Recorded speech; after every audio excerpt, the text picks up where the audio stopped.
Hey guys, welcome back to the Open Chess Anime Podcast. I'm your host, the Anime Collector. Joining me tonight is RHYS2753. And also not kind of joining us, I guess, is new name guy. Incel Simp. He's actually called... Was it 69420? But he's actually called FDDNM? Fucking Pussy Destroyer. Okay. Yeah. There he goes. Yes, so he's been booted from the stream for not talking. We've got some connection issues. So anybody who would like to join us tonight, the link is in the Discord in the podcast guest channel. And if you're not in that channel, but you would like to join us, just hit me up in the chat here and I'll make something out. I'll make something out? No, I'll make something work. Oh, God. All right. It seems like since you have good connection, it takes away FDDNM's connection. Yes, I have a direct line to his house in Canada. Every once in a while, I just got to turn the dial more in my favor. All right. Would you mind? So let's see. I have a weird feeling I didn't make... Oh, it's public. Okay, I see a viewer. Thank you. All right, sharing screen. Feels like it's been a while since I've done this, even though we haven't missed a week in forever. All right. If you would like to support the Open Chess Anime Podcast, the best way you can do that is by liking the video, sharing it with your friends, and financially supporting us via things such as Super Chats or the Open Chess Anime Podcast Patreon. For $1 a month, you will pay a grand total of $12 a year, and it helps us out a lot. I think it has gone up. I'm not sure. Also, I didn't check to see if this changed. I don't think it did. So the poll is still doing fine. Also, I have watched a grand total of 10 minutes of Golden Kamuy since last podcast. So I literally watched it while having dinner tonight. Yeah, that was so we're doing great there. Now I haven't watched any either. So the reason I have watched so little of it is because if you would like to support the channel, the Anime Collector Patreon is the good way to do that. So actually, I got an email. I believe Greenline upped his pledge. I thought he became a patron for this Patreon, but I think he actually just upped his pledge on the other one. So thank you for that, Greenline. But yes, the reason that I have watched so little Golden Kamuy is not because I dislike the show. I actually very much am enjoying it, but I have been trying to crank out my Mortal Kombat first impressions video because it's trending right now, and it feels like a good time to get that video out. And I'll be honest, I wouldn't say the video is great on its own, but boy, are the edits gold. Like probably like there's some funky bits in it because like just somewhat of a bad recording in terms of like I had the AC on in the car and then I turn off the AC at a weird point. So you'll be watching it and you'll be like, wait a second, why is this, blah, blah, blah, right? But yeah, that's why. It's just we were tired. But anyway, the video itself is turning out great. There's just some awkwardness in it that you'll forgive because it's not that big of a deal. It's a YouTube video. Anyway, with that said, another way you can support us also, yes. So Greenline did join the OCA Podcast Patreon. Appreciate that, buddy. Another way to support us is through Stealth Weep. Actually, there's a way to support me. Just so we're clear, there's a way to support me. Have to make sure you guys never take me to court over me saying us. Is through stealthweep.com. Oh damn, he covered his ass. Anyway, so those are. Did Dan join us tonight? So Dan. Dan, right. That's right. He was just going to. Yeah, he had a military training thingamajig. He told me that he may be getting back tonight, so he might join us later. But if I were him, I probably would want to go straight to You'd bed. probably be tired, and I'm not gonna hold him accountable to it. I'm actually anyway, kind of surprised I'm here today too.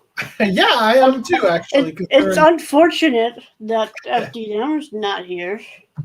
Right. By the way, Greenline, if you weren't here earlier, I posted the link to join the call in the podcast guest if you're interested in joining us tonight. So regarding the Mortal Kombat thing, I have a couple of requests. I'm just curious because I'd like this video to be as good as it can be. And there is a portion in this video where I talk about jokingly fighting games not requiring any skill. So I tried to find footage of people going ham on like the joystick and the buttons, like sweat just dripping off. Apparently fighting game tournaments aren't that exciting though. Like the footage is mostly on the like the amazing stuff they're doing in game, but you watch them and they're like sipping their Mountain Dew and just like, and then like boom, you're dead. You know what I mean? So there's not really much I can show there. So I'm just curious. I bet you there's like an 80s movie or something where they're at an arcade. I think there's a Van Damme movie. I think it might be Bloodsport where he actually plays Street Fighter. But you don't really get exactly what I'm looking for. I've got some shots from High Score Girl that I'm looking through. In fact, they do play Mortal Kombat in High Score Girl. But the specific comment I made was not about Mortal Kombat. It was about fighting games in general.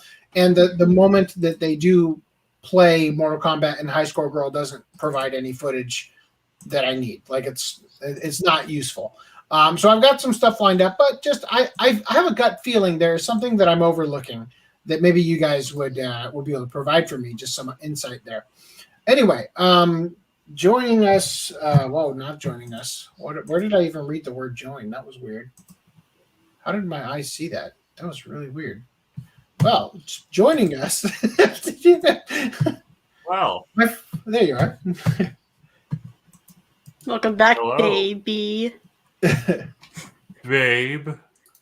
Where did I see the word join us? I read that while my eye was trailing. That's really weird. Anyway, all right. So, I don't know. That's going to bug me for a while. I'm going to see it again later and go like, that's it. Oh, it's that thing. Anyway. All right. So, do I have any pickups? I'm sorry. I totally railroaded your pickups. What am I doing? That's what I want. There we go. Pickups? No? I have a Dr. Pepper. I got. Oh, I have a non-sponsored G Fuel. I had one of those yesterday after the funeral. So I went to. Do you want to share? Do you want to share your heart-wrenching?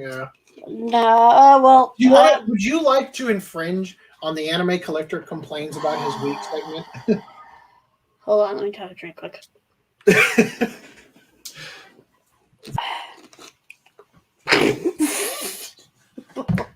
Well then. Oh shit! Hold on. Do we still have that? Motherfucker! Who deleted? Did I delete the cut count? God damn it! So I'm not. Yeah, you did because it was inaccurate. You did, and by the way, it's funny. It's funny that you got rid of it because in my rewatch of the podcast, I've just gotten to the point where we started. That started to happen. So I've been trying to keep track. Did you track. resume the cuck count internally? Well, I was in the process of updating its accuracy.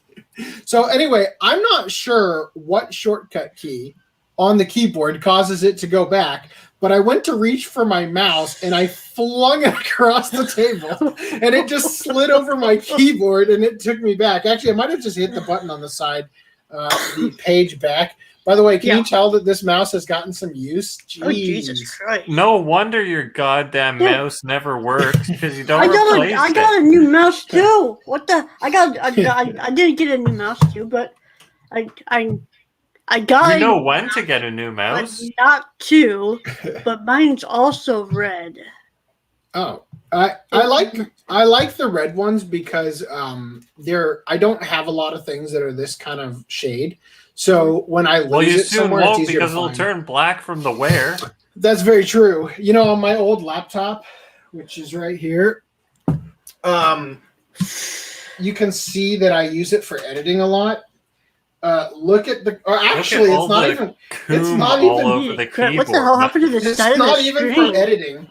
It's not even for editing. It's the Command and Shift key. You know what that's from? That's from pasting articles into the doc. This thing has been a beast for the podcast. Command Shift V has been used quite a bit because you have to use the special Command Shift. Yeah, so it pastes without formatting. What are scorpions falling from the ceiling? No, a child is like doing gymnastics upstairs.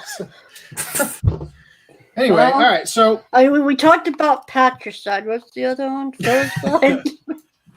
Genocide? No, I think it's filicide, right? yes. I'm kidding. Okay.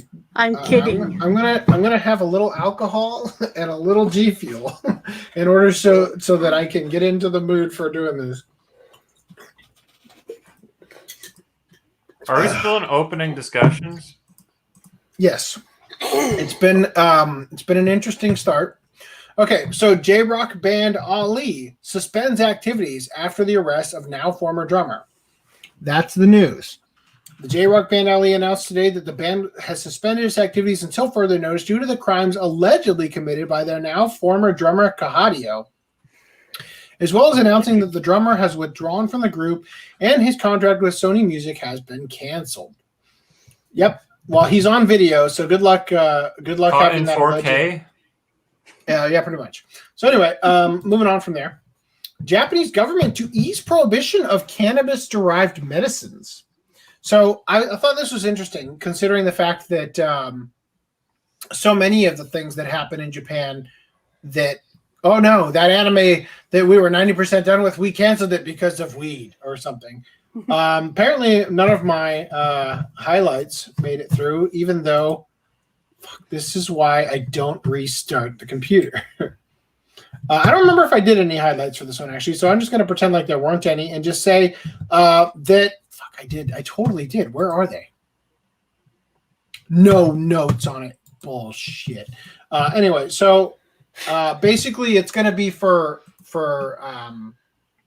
medical, specifically, like medicines derived from cannabis, not like medical marijuana, right? So it says that the revision appears to be specifically for cannabis-based medicines, not marijuana leaves, and strictly for legitimate medical purposes.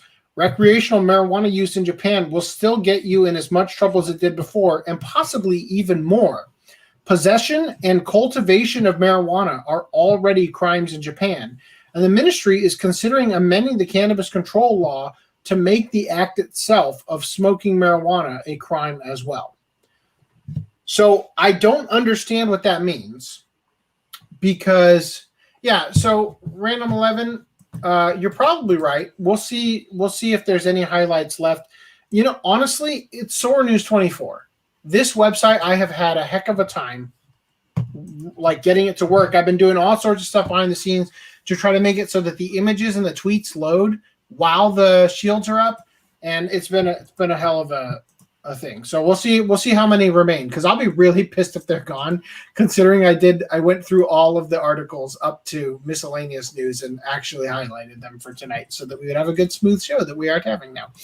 Anyway, so yeah, it seems weird that it says to make the act itself of smoking marijuana a crime as well. So what is the crime otherwise? Oh, I have marijuana and I also happen to smoke some, but the smoking part isn't what got me in trouble. It was the having it. Hey, Green Line. Hey. Nice to have you here. Tells me last minute and says, yeah, we're going to do pickups. And it's like, I got a whole bunch of pickups. And you tell me at the last minute that I'm invited. If you'd like to, go for it. Yeah, sure. Well, as soon as we're done with the articles, or this article. Okay, sure. There's two little things here. I'm just going to go through this article, which is done. So I'm going to move on from here. Please, dear God, let the highlights be here. They are not. Fuck. Okay, well, I definitely lost all the highlights from Sword News 24. So, is Ramune another COVID-19 casualty? Iconic Japanese soda faces plummeting sales as a bleak reminder. I'm sorry, as a bleak summer. Jesus Christ, I'm having a stroke. Okay, so I want to know from the chat, all three of you. F in chat if it is over, and something strawberry else or original? Original. Original, that's what I thought. Okay. And I'll just have to drink both. If the chat selects a have you never different had one. Ramune before? I've had tons of Ramune. This is for the chat, for the audience. I haven't had Ramune. I've had tons. How do you get this thing open? I'm just trying to get the stupid plastic covering off of it first. Okay. Yeah, usually so people have problems with the marble. No, those get on their level. Actually, this is a different design than normal. Like it's like even bigger than usual. You have to break. Hey, I know how it works. I know how it works. Okay, so for any of you guys who are unaware, Ramune is a Japanese soda that tastes bland as shit. There's nothing spectacular about it, but the drinking mechanism, as you can see, I can hold it upside down. Nothing comes out, right? So there's a marble in here. A glass marble, and in order to break the seal, you take off the cap and you pop out this little plunger, right? And you stick this here. And now I've noticed that because I flipped it upside down, I should do this over here so as not to get my new, very expensive laptop very wet. But basically, you're going to pop down the plunger, and the marble is going to fall into this chamber down here. And it's gonna make one hell of a mess. You better back up. It's actually extremely difficult to do this appropriately. I'm gonna just move it as soon as it starts to overflow. You better down and then back up. Go. Got it. Okay, so you can see the marble is in here. Yep. So there's a little notch right here, right? And you basically, I'm gonna do it sideways so you can see. I'm gonna tilt it back to drink it, and the marble gets caught by the notches, and then it lets the fluid through. Otherwise, if I just flipped it over, I would certainly get some on my lap, but the marble would plug up the hole again, right? So the way you drink it, it tastes like bubble gum. It's complete novelty. That's what it is, right? But for anybody, it's like a nostalgia thing, and so. It seems like COVID-19 partially, like a lot of other stuff is going on, but maybe people just don't specifically, like it no, I had highlights. What happened to Greenlight? Did you get kicked out of the stream for a second? Jeez. Anyway, all right, so here we go. So here's the thing about it. Here are the things that I found interesting. This is specifically why I wanted to share with you guys. It was created in the late 1800s by a Scottish pharmacist in Kobe. So it's not even Japanese. It's in Kobe. So it was a Scottish guy in Japan at the turn of the century, right? It's like cultural appropriation, right? So it previously had 2,300 production facilities. Before the pandemic, only 37 companies remained. Hold up. You say only 37 companies remained. So at one point, Ramune production facilities were numbered at 2,300 in Japan at the peak of its popularity, though unfortunately such golden days have not continued into the present. Before the pandemic, only 37 companies remained. They must mean, they're talking about the facilities, production facilities. And with 4 closing down in 2020, the number of Ramune manufacturers has fallen to 33 in total. So they've said basically that what they think is causing it is the lack of festivals, because it's not something that people drink that often. It's not like a nightly drink. It's like a special occasion drink, right? So not having festivals where kids typically buy them. Izakaya, that's supposed to say izakaya. Pubs usually generate a lot of revenue for Ramune sellers as well, since it's also used in cocktails, but with business hours shortened by the prefectural state of emergency decrees, so demand has dropped. And then tourist spots also sell a good amount of them, but Japan is still closed to international tourists, and therefore blah, blah, blah. So those are basically the things I wanted to highlight about it. And I just thought, hey, I'm pretty sure I've had one like 2 or 3 times on the podcast before, but just in case I hadn't or need to find one quickly for whatever reason, we've got it immortalized on stream. The the last time I got one was when I went to Hy-Vee to get rid of cans and bottles, and they usually have like an Asian aisle or whatever. And I was like, I'll grab one, and then I'll grab like a little box of Hello Panda or something. Yeah, they're not great, but they're also, like I said, there's a nostalgia to them. It says premium carbonated soft drink on it. Ooh. It's only like strawberry does not. It's only like 9 strawberry is just a fun marble drink. how many ounces is that? It's like only 8 or 9 ounces, right? Yeah, it's what is 6.76 fluid yeah, ounces. it's like not even 200 milliliters. It's not a lot of liquid, like honestly, because so much of it's the bottle shape and everything. Yeah, they're not worth it. It gets caught in the bottleneck. Yeah. Anyway, all right. So Greenland, you got your pickups ready? Yeah, I do. At least for the most part. Yeah, I got them here. I have a lot of them, so I had to like set some on the floor and set some on the couch. Whenever you're ready. Okay. So I've got. Let's see if I can start the camera. There we go. There's enough lighting in here. Gosh dang it! I don't think there is, but we'll try it anyways. So I've got.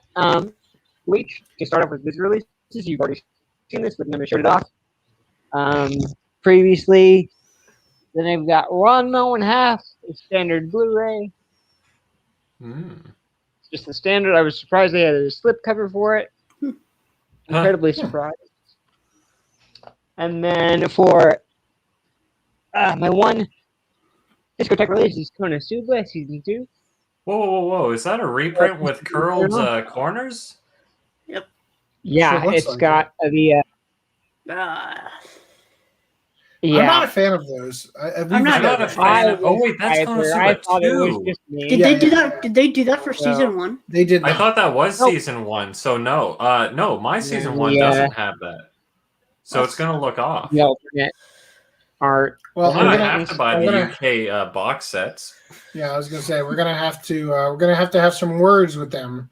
They're gonna escape me this year with fucking Anime Expo still being online, but.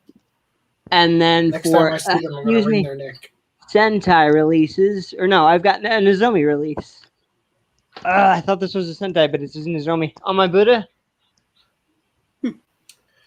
Surprisingly fun watch.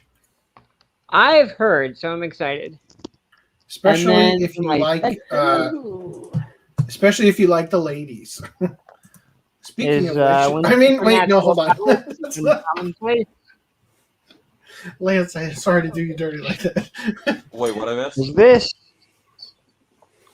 I said, especially if you like the ladies. Speaking of which, but I meant that as in you like the ladies, not you are a lady. How is that? Oh, Savage. I haven't watched it. Hold on. Savage season. Is Lance a lady? Oh God, is Lance be a lady tonight?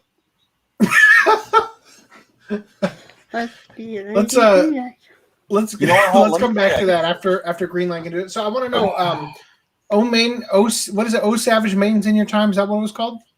Oh Maidens in Your Savage Season. Oh yeah, that's the one with the high school girls learning about sex and stuff. Oh, well, the reason I ask about it is just simply because I know a lot of books. I'm having the worst stroke tonight. Shirt designs in that thing. And then Funimation releases. I got repurchased Good Luck Girl from my previous. You mean Good Luck Lance? Yeah, Good Luck Lance. And then I got Black Clover, but I brought the wrong part over.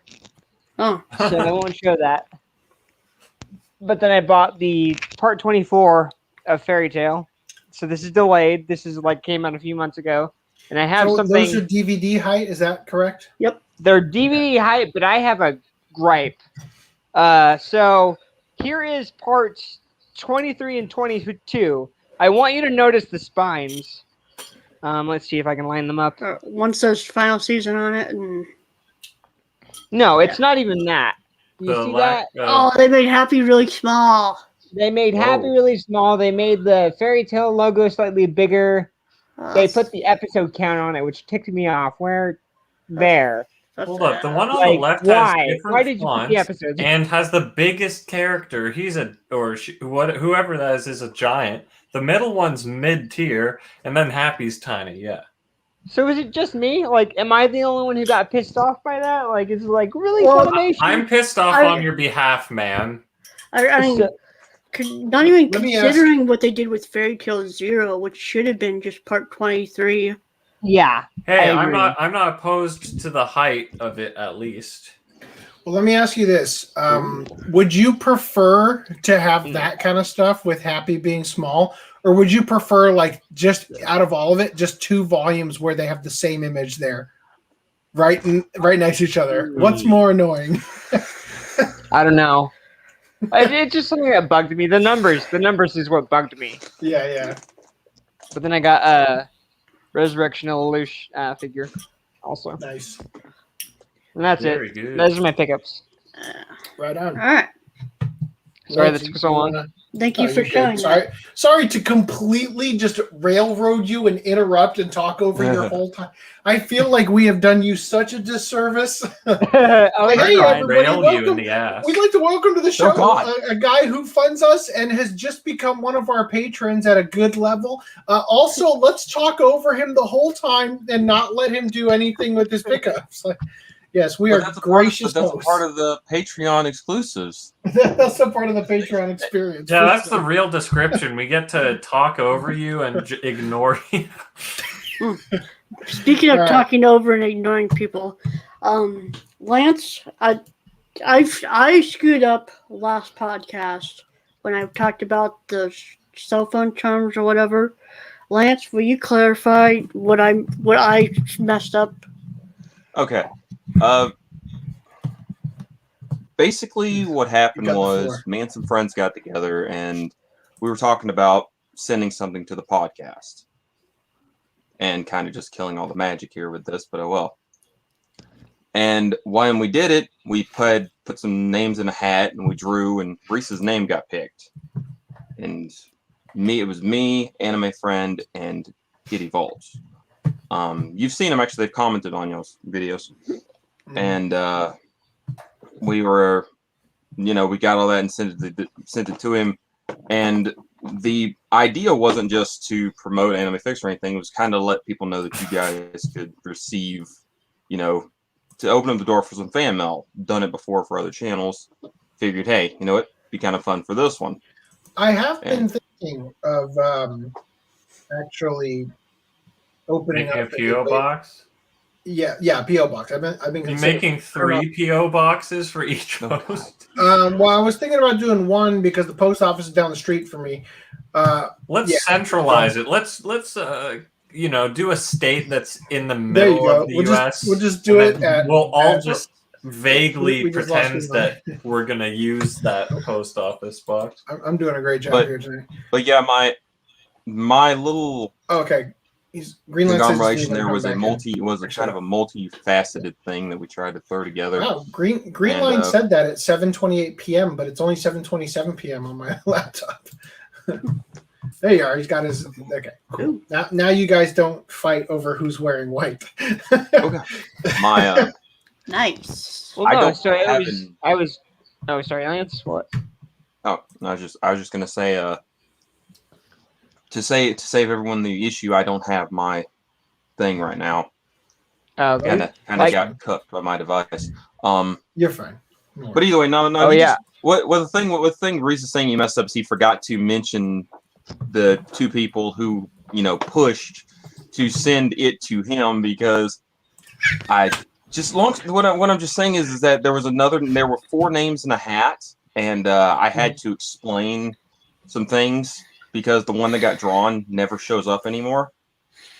So I was like, okay, can't put that one in, can't let that one go through. So we had to redraw, and I'll digress at that point. But no, just All right. giving them their props.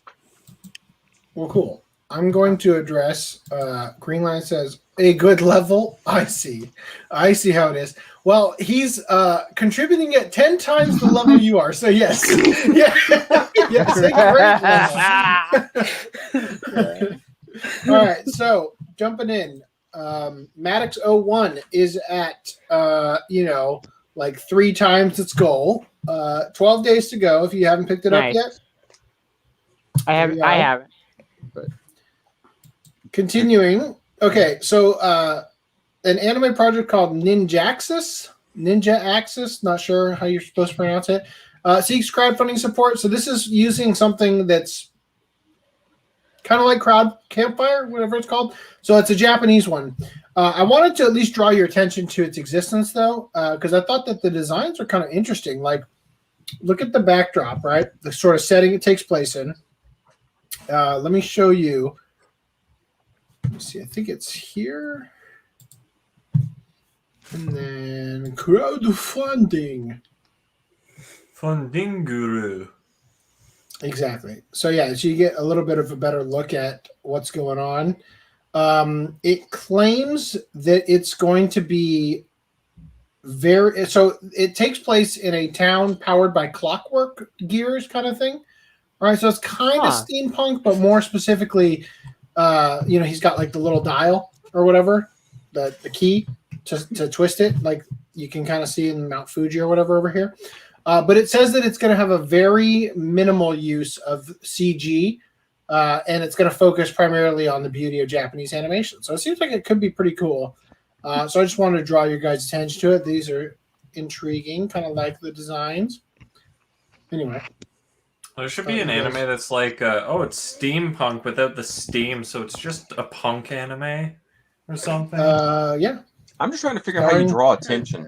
I mean, as long as Blink-182 is doing the soundtrack, then I'd be okay with punk anime. What? Blink-182 not punk. What's this? What if they're Blink 420? Blink 420. Okay, also there's a crowdfunding campaign for Show by Rock live action music video project, which reached 500% of its goal. Thank God these highlights are still here. So the goal was $13,700 It got the $70,910 The completed music video will be streamed on the Show by Rock franchise's official YouTube channel and will also be included on the bonus disc for the Trigger Rock single to be released this year. Trigger Rock? Moving on. Yep. Be interesting if that makes its way onto the Funimation disc. Yes. Anime Expo Light registration opens with $5 paid ticket proceeds going to charity. So, what charity? What charity? What charity? Well, let me read. My pockets. Let me read it to you. So you know that charity that woman who runs Black Lives Matter used that got her all those houses? That charity. Really? Pretty much. Look at it. Tickets to Anime Expo Light event held over July 3rd and 4th will cost $5, with all proceeds going to the Hate is a Virus Community Action Fund.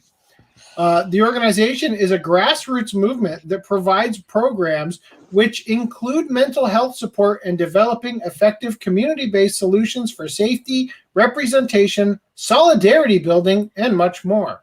So if you needed to stroke the dicks of any people in particular, then this might help you do it. But will it actually stroke their dicks or just make you feel like you are? That's the question. Wait, Brad, breaking news. Our thumbnail trick is working. Yes. See, I'm very happy that I went out of my way to brighten up the characters in the thumbnail because you couldn't see them in the original. So welcome, O-Bear. Or yes, Zero welcome. Bear. We are actually, that is the watch club for this week. But we probably won't be discussing it because I'm on episode 8. Yes, so that'll probably be at earliest next week. By the way, I've got tomorrow and the next day off, I believe, which means that Mortal Kombat video I want to kick out is probably going to happen. Hopefully. So yeah. Anyway, I have an interesting theory about the U.S. release of Golden Kamuy. Actually. Oh yeah. I've been curious about that. Yeah. No, because. Oh, because season one it's a premium edition for season 1 and standard. And then season 2 and 3 don't have it. Want to know why? Or at They're least not why? the golden seasons. Because I think Golden Kamuy is a decent show, but it got fucked because Monica Rial decided to open her big stupid mouth about a certain someone. That would be interesting. And that was around the time of the release because I was thinking of not getting it. That's true. Yeah. And then I didn't. Bungo Stray Dogs also kind of did, but that also didn't have just a limited edition season 1. It had a limited edition season 1 and a standard edition season 1, but it didn't have a limited edition season 2 or season 3. You know, Yeah. Right. Monocurio. Mind you, Crunchyroll was involved in there, so it kind of got muddied, the water. Yeah. Crunchyroll is just- also streaming Golden Kamuy. That's fair, but like I feel like Golden Kamuy deserved it. It was like a half decent show that would have gotten Yeah. multiple. I feel like limited Golden releases. Kamuy I'm wasn't part of really the enjoying partnership, though. Golden I'll just Kamuy. say, I am very much enjoying the show. I think that it's, I think it deserved a LE for season 2 at the very least. But yeah, I was quite disappointed in that. This is where the future down the line, once we have enough funding to do this show that it actually seems plausible to start branching out into other ventures, those custom art boxes are really going to look nice when we get to shove the stupid premium edition and season 2 and 3 into a custom art box that we make. And potentially. We've made progress on our man cave over here, so I'll have a workshop to make those things. If we get $1 million a month in Patreon, I will use actual. Hey, I'm not human that rich. skin. Come on now. He's not that. How deep are Green Line's pockets? Ah, geez. I think, I think we're scraping the bottom of them already. Hey, Greenline, I guess just to point it out, you do get to change my name because you donate. Oh, is that right? I think it's already happened. Just I kicked things. things. Oh God, So- what is my name right now? So your name was Lance F. and Powers Thingless because you didn't have anything to show, but now you're Thingless Girl, which is like girl like without a a post-op tranny now. So Oh, geez. congratulations on your recent surgery. Thank you. All right. So everyday romance I'm like a manga. Tachi. I'm after everyone's eyes. Everyday romance manga Ukiwa gets a live-action TV drama adaptation. So Ukiwa is a slice-of-life manga by Munehiro Nomura about a woman and a man who live next door to one another, slowly falling in love despite already being married to other people. Wow, sounds scandalous, doesn't it? Well, let me give you the other synopsis of it. Ukiwa, or swim ring, which I think is like a life ring. Like, what do you call those? Like a lifesaver, right? Tells the story of like the one that you throw overboard when somebody. Oh, floaty. Yeah. So tells the story of Maiko, a housewife whose husband is cheating on her, and Futaba, a salaryman whose wife is cheating on him. Wow, Maiko way to sell and me on the Futaba- show. Maiko and Futaba live next door to one another in the same apartment complex, and through their tiny daily interactions, the two of them gradually become more than friends, but less than lovers. Oh god. So For fans of so enjoy this tragedy. what is it, Rent a Right. Girlfriend? What's up? I said for fans of Rent a Girlfriend. Yeah. I don't know. I'm just thinking of the cuck aspect more than the actual. Right. Who would cheating go aspect. for that type of show? Would your wife watch that, AC? No, my wife would absolutely hate this. Okay. Moving on, guys. Japanese fans have made a landslide pick for the next anime they want a Hollywood live-action adaptation of. It's not even close, as one answer tops the survey by more than a 7-1 margin with the number 2 pick. Every couple of years, anime starts surging in mainstream overseas popularity, and Hollywood producers start thinking that maybe the time is right to once again try their hand at Western-made live-action adaptations of a Japanese animated series. We seem to be headed into another round of the pattern in the near future, with the live-action Gundam, One Piece, and Your Name on the way. Also, Cowboy Bebop with Netflix. Of course, those 3 franchises are far from the only hits out there. So Japanese media company Viviane, I don't know, recently conducted a survey asking 1,000 Japanese people between the ages of 10 and 69, giggity, what other anime/manga series they want to get a Hollywood live-action version next. Let's take a look at the top 10 responses. So, coming in at number 10, Hunter x Hunter, chosen by 1.4% of respondents. Tied for number 7, My Hero Academia, JoJo's Bizarre Adventure, and Slam Dunk. I'm having deja vu. I feel like we've read a thing exactly like this before. Yeah. We've got a bit of a traffic jam here at the start, but all 4 are popular shonen series with broad demographic fan bases. 2 of them, Hunter x Hunter and JoJo's Bizarre Adventure, are so popular their manga are still ongoing, and their respective fantasy/globe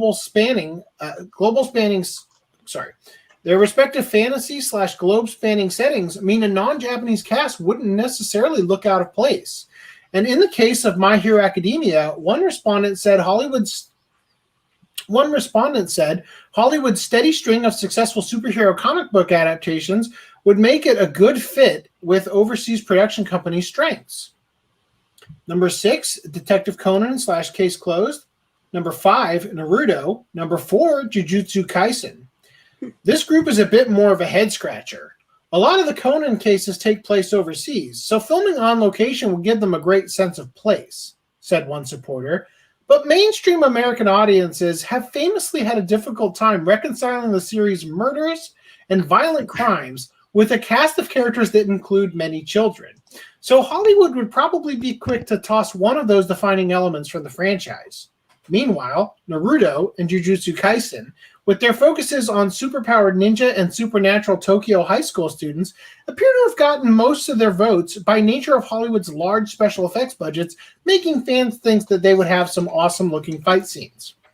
Number 3 is Attack on Titan. The Japanese-made live-action movies. The Japanese-made live-action movies were pretty meh. Is naked. Said one dissatisfied fan who hopes the series gets the Hollywood treatment. Apparently thinking they can't be much worse than the profoundly panned pair of domestic attempts that came out in 2015. Number 2 is Demon Slayer Kimetsu no Yaiba with 6% of the vote.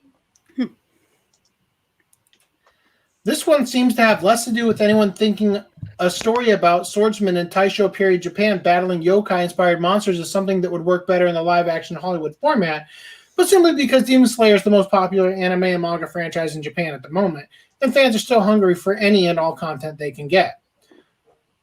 Now, if you've been keeping track, you'll notice that these 9 entries only account for a total of 24.3. So you might be expecting a massive landslide for the number 1 pick. And you're right. As the top response earned more than 7 times as many votes as any other response. Gundam. When asked, what anime and manga do you hope to get a live-action Hollywood adaptation next? Bleach. The top response was none of them. I was gonna say, like, they've seen our live action adaptations before, haven't they? Like, asked why, the reasons generally boil down to live action not being able to convincingly, entertainingly do what anime does in terms of visuals, setting, and tone. Anime is fine as anime, said one respondent in the 10 to 19 age bracket. A more mature participant in their 50s verbalized their worries as, quote, if they make a series into a Hollywood live-action version, I think it will destroy fans' dreams. and considering some of Hollywood's past attempts, that's an understandable fear. I'm curious what this image is of, because it didn't load. Fail! Every time I hear live-action anime Nope. The word nope. I'm glad I refreshed that. Go ahead, Lance. That was worth Every it. time I hear live-action anime adaptation, all I think of is Dragon Ball Evolution. And this time I was in NFYE, and the employee was like, you like anime? We got Dragon Ball Evolution over there. I was like, dude, I got to see it so I can hold it and then put it back. He said, oh, I'm sorry for bothering you. All right. yeah, Moving the on. only live action adaptation that I think we've done even decently is like Speed Racer, and that's it. Hell yeah. I haven't seen that. Speed Racer and, if you count it, Edge of Tomorrow. I didn't know that got an adaptation. Oddly enough. What, Speed Racer? Edge of Tomorrow. Well, it is an adaptation. It is an adaptation of All You Need Is Kill, yeah. Interestingly enough, my dad actually kind of liked that movie when he next It's watched great. it. Your dad's a weeaboo. Confirmed.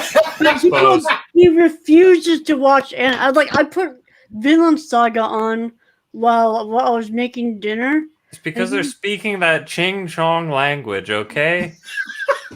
No, just because it's animated. It doesn't matter. I mean, even if it was dubbed, it was just because it's animated, he doesn't like it. He better not be that What guy about who Disney? loves Disney exclusive. He loves Disney, but anime. Oh, that's for kids. When I was growing up, Go ahead. good. Well, so go ahead, Lance. Oh, I was just gonna say, before this really old friend of mine passed away,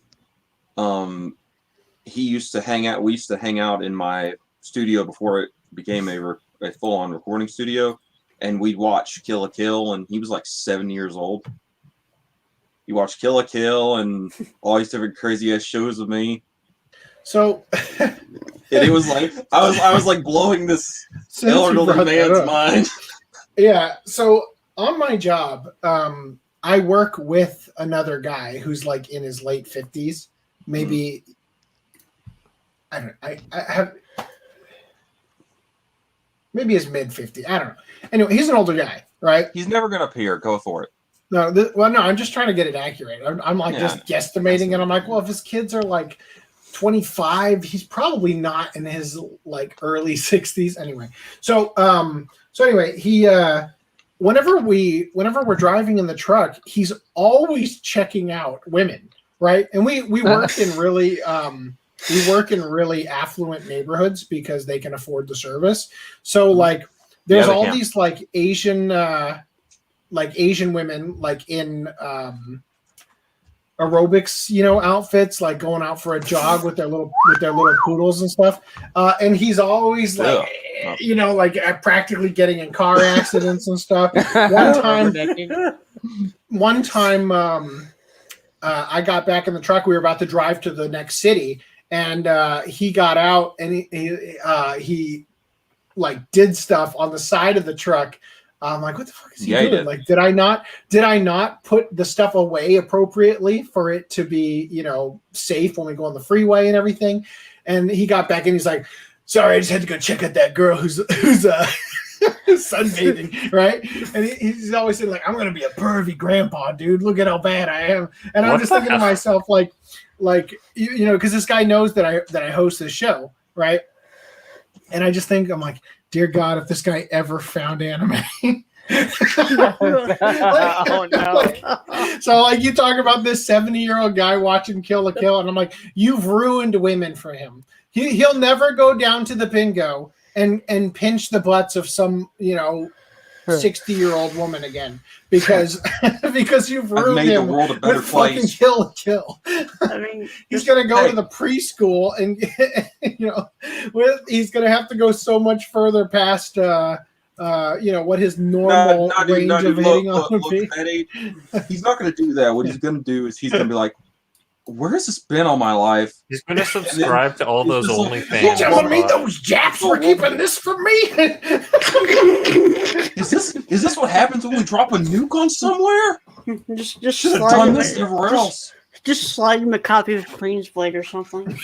Or Ikitusen. I'll tell you this much. It blew my mind because I kind of figured he was gonna like shoot me down and shit and be like that's trash. No, dude, this fucker. Maybe he's just trying to get in your pants.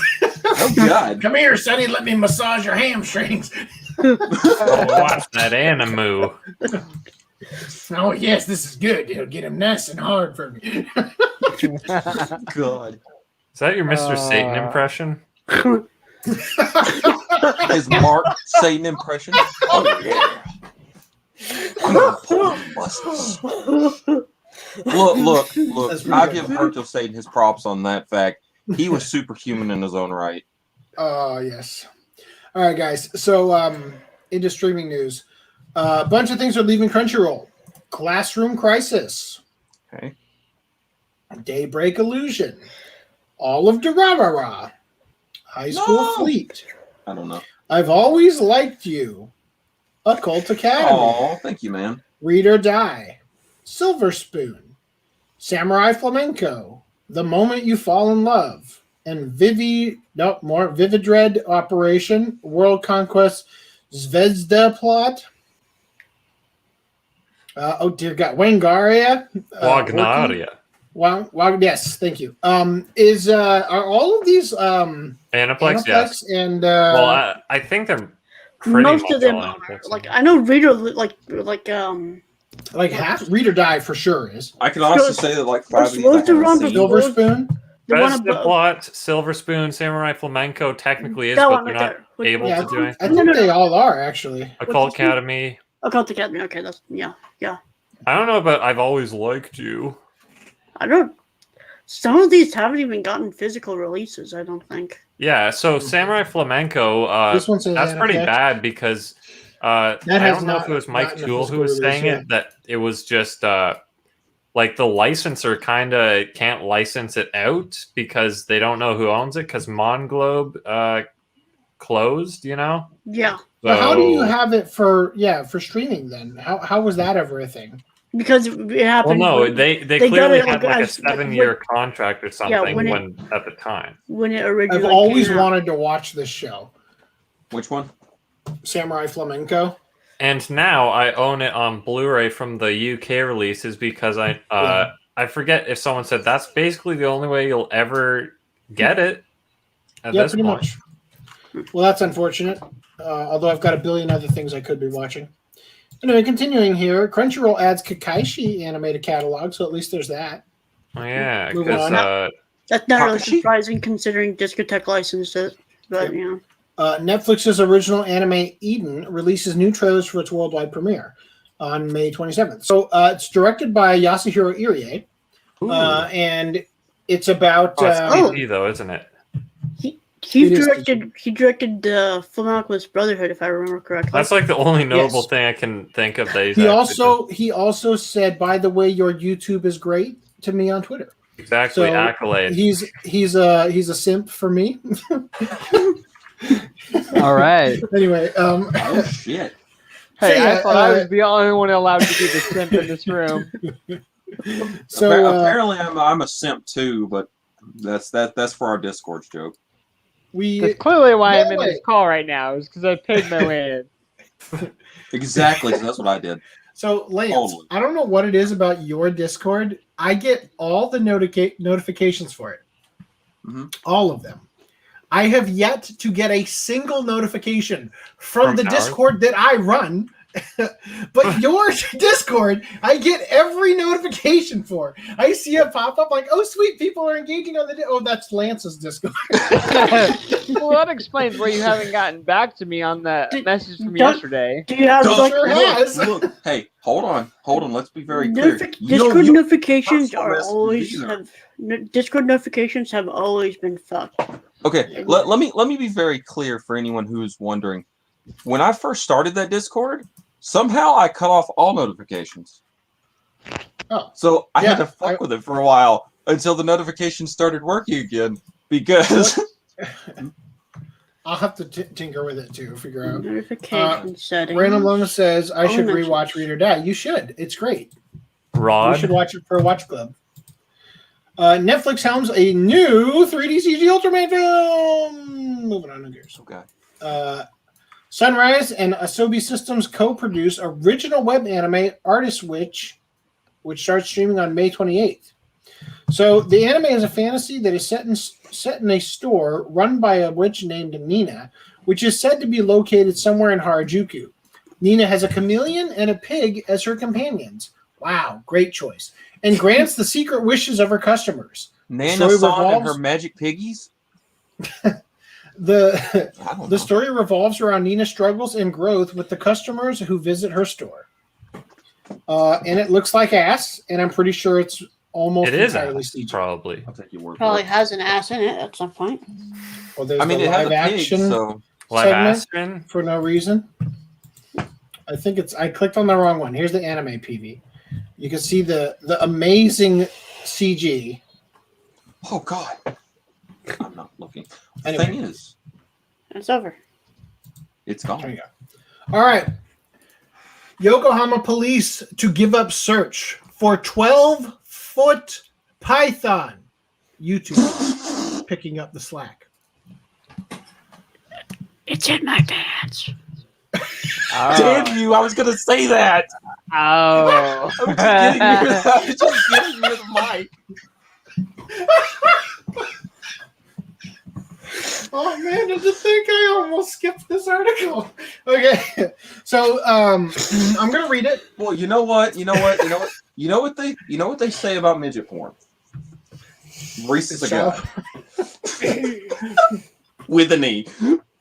There you go. All right, I wasn't. I want to read this, but only because I'm curious if we're going to hear about by next week children disappearing off the streets in Japan. Well, considering how tiny Japanese children are. And I kind of don't want no.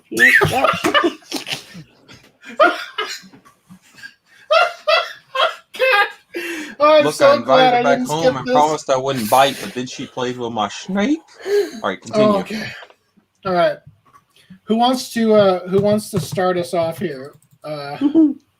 Circle jerking? Well, No. Do you see the opening title? No. The level of cucked. Right. I don't have a right eye right now. Basically. Right. Snake, what happened? Snake! All right, that was as good as I can do because I forgot to download that clip and put it in my repertoire of clips to click on during the middle of this. All right, there you go. I'll just edit that. Play Metal Gear Solid. It's a good series. It is a great series, and the controls don't suck, Augie. You suck. Hey, hold on. You have no right for judging him for sucking because I'm sure he's great at it. Oh, I love Augie. So, in the evening of the 6th of May, a man in Totsuka Ward in Yokohama City came home from work but noticed something was amiss. It didn't take him long to realize what it was and called the police to report that his 3.5 meter or 12 foot and 13 kilogram or 29 pound reticulated python had escaped from its vivarium. Hey, this happened not too far from where I live a couple years ago. It seems to happen all the time, actually. To make matters worse, the owner had left his window open a crack while he was gone, giving one of the world's largest breeds of snake ample opportunity to escape. Wait a minute, a crack for a 12-foot python. That thing is at least 9 or 10 inches just its head. I mean, my python only needs a crack too, so. oh God. So when they say a brown snake playing with your butthole, that wasn't exactly what they had in mind? Yeah. I'm wishing I had rearranged some of the articles so that we could have had some great follow-ups just now. All right. Stay tuned. Okay. So the owner left the window open a crack while he was gone, giving one of the world's largest breeds of snake ample opportunity to escape. Although this species... there you go. I got it. Nope, got the minute. I got it. Although this species is not venomous, it still has a powerful constricting ability capable of killing animals and people. So finding it was a priority.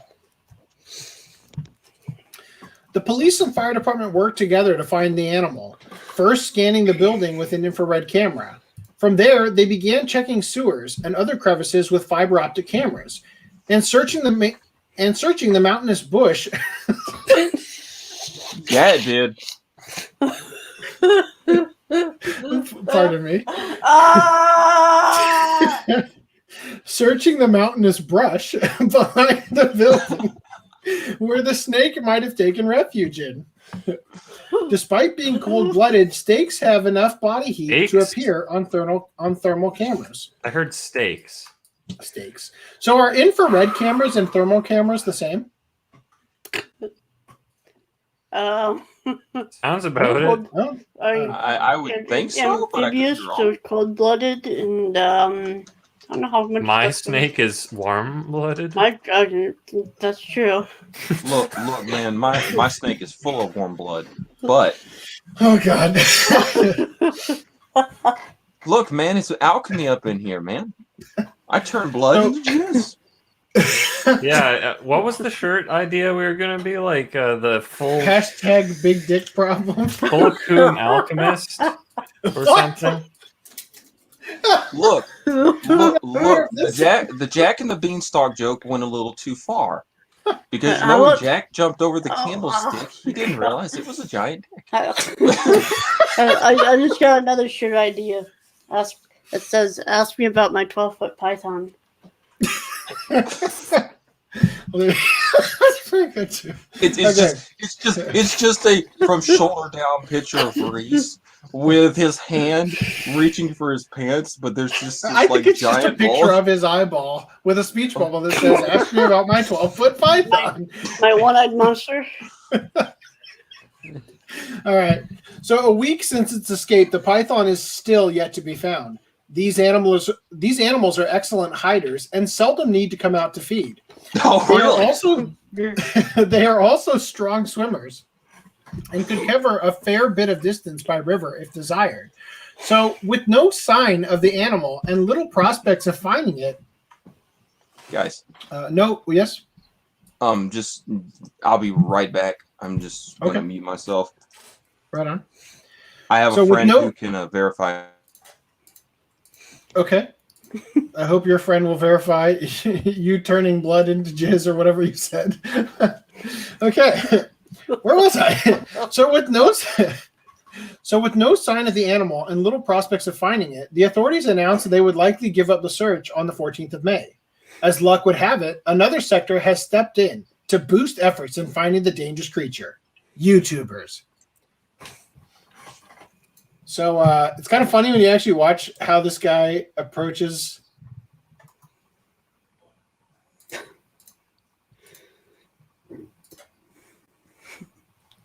Look at this. Oh yeah, got my bug catching net. I'm gonna shove that shit back down the back of my I shirt. don't think you're gonna get a 12-foot python in that net, but Right?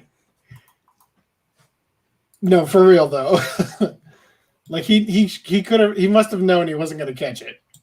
Anyway, so locals have reported an influx of social media content producers in the area, all out to make some internet gold with a sighting of the elusive pet. Some armed with 100 yen insect nets. These makeshift Steve Irwins have been spotted snooping around the mountains in Riverside. Online comments expressed, yes, 100 yen. So it's like a dollar store. Yeah, A dollar store insect net. that's why I was like, wait, that's Yeah. a buck. What are you I only go Online- for the highest quality of equipment. Of course. So, yeah. Online comments expressed reservations that a YouTuber could actually find the snake, but there was appreciation for their efforts. They said things such as, quote, if they don't have anything better to do, why not? The more manpower, the better.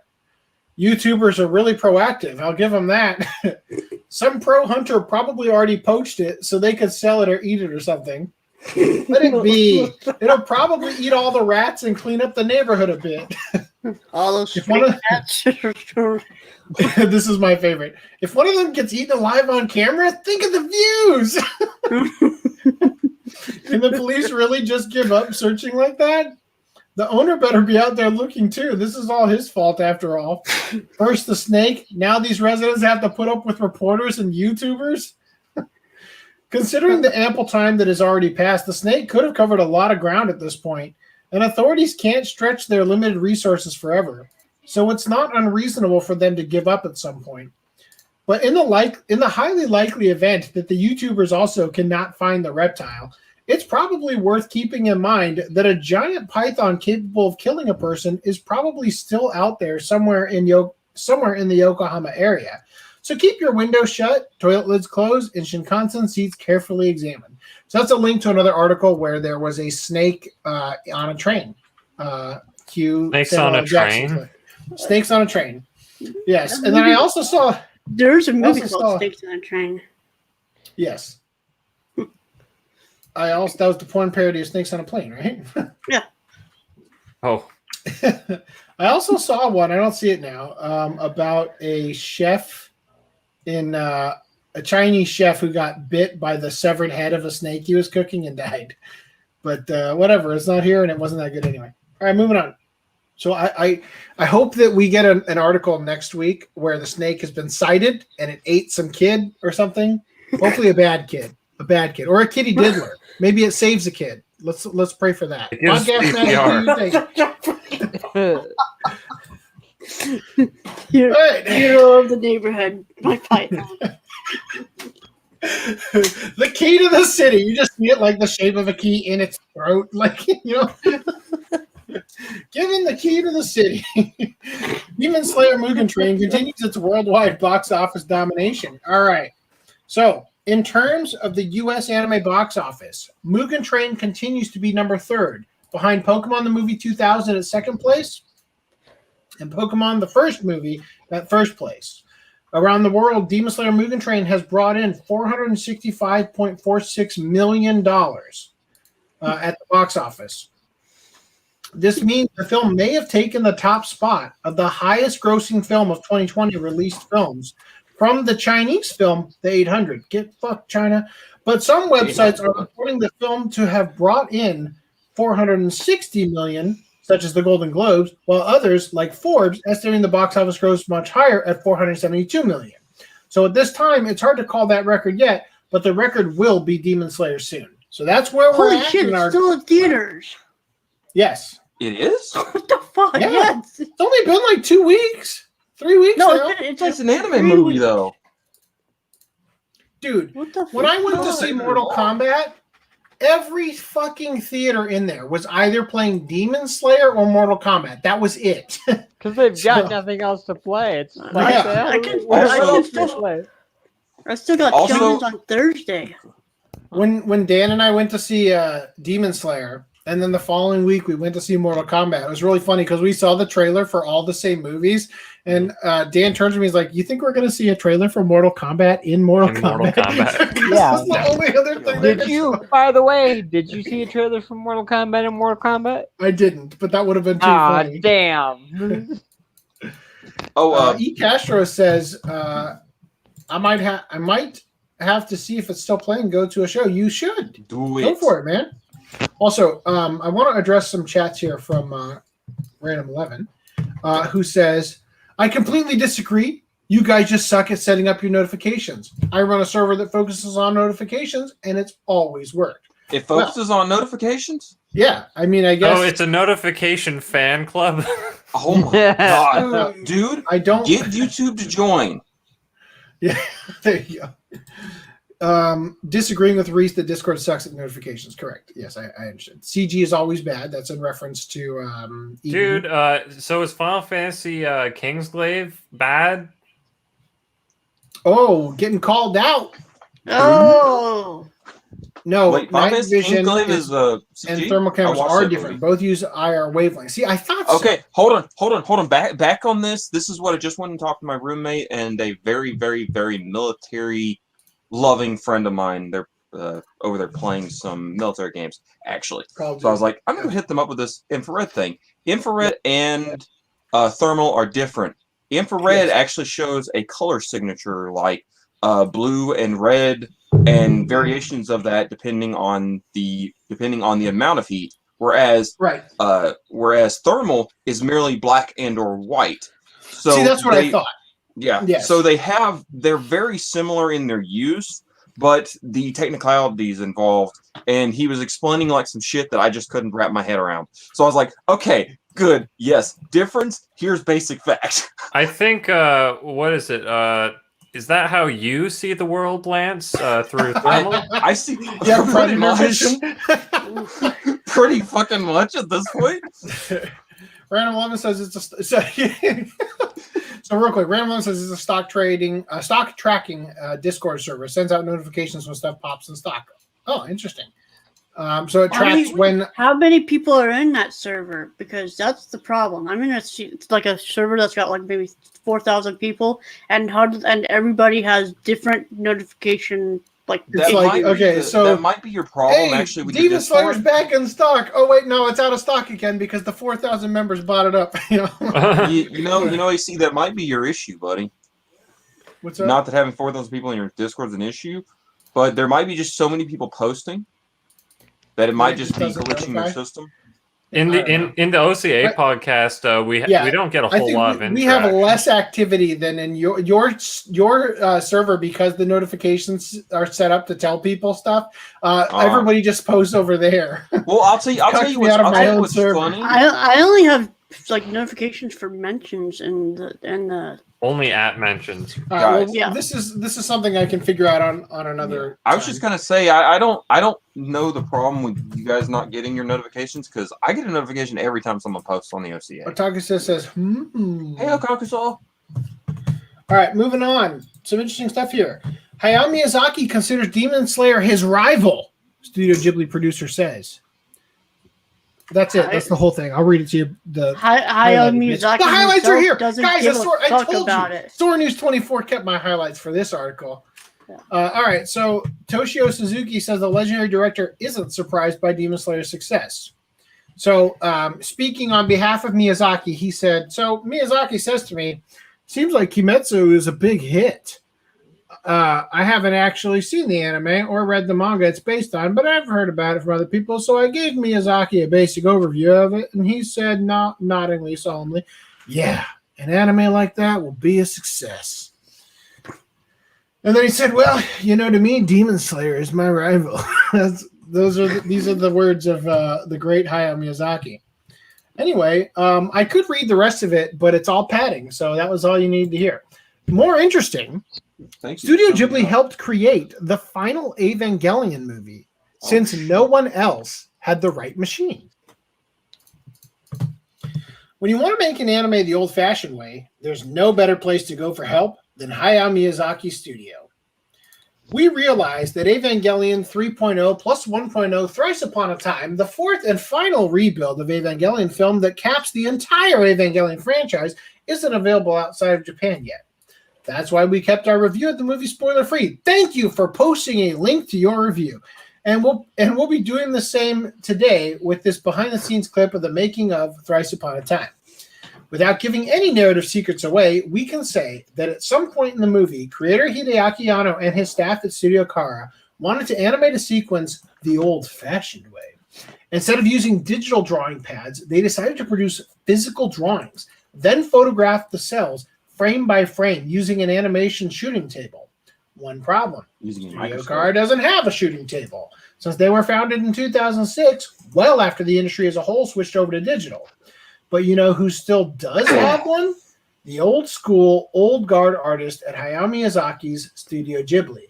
So Khara took their artwork and timing notes over to Ghibli and borrowed the machine to help make Thrice Upon a Time. Boy, it sure is great that right in the middle of an article, my like nighttime view just turned on. It all darkened for everybody in there. Is that the eyes you give your wife? The thing is, do you think when Miyazaki's like in America and the fangirls are all talking to him, do you think he gets really confused and they go, "Hi, Miyazaki"? Because I'm like, that name would confuse the hell out of anyone. He doesn't get close to fans like that for that to even happen. So, yeah. If a fan has gotten that close, he's already dead. Omae wa mo shinderu? Oh my word. Also, I have a simple question. Please don't linger on this, but I need to know, how the fuck do you say Studio Ghibli? Is it Ghibli or Ghibli? It's Ghibli. Everyone says it. It's usually. It is will Ghibli. forever now be Ghibli. It's Ghibli, yes. Jib. Okay. Yes, Right. because The J pronunciation. it is written as Ghibli. It's great. It's great that thing didn't load down there.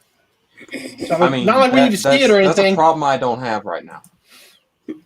Well, yes, you've got heat That's the vision, thing, so I was when you look at the looking. computer, you just see one color. Oops, I didn't mean to click that. Look, man. If colors were numbers, I would have effectively one. Okay. All right. So did I read all this? So Khara took their artwork and timing notes over to Ghibli and borrowed the machine to make Thrice Upon a Time. So there's a video of them actually doing it. If you guys are interested in seeing it, wiping away. So is Thrice Upon a Time like Beauty and the Beast ×3? Yes. Exactly. So it seems to me, I don't think that it is on a cell. I mean, yes, they're putting celluloid on it right now, but I don't think that there's actually. Guys, I don't look, think that, it sells like- at work. Incels at work? It looks like there you go. That's a shirt idea. But it looks to me like it's a pencil a pencil effect. Like it's drawn by hand with pencil rather than an actual If cell. only that guy had a long green tail with a needle at the end, we could say, look, it's cell making cells. Yeah, see, it's penciled. For some reason, they Pencil? decided to put that on there. Anyway, all right, moving on. The video shows the technician first laying down the background art, then layering the various cells for protagonist Shinji. And yes, that's cells, plural, as his face, hair, and body and clothing are separate pieces of art since they move independently of each other. Okay. I Could checked have out my fooled shirt, me because it's my hair, drawn like and it's... my. Oh God, there's too much hair. Okay. You said there were several pieces of art. I'm just trying to figure this out. How is a person's clothing a separate piece of art, or are they talking about? No, so what they mean is that the animation loop for the hair might be, let's say, 5 frames. But the animation loop for the shirt might be 10 frames, or let's say 7 frames. So the shirt is going to loop at a different rate. So they draw the head on a different layer so that they can swap out them differently so that the loops can continue to go, but at different rates without screwing it up. Okay, cool. Yeah. So between each layer, the technician cleans off the artwork with a soft glove and duster, ensuring that not a speck of dirt or other debris is left behind to screw up the shot. Because, you know, you can't use Photoshop to fix it, I guess, apparently. The meticulous attention to detail is in keeping with both Anno's and Miyazaki's reputation as anime creators with unparalleled levels of dedication to their craft. And the video has elicited comments such as, quote, keeping one of these machines around and in working order, I'd expect no less from Ghibli. That's old man Miyazaki Studio for you. They take care of their tools. All right. I bet they As do. opposed to where, like, when I saw Thrice Upon a Time in theater, I felt like there was something nostalgic about the animation in that scene. So this was the reason. Shooting animation like this is pretty much a lost art nowadays. So what they may have done with this is the thing that we see in the video might be the pencil test that they're confirming looks good. And then they're going to do it on cell for real where they paint the cells and everything. I'm not sure. I'll have to see the movie to know. For those I who are have not wondering, the watched a pencil single test one is of not them. sounding. So don't try this at home. Gross. Studio Cars tweet mentions that this shooting table is the one and only one that Studio Ghibli has left, hammering home how animation production has pretty much moved on from these techniques. Still, they haven't completely vanished just yet. And who knows, maybe if Anno ever gets to direct that live-action Nausicaa the Valley of the Wind movie he wants to, he'll find a place in the script for an animated sequence and get to use Ghibli shooting table once again. Well, thank you for linking to another article that was completely irrelevant to how you ended this. But yes, there you go. Why would what is it? Why would they use traditional animation in the frickin' live action? That makes no sense. Yeah, it was just an attempt for them to wedge that in there because they recently wrote that article. Yes, it's terrible. Moving on. All right, Evangelion Studio receiving threatening fan comments. Will report offenders even outside of Japan. Thank God my highlights didn't get broken for everything. Hate the anime if you want, but Hideaki Anno Studio Car will not tolerate personal attacks. They will send your tweets to attorney and law enforcement. Oh my until you god! have a nice day. No matter where in the world they come from. What is the quote that Mock Thanks Real for the had? tweet. I've screenshot it and sent it to my attorneys and law Yeah, enforcement. I will not be harassed. Have a nice day. By the way, if you're in the Texas area, you can get the Monica Real special at what was that workout place? Elevate Fitness, I think it was. Wait, Anyway. what? Okay. I don't want to get anything No, I don't- labeled I the don't- Monica Real special. Dear God. I mean, Monica Real special. That's where Ron gets to have the previous guy. I'm just kidding. All right. The money. Okay, cut so afterwards, too sexy. after you get the Monica Real special, you get the money cut. Yeah. Let's see. What 200 Reese 200 people? Oh, in the media store. Gotcha. How many people is Studio Jizzy. Yep. We gotta have another GIF debate. Yes, we are. And you're going to lose, Random 11. Cells within Like you did cells last time. interlinked. Are we watching gist the of new it? congratulations? As Yes, in- I think as in- actually, I think we were. That would be so funny if he ended it the same way. Look, here's the thing. Okay, well, Otakuso would rather die than work out. Oh god. That's I'm sorry, the dedication. Monica special. Okay, so wouldn't it be funny? Okay, so the article that I'm reading right now that I chose to put after that previous one is about fans threatening Ava. And it goes on to talk about how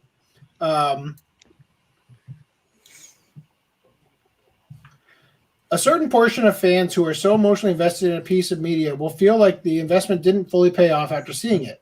Unfortunately, some of those were disappointed thrice upon a time. Where's the part? Maybe it was the other. No, I guess it was. Wait here. Anime fans who may have been around for a while may remember that when the Evangelion TV series ended on a controversial note in 1996, creator/director Hideaki Anno was the subject of an intense backlash that involved dissatisfied fans saying they wished he would die. And the anime itself has always drawn heavily on Anno's personal struggles with depression. So wouldn't it be funny? Oh, he ended up doing it. So yeah, wouldn't it be funny if this scene, if this article, which we're covering right after that last one, is a thing because they're getting threats because they ended the refill the exact same way with the congratulations Shinji scene.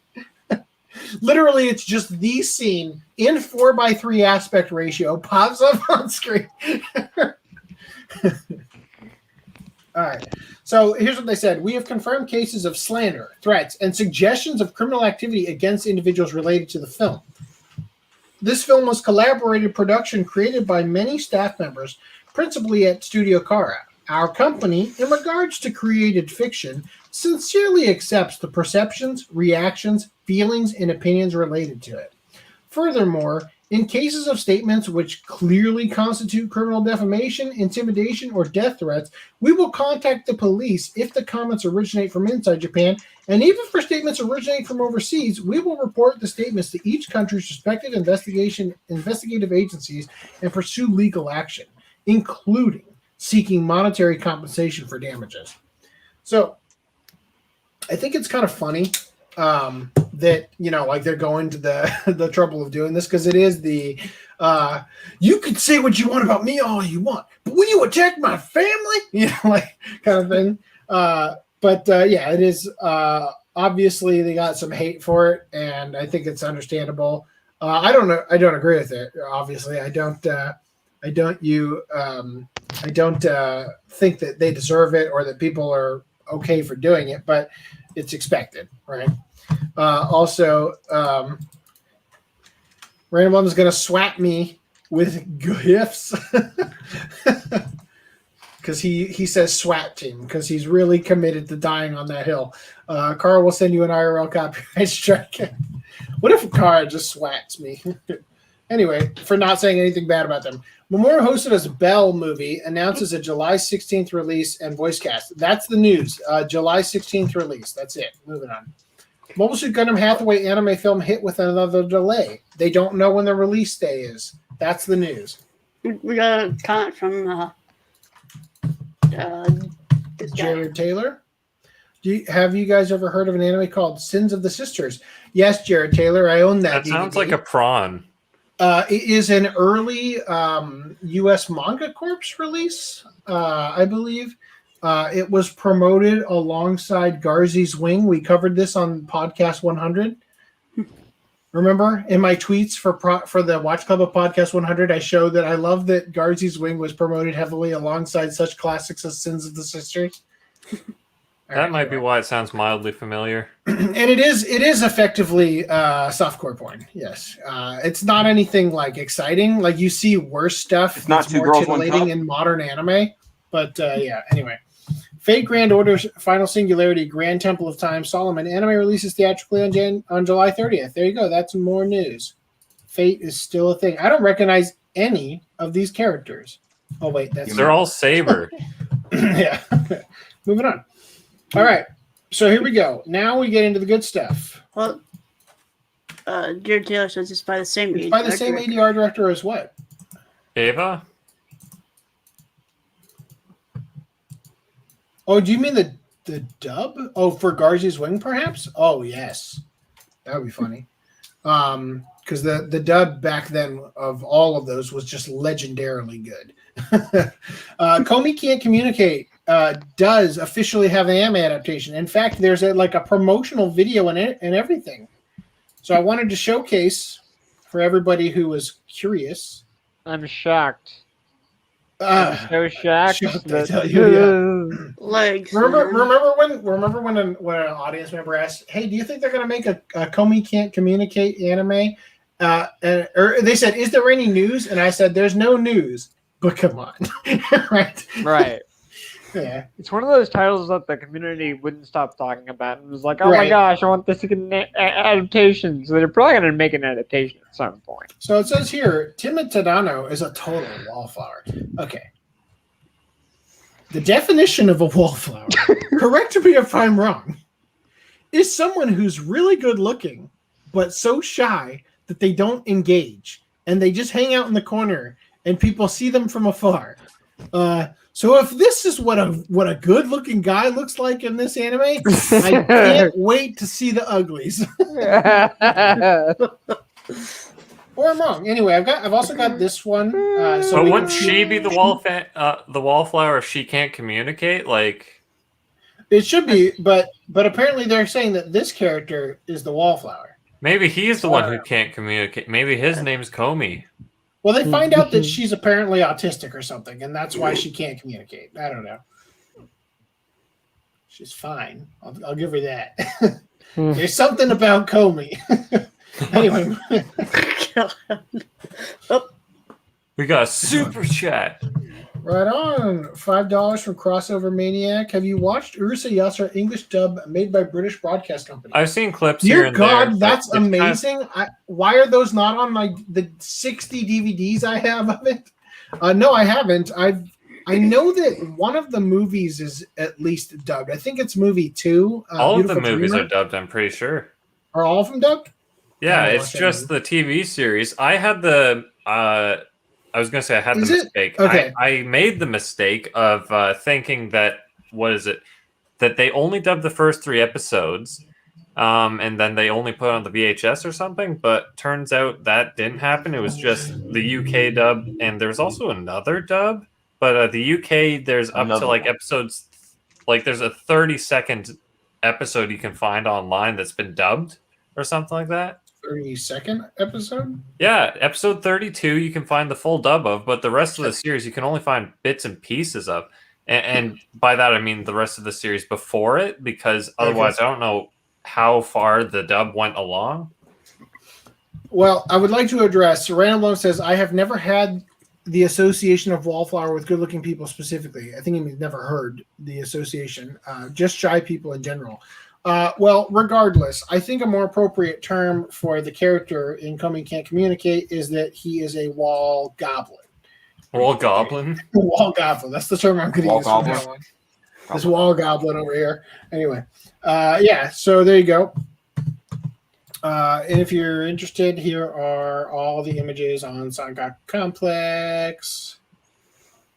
Seems like it'll be a fun watch. I'll give it that. I'll watch it this fall. I'll watch it when it gets dubbed. So long as it doesn't have Monocoreal as Kamuy. I'm really don't even put that out into the universe quickly. Brittany Karbowski or literally anybody else, please. Yeah.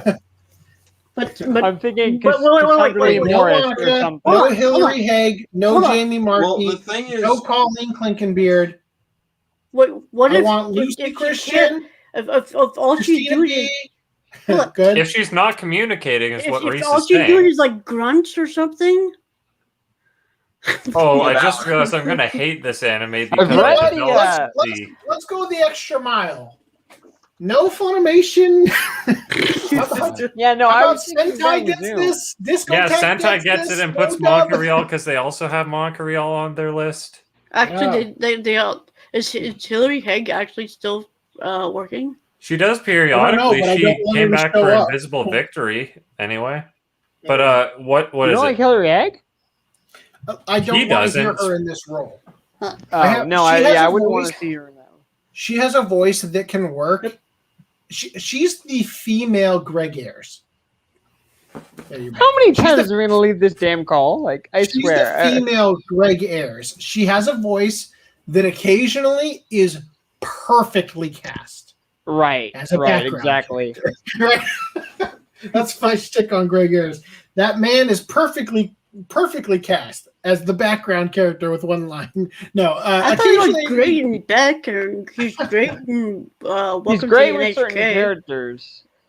Yeah, It's like, so wow, that's you're what I'm perfect getting for at. this role. There's some characters that they can pull off really well, but when they are miscast, just imagine They're the horribly fucking. miscast. I don't have the imagine Greg Ayres fucking- problem the, with like her. ADR director just sitting there like, God, I'm imagining, I'm I hoping could just for like see the Bang what a Zoom lead cast. in my wallet, you know. I'm hoping for the California cast, honestly. I'm hoping for like a Jeremy Lee, a Christina V, like you said. Aaron It's not Yeager, Morris. what's his face? Bryce Juliet Papenbrook is Simmons, every I would take. protagonist. Yeah. Anybody, anyway. He's every little bitch protagonist. Okay, here we except go, for here we what's go. his name Oh, yes. from- Garzy's Wings, Sons of the Sisters, Galaga, MD Geist, and Armor Trooper Votoms were all the same ADR director named Kip Kaplan, the best ADR director ever. Not really. Armor Trooper Votoms, I don't think got dubbed beyond like a pilot thing, which is very unfortunate because that Guys. show could have had a fucking great dub. I If hate it had I'm all so that. late to this comment, but adding to who needs to be in a role. Can we get Molly Stacey in some more roles, please? I've Oh, never dude, heard that name. What about She's a Kamuy from A Kamuy Got Killed and Rory Mercury from Gate. Well, I've are only you seen serious? Gate. Those are the same voice actor? Yeah. That just further confused me when I tried to watch Akame Got Killed, thinking that Akame was Rory, because I had seen Rory in things and thought, yeah, I'll watch that show, and then hated it. Let's see, who's the girl who plays Kari in Digimon?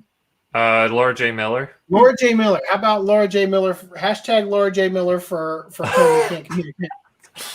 Sure. I don't think anyone employs her How besides is it that she Viz still for that sounds the same after like character 40 years? in Naruto. She's like Hey, she 70 was in years old. How Charisse. in the She was world does Charisse she... in Stride. Yeah. I need to buy that. She plays like a jillion characters in freaking recent episodes. Oh, I of hope they Curious bring her George. back when they dub the new Digimon. What gets me is like the voice of Izzy. I hear him everywhere. Mona Marshall, you hear her in South Park, which is funny. So Random 11's making the obvious point. Yes, it doesn't really matter who voices it if the translator/writer inserts crap lines, for sure. It's true. I was watching Jobless Reincarnation and cringe when an effeminate guy says Sugar Bear. Wow. Well, I'm not Okay. familiar enough with Sugar Bear. Oh, I think I might know what they're saying. They're mixing what Flip taught myself and was it Reese or Augie? I don't know. No, I don't think that has something to do with the With like bears Sugar Daddy. and things. Yeah, Yeah. I think. Anyway, I'm going to move on. Aquarian workers gather in Aquatope of White Sand TV anime visual. It's about a pair of young women who meet at an aquarium in Okinawa that is on the verge of shutting down. Do they get wet together? Well, let me read to you this synopsis. A girl meets girl ensemble youth drama set in Nanjo City in Okinawa. Aquatope, I don't know how you pronounce it, of White Sand tells the story of Fuka Miyazawa, a former idol who gives up on her dreams in Tokyo and moves to Okinawa, and Kukuru Misakino, a high school girl who serves as the acting director for the Gama Gama Aquarium. Kukuru invites Fuka to work at the aquarium, but the aquarium is in a financial crisis and is on the verge of shutting down. I can't wait till they form a band to save the aquarium or whatever they end up doing. That How sounds are like they spelling Fuka? Because it sounds I've like never they're heard of put- another character. Fuka. your suggestion makes it sound like you're imposing what happens in Fuka onto really? this because they start a band and all this stuff. It does. You know. I wasn't trying to, but think that. I was like, wait a minute. It Is just this seems Fuka? like a Is this shitty Fuka Lifetime who's, series. Like, giving up on her dream. in terms of the way they phrased it. Anyway. And they were moving on a beach for like a They, portion no, of it. they Yes, they saved were. the aquarium by adding the squid exhibit. New Eureka 7 High Evolution anime film gets a theme from a band called Hentai Shinchi Club. Okay. Whale. There, that's the news. I felt that was newsworthy to just tell you that. That was my Heroines drop protect for the you, racetrack and hairpin double short form anime. So hairpin double short form anime. I don't know how long it is, but here's the It's a characters double that hairpin you will be length. seeing. Probably 4 minutes. I don't know. I could see a horse running over all these characters. Well, you know what? All First, right, here's the the- first one. Now a series I actually want to see. Hey, do you guys remember? I got turned into a black girl, so naturally I fucked my best friend. Yes. Yeah.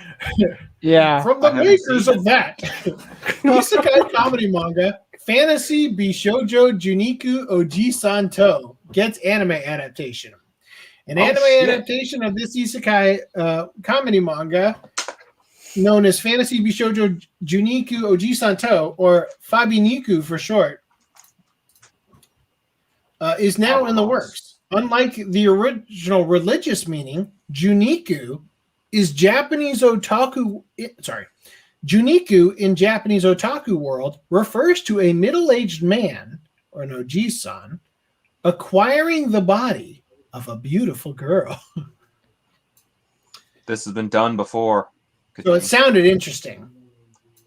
And It then sounds it sounded like really it sounds weird. like that episode of fucking Hey Arnold where Grandpa goes back to hang with those high school girls. Dude, I ain't done yet. Oh, The story that's begins what she said.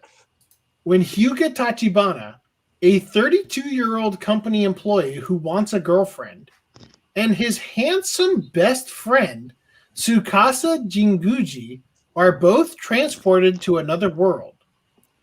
Hyuga is so unpopular with women that he laments, quote, "I've already wanted to be a girl." I don't sympathize or empathize or even understand that statement. What I'm so unpopular with women. I wish I just was one so I could shun myself. I don't even understand. I can't look But in the anyway, mirror.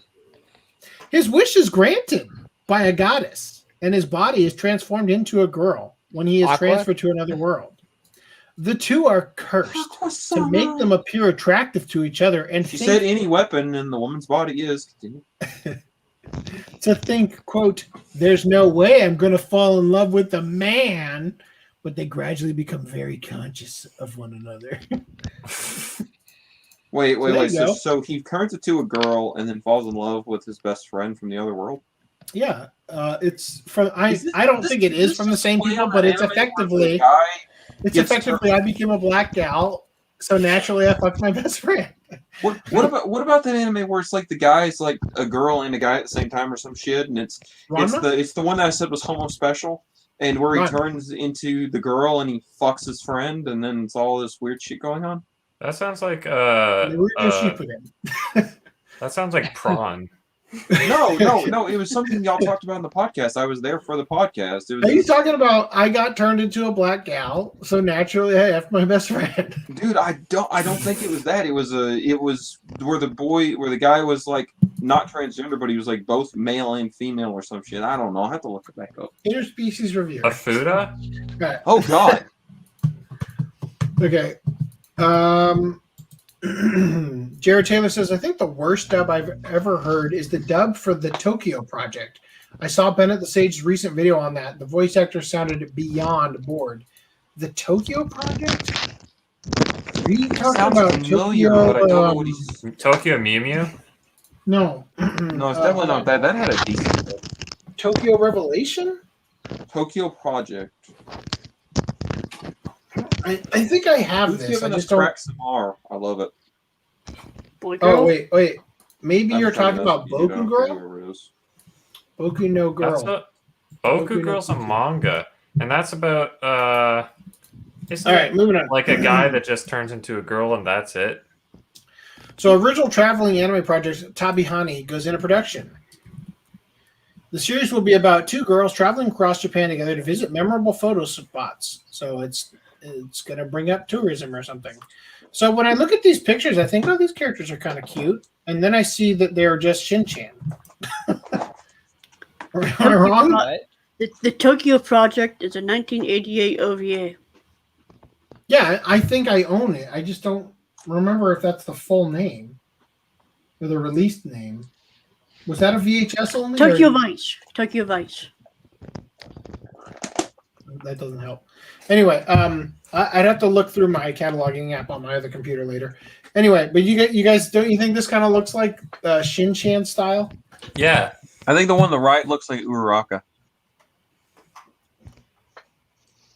On the Okay. right? You mean on the left?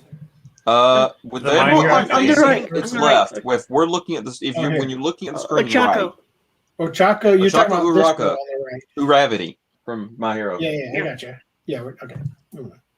All right, artist Jun Inagawa. Spearheads, magical girl destroyers. Hentai. Yeah, he did. That's his anime. So, FDM, this is for you because they've got like a friggin' metal logo that you can't read. Well, you can't read it because it's Japanese. Yes, it is. I thought Brad. I thought AC spoke fluent Japanese. How can you not read that? I can read it. What does it say? It says Maho Shoujo Magical Destroyers. Now, is this magical girl destroyers, like destroying magical girls, or magical girls who are destroyers? See, I like to think that it's a series about magical girls from the perspective of the villains. But that's probably not what it is. That sounds like a very weird twist on a very Like it's very- over in one episode. Yeah, like it sounds to me like one of those shows that's gonna have 3 episodes and be like, Yeah, I don't know. yeah, no. So Here, the person, here, Brad, the I person will that, link you a hashtag relatable meme Oh. in the private chat that you can share with the audience. This chat's full Yeah. of all kinds of privates. my favorite grind black metal band. Yeah. What the hell is that even a picture of? I can't tell. It's just It's the picture- wear it's- of the it's the- leather, but yeah, it looks it's like worn leather on a chair or something. But it looks like a metal logo for It those does. bands that are like Oh. extra extreme with their Yeah. illegibility.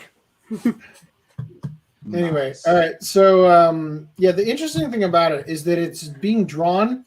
So, Jun Inagawa, the artist, right, is active across various subcultures such as streetwear and music. It shows that he doesn't naturally do this kind of stuff because he clearly doesn't know what he's doing. But it'll be interesting to see how it goes. Anyway, so that time I got reincarnated as a slime season 2 announces a July 6th return. I've been excited about this for a minute. He just skipped right ahead about it. You Oh. can keep talking about it. Go for it. And Lance was saying, just like I'm excited about it too. Like all this. Boy, I wish all- you guys had warned me that the characters in this show have eyelashes the same color as their hair. Like I fucking hate. Hey, Shion is beautiful. Fuck off. But either way, the thing is that this show is going to have a second season, more than likely finished, all 24 episodes, before Funimation gets around to the dub, and I still haven't watched the damn dub because I'm waiting for it to finish the first 12 episodes. It's I pretty don't close. understand why it's taking 6 months to The dub next 12 episode episodes. comes out tomorrow. So how Oh, long do I thank have to goodness. look at this before I can actually read it? How is it? Wait, the this is an band- example of it's- a real band logo. Hold on. I can And read you it. The see that band. spam at the top? That's the name. Yeah, that's the name. That's Hey, really AC? good. AC? Are you I'm gonna use serious? blind ease on you. I This can is It's read real not- this. band. it's You not can look real. it up. This No. this is what? Sir, I'm sorry.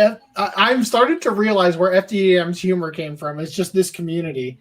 Yeah, it's called XAVLEG, right? So it's short for acidic vaginal liquid explosion generated by mass amounts of filthy fecal fisting and sadistic septic syphilis sodomy inside the infected maggot-infested wound of a molested nun dying under the roof of a burning church while the priest watches and ejaculates and has perverse pleasure over his Oh my god! Wow! You know what? That is probably the longest track title I have ever heard. No, that's a band name. That's the That's a band name. name? Yeah, That every is the track longest has to band have name I've that ever heard. right before You the know, Now I realize your are you listening FDDNM to? probably doesn't stand for Frederick Daniel Douglas Norman Maxwell. Oh no, it found me out. Alright. It really does. It really does stand for fucking But- pussy destroyer. No. Back What did we come up to with? slime before we completely leave it.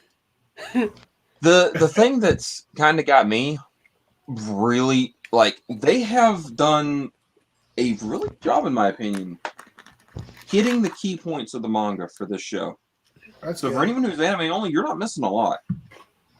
Like there's only one scene from the last season that I felt got kind of cucked, but there's nothing the dubs or the subbing of the Japanese could have done because they shortened was it. I it? think the spoilers safe. Cool. Everyone ready? I've read up to book 6. Oh, So I know. I was just prepping everyone else if I Wait, if I which can like series? Slime? into something. yeah, slime. Oh, Well, God, let's just need put it some this sort way. of visual cue to come back in. A character dies, and then visual cue Big is bad. no longer on Lance.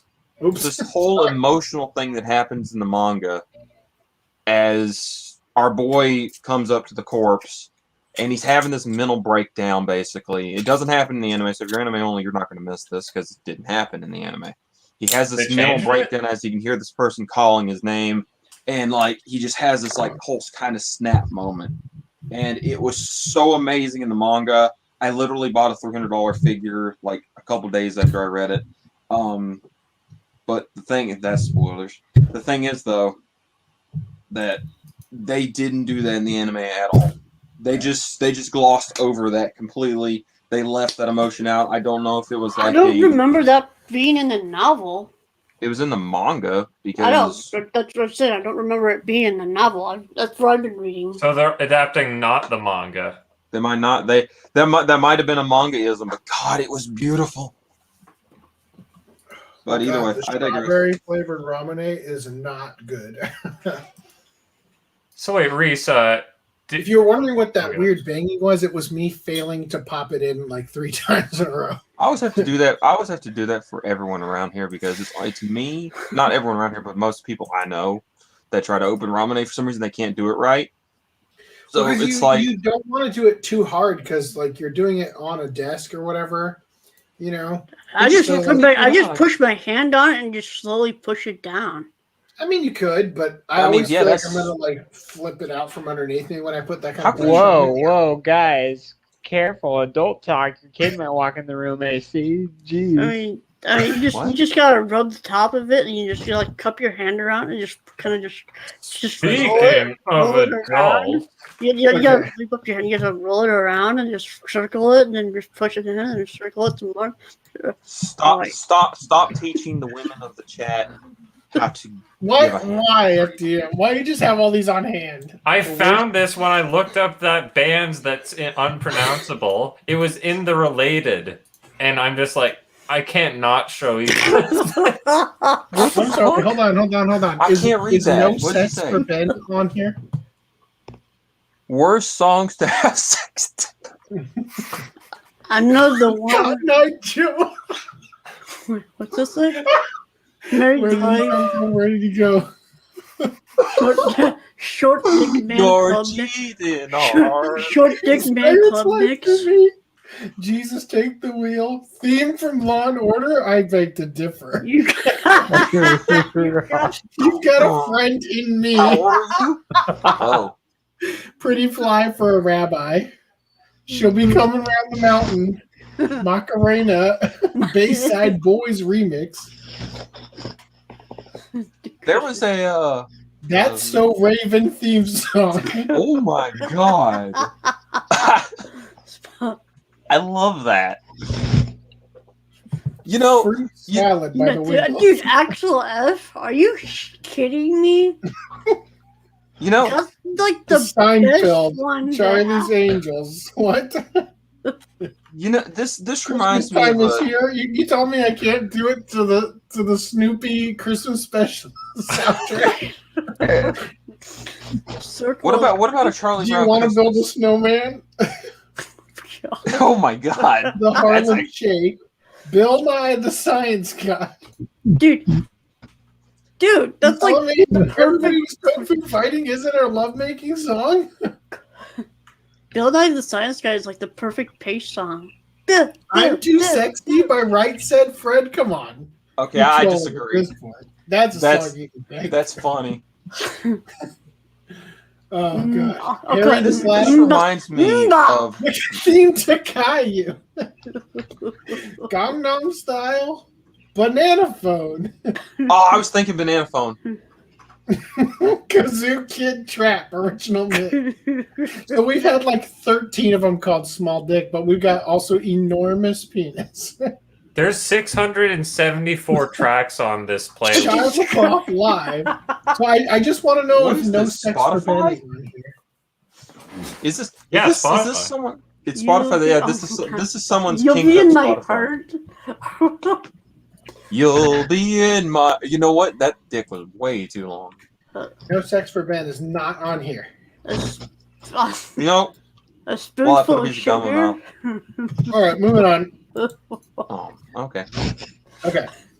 So One Punch Man Season 1 director Shingo Natsume's original TV anime Sunny Boy premieres July 15th. That was not really That's my dad's birthday. that. It's premiering July. Oh, look at the cat balls. That's great. That's got to go in the Am I thumbnail. crazy, or does he look like the boy from The what? Tanaka-kun is Always Listless? It's from the character designer of Perfect Blue. That's been a minute Hold since I've up. been. What are we putting in? The cat? The cat balls. Do you see this cat's ball? She's holding it like through its No. groin to grab its heart. Right? And Okay. the ball's just What the hanging out hell right here. am I looking at? All right, Doctor, he's ready for the new drink. Oh, No. balls. This cat's already had him removed. So when you look at these characters, like, this is how I feel, right? I feel like this character. I feel like this character. This is the character I want to feel like.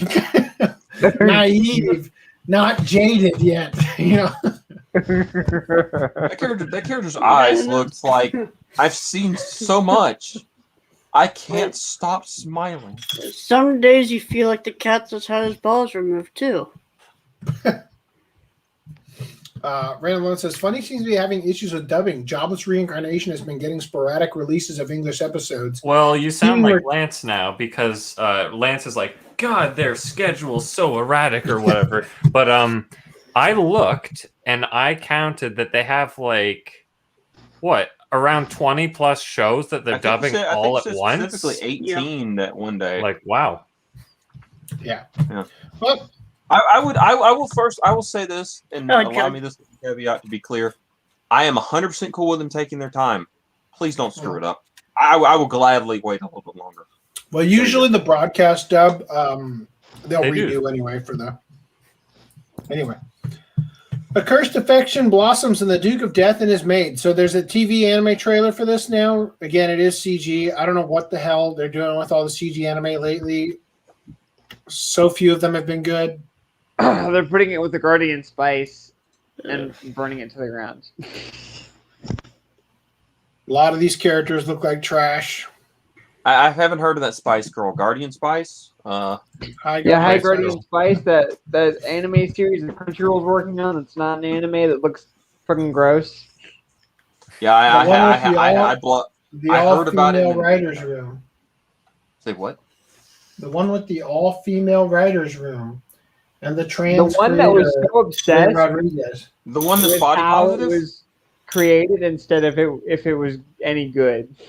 Yeah, the one where the video they did promoting it was just about how diverse the creators were instead of anything about the actual show. Oh, yeah, I remember this now. Yeah. Yeah. And it turned off Alright. the comments on the video about 2 days later.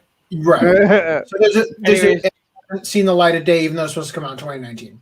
So there's a BPO complaint taking offense at the currently airing, what was it? I shaved my beard, so naturally I picked up a high school girl or whatever it's called.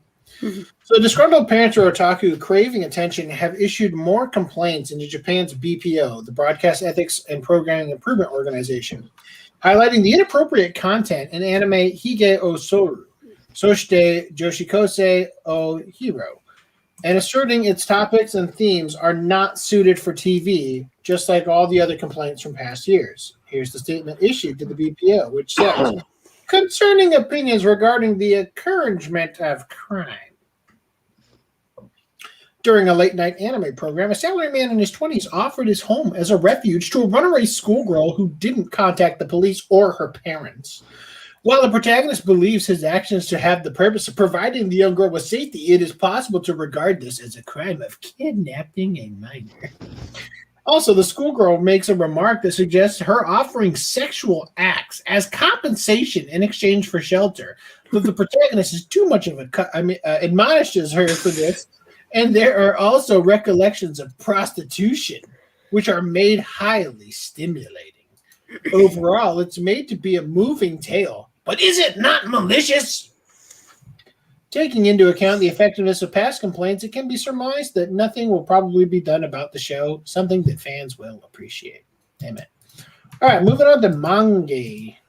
Okay. With that, Greenline is going to take his leave. He has been cutting in and out. I think I need to restart my computer, and I need to clean up my room and stuff for the night. So I will be taking my leave early for the night. Well, it was nice. It was nice to have you here with us. And thank you. I apologize for interrupting the streams because I've been, like I said, leaving and entering and just.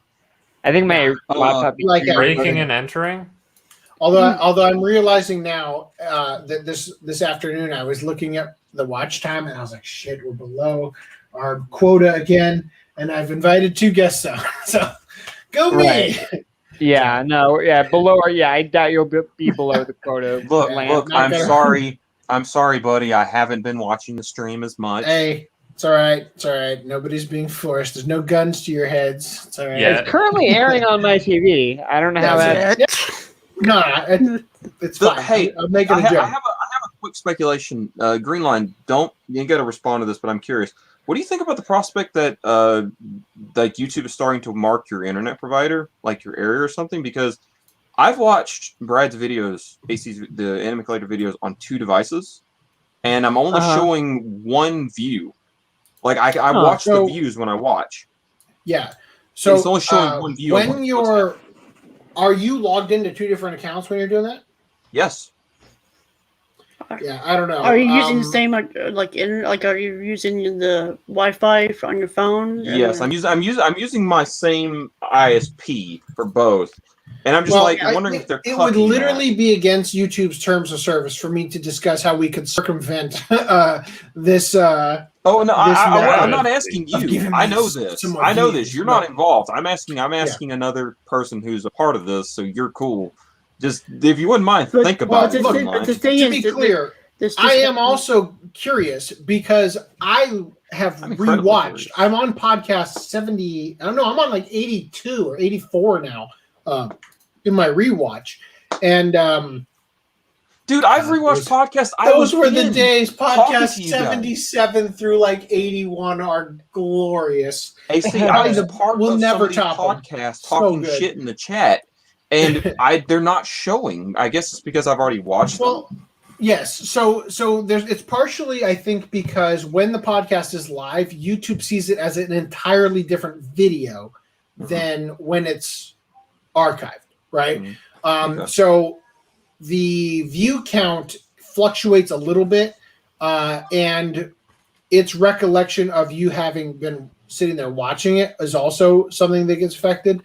But fair enough. Just gonna turn off the Command F search for the word sex on this screen because I was trying to do it on the other window before to see if No Sex for Ben came up in that song list and it didn't.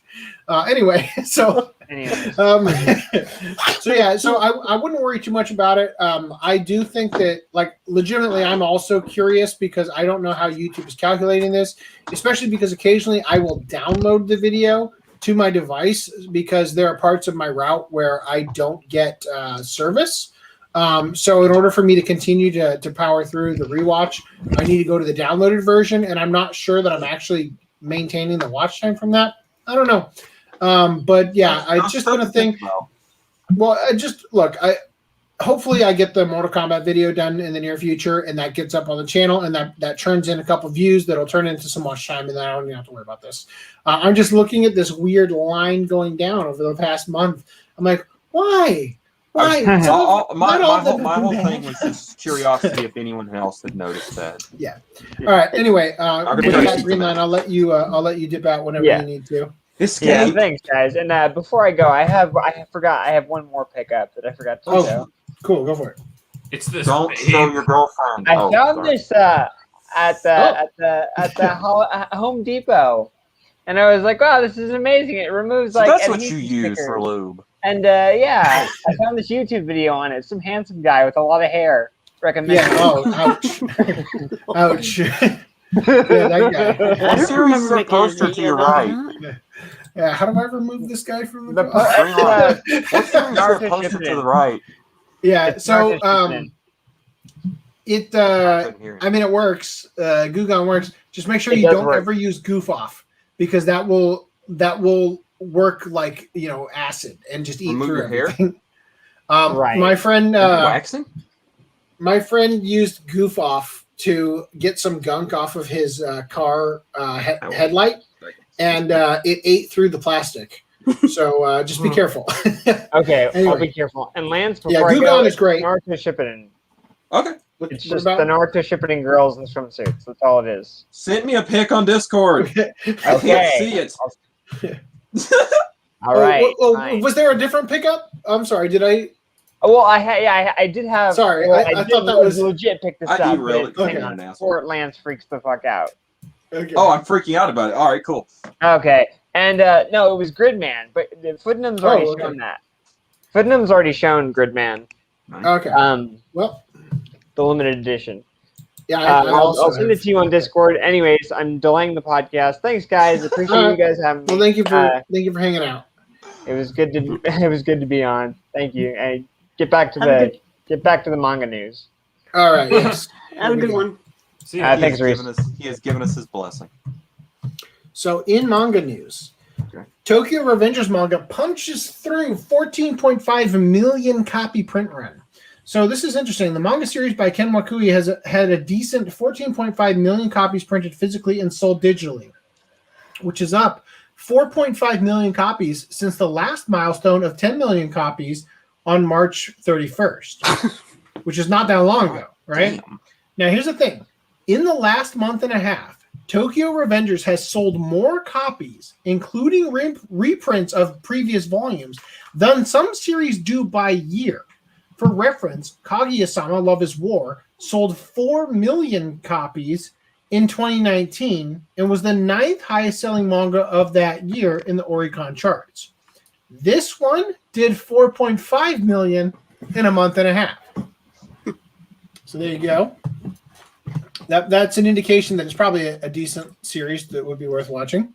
Either that or like everyone, like 30 people bought like 50 volumes. Random 11, you make a very valid point. What was he saying? Random? You said my $1 a month, referring to his Patreon pledge, seems more enticing now, eh? Because I actually add watch time by not being on the show. Think about it. Yeah, you're not Yeah. wrong. All right. So in other further manga news, Spy Family manga comes out of the cold with 10 million copies printed and sold. Every time I hear about that manga, I keep thinking about The Incredibles. It kind of looks like Boss Baby. The best anime. So it has an art style that definitely it's pick upable. You know what I mean? Like if you were looking at different manga in Barnes and Noble or something like that, Mhm. and you saw this, you definitely pick it up and check it out. You know what I It's mean? sad. It's sad Not that you Volume mentioned Barnes 7, and Noble. I've of only ever course, been in. No, Volume 7 is actually kind of a shit cover compared to the other ones, but this character is she the psychic?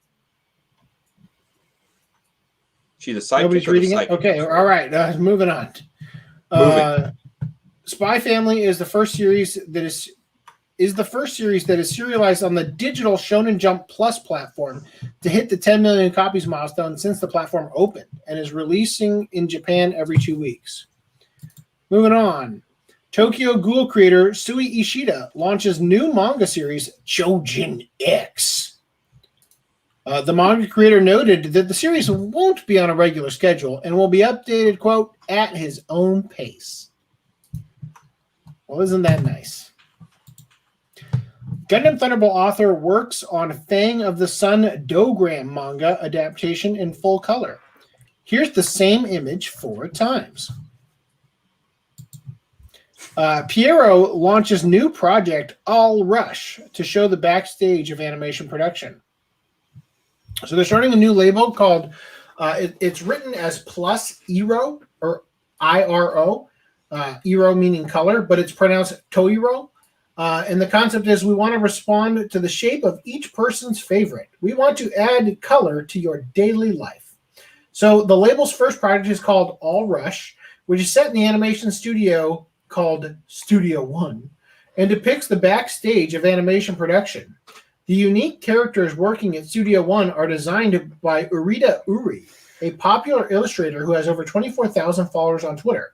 So what I find interesting about this is that we sort of saw this with Ilya Kuvshinov, that just being an artist with a following is that's grounds to have animes made about your work. Now, you don't even have to have like a manga or anything. You just you draw stuff that people like. Well, shit, we'll give you a job. We'll make something out of your shit. You know what I mean? So that's kind of interesting. This is the world we live in. I'm very happy, even though I did it way too late. I'm very happy that I've entered this sphere of being an online, whatever you want to call me, personality, right? Because followers are the new currency. Which is kind of fucked up, but whatever. Follow me on Twitter. Oh my god, like and subscribe. Anyway, we're not talking about human trafficking, YouTube, okay? Yes. E. Castro says, yes, the girl is the psychic. So, all right on. He's reading. He's done his homework. Anyway, so I thought this was interesting. Also, I can't wait till their Studio One. I can't wait till the chapter of the manga where it gets burned down. I can't wait till they get copyright infringement for using the I got it. I got it. Nobody else did, but I got it. All right. Hey. Well, Random 11, my $10 a month are better because it can maintain the podcast. You guys are both making such great points. I like where this is going. Thank you for that. They're arguing with currency. You're kind of broke, dude. Ouch. Thank you for pointing out the obvious.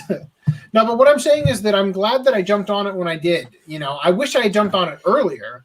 Like, I've talked in the past about how, as an artist, I never wanted to post my artwork online because I didn't want it to get stolen.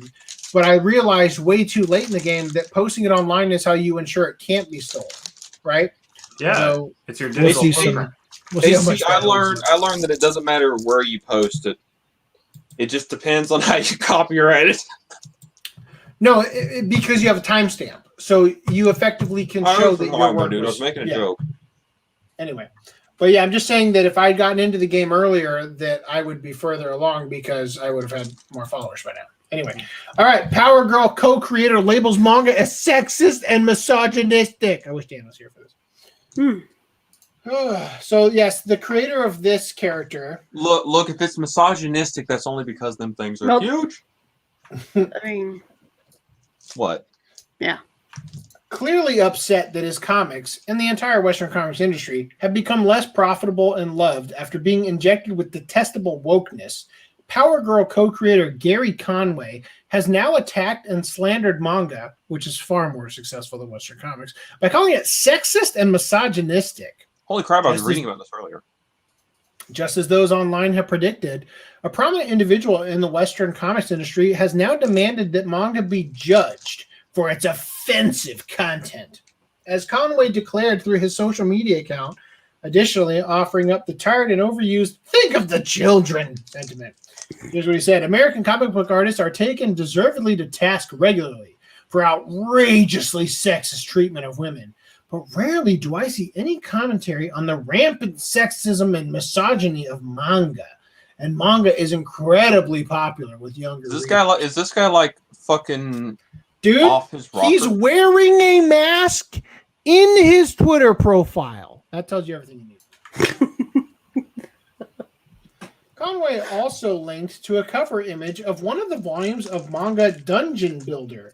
The Demon King's Labyrinth is a modern city, as if a person's appreciation for female sex appeal somehow proves his disingenuous point. Okay, so I'm pretty sure I don't have anything to worry about here, but just in case, I'm going to It's pretty gratuitous. Look, the thing is, That's not that bad. how I'm just the scroll hell through do you come to this thought a process? couple more of these real quick to make sure. Gee, no, that's okay. Okay. I just don't understand I how don't know what I someone comes to thought this that thought was for a second. Okay, cool. And am I just blind enough that I look at an anime character and don't see a real person? People are like, oh man, that sexualized a woman. What's not one? It's a hypothetical woman? This is a series that's published over here by not Ghost Ship, Vertical? but Seven Seas. Kevin sees. Oh, 70s Entertainment? Yeah. So it's just, I mean, they And do also, how much does their he bread think and butter that is has the the full dirty stuff. collection on his shelf? Well, Random One says yes. Power Girl creator. Known for creating Western comic characters with the biggest boobs. Cry's manga is doing better because Western comics have gone woke and broke. He seems to have known what worked and then forgot. Here's the thing. He's the Power Girl co-creator. So who knows what role he even had in creating this disgusting filth. I've always hated this character. So the story goes that when they created this character, and this might be wrong, I don't know. I'm just going to tell you the story that I've heard. But the story goes that they made this character's tits bigger and bigger in each volume until the editor finally said something. That's legendary. Yeah. Artists are really good trolls. Anyway, so they said, not to mention manga's rampant sexualization of teen and preteen young women in media that in America is mostly popular among young readers. Do we ignore this because we're afraid to criticize non-Western cultural tropes? Yeah, don't. That's not okay. You can't question Japanese tropes. That's racist or something. I don't know. Don't twice be Miss Nagatoro. I have to ask. Chat, hit me here. I'm colorblind. What the hell is racist about Miss Nagatoro? I haven't seen the show. Oh my god, I keep telling you, Lance. It's because she has slightly I'm not darker asking you. skin. I want the chat to answer. I want to see what they have to say They'll about tell this. you the same answer. Okay. Oh my god! Did anybody claim it was racist? A lot of people have. They're claiming that she's racist and like her Just because her she's demeanor really is tan. and her demeanor and the way she's picking on the little quote unquote white boy. I don't get it. I'm just telling you the stuff I've heard. So the people who are pointing, they say this is the stupidest thing. Well, when you point out racism, four fingers are pointing back at you. it's a two smell to Delta kind of thing. Yeah, okay. As indicated by news sources, criticism of manga happens far more often than Conway tries to frame it, as there have been several series that have been attacked by mindless Twitter keyboard warriors upset that fictional characters are more attractive than them. Such perpetually disgruntled attack helicopters have frequently attacked Boku no Hero Academia for countless reasons, even though the manga creator previously submitted to censorship, such as the inappropriate attire of Momo. Nothing wrong with Momo's attire. What? Even though her power involves pulling objects she creates out of her body, the thinning out of the girls in the anime adaptation, and the bustier interpretation of female Nejire in the anime. Yuragi so no Yunasan, that's Yuna the Bath. What is this? Yuna the hot Hot spring. spring.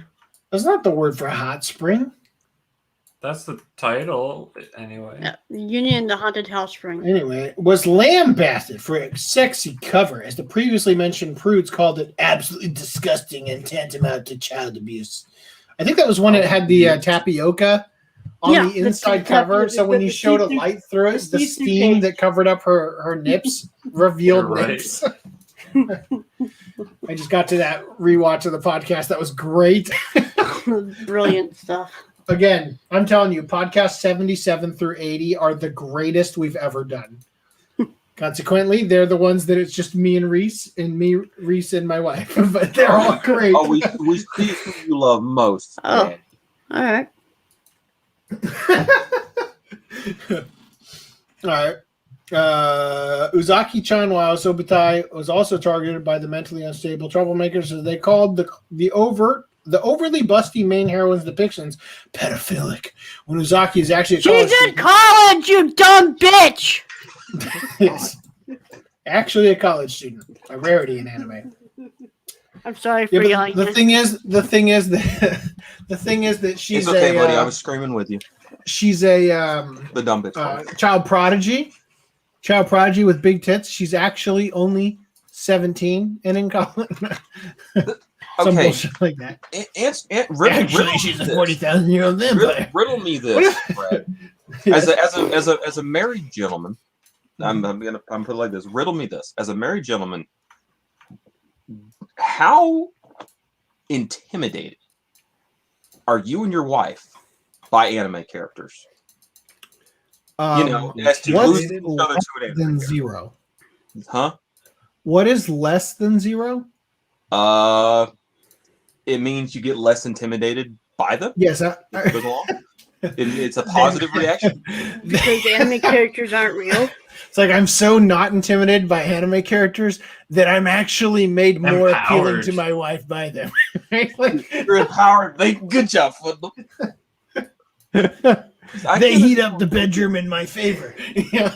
I have I have spent the last couple years trying to get myself in better shape, and I have a freaking shirtless version of Goku over here, where he's ripped as all hell. No offense, I'm not getting there. That's not human. Are you saying like the whole this makes women feel bad about their bodies because they can't possibly achieve these beauty See, standards? this is the Exactly. thing. They're not Okay, real. this So is the thing. you're So- immediately more attractive than this fictional character just because you exist. Well, yeah, and I think that for a man, when you're looking at fictionalized men, or let's say the ideal male form, for example, Toguro. nobody from Yu Yu Hakusho. Nobody walks into to their garage where their weight set is and Where the sees their Lamborghini is. full wall poster of Arnold Schwarzenegger posing in his, like, what is that pose he has? The double, like, back bicep up and down curl, whatever that signature pose he had was. Nobody walks in and sees that picture and then looks in the mirror and says, "I'm skinny. I'll never be like that." You know, nobody looks at that and has that response. Not without You having look at some that sort of and mental think, condition. this is what I'm striving for. Not to look like Arnold Schwarzenegger, but to reach a level of human achievement on par with putting in the work that someone like him has put in. And So so steroids, over no. time, it inspires you to work harder. Well, You Cue Arnold mad Schwarzenegger. droids, bro. Cue Arnold Schwarzenegger. Damn it. I will be back. So I'm coming day and Well, a night. ton. I mean, it's terrific, right? So, I'm in heaven. Yes, it inspires you to be coming day and night. Anyway. Oh God, I'm coming again. So yes, so what I'm getting at is that when you go to the gym and you see, other guys who are really in shape, or let's say in your case, you go to the garage, you've got the Arnold Schwarzenegger, or you've got the How figures did of you know? fucking Goku, shirtless Goku. It's not that you're trying to look exactly like them. It's that you are using it as a goal to push you beyond perhaps what's even humanly Super possible, Saiyan. just to drive you towards trying, right? And then what you it's do more of an inspirational time is tool you than look in anything, the and that's mirror all it's and good you for. see a better version of yourself than the previous month, and that becomes the motivating factor behind moving forward. So it's not that you're these unattainable beauty standards. It's not supposed to be attainable. It's to give you a drive towards bringing yourself to a level that you can attain with hard work and perseverance. It brings you to that level, and it's where you got doing those things. So your going to be, proud of yourself and the work that you did, male and female, because everybody works with what they've got, Exactly. The only people who look at the unattainable beauty standards, quote unquote, Show the picture of discouraged are the people who That aren't doesn't willing exist. to work. Right? Yeah. So, anyway, continuing here. Let's see. We got a couple, I we got a digress. couple chats here. Oh, we do? We got a couple chads here. What do we got? What did I do? Oh my god. Here. Okay, okay, the hentai show is a bit much, to be honest. I don't know what it's about. Wait, which one was a hentai? Some FDM shade right there. Probably The guy coming all the time? What did I say? Pardon? AC is throwing a fit. What? Is he talking about the podcast that I was apparently absent? Right. "Those Because was I said it pilot." was the show where it was you and me, Reese, and then you and me and my wife. Look, just go back and watch them. The articles we covered. That was the time when we covered the we covered that article when I told you guys about Boner Bunny, the cactus that I used to park next to. Because we were covering an article. I forgot what the topic was, but the picture had a cactus that looked like a limp dick. And I brought up the fact that, like, there's got to be on, like, stock image sites, there's got to be an entire section for, like, things that you can't explicitly show, that you need something else that conveys the same exact point. Failed stock images. What were we talking about? God, that was funny. I don't remember, but that was that podcast. My cheeks hurt. My cheeks hurt from smiling so much. We were laughing so hard during that podcast. And then we covered that guy in podcast 80, I think it was, because my wife was there, where that guy had a tumor in his brain that caused him to develop tits that then lactated. And they were like, the Chinese doctors were measuring how far they could get the milk to spray. Oh, God. Oh, good times. Oh, the articles we got to cover for those Was like that 3 or 4 Wolfpack weeks Ass were Attack? all gold. What's that? Was that Wolfpack Ass Attack? Wolfpack Ass Attack, the Jinro podcast 80. Yes. That one is definitely on my next watch list. Oh, so good. Dude, seriously, I'm telling you, go to podcast 77 and just watch 77, 78, 79, and 80. They're all amazing. The comedy dude. Dude, I laughed so hard I had to pull the truck over a couple times when I was working over the past weekend. I'm not even kidding. It was so funny. Dude, there's not a can. What are you doing? Why are you pulling over? Well, I only do that when I only re-listen to the show when I'm by myself, when I'm running the route. When the routes are so big that it requires 2 trucks, both me and the other guy are running a different truck, so we're separate. So I just put in an AirPod, one AirPod, and the whole day I'm listening to the show at 1.5 times speed, and it's been wonderful. I've been very much enjoying it. I can't wait for the Canon camera to come out in one of those rich neighborhoods of this guy jumping out of the truck and he's grinning ears. He fixes the shit covered garbage can, and they're like, every single house that we service has high def cameras with like microphones that could pick up a pigeon farting a mile away. I guarantee you, at least somebody so far has looked outside to hear me laughing hysterically and then check back their thing. And I guarantee you it'll show up on Reddit at some point. Somebody's just gonna post it like, "Look at this asshole," like they're gonna be like, "He's laughing at my house." My cans were so clean it drove him insane. What's going to terrible is you're just gonna turn around when the rich room are gonna be standing there in their fancy outfit and they're in a fucking. Well, I can't tell you how many times turn someone around snuck up on me because I had one AirPod in and I couldn't hear them coming. I mean, anyway, well, 30. So, okay, so. eCasher says, I mean, Goku is a Saiyan, so maybe aim for a Yamcha build. That's pretty good. Eyes of the Wolf 101 says, considering the kind of people we are dealing with, they are accusing others of what they are guilty of. Yes, of course. I know. That's why I used that. When you point at something, four fingers are pointing back at you. Kind of thing. I had a preacher tell me once, anytime I saw a twig in someone else's eye, it was a board in mine. Yes. Well, okay, I'll get back to that. What the fuck was that second clip? It's from Urusugi Doji, Legend of the Overfiend. That's the thing you keep referencing that you want to review on the channel. With Yes. I'm coming again. I'm coming again. Oh God, I'm coming again. Ah! Yes, that one. I've never seen that. Don't toy with me, Miss Nagatoro. They will think AC is a schizo. Yes, most certainly. Dude, I had a woman the other day. Did you now? Greenland says, Lance, go check Discord. That's I had a woman the other day. So provocative. I might have told you guys this Don't story. tell your before, wife about 'cause this. It happened too. a couple You weeks having a ago. woman But the other day. I went to this one. Actually, it was the route I did on Saturday. This last Saturday is week 3 Saturday. So whenever that was last, not this last one, the one before.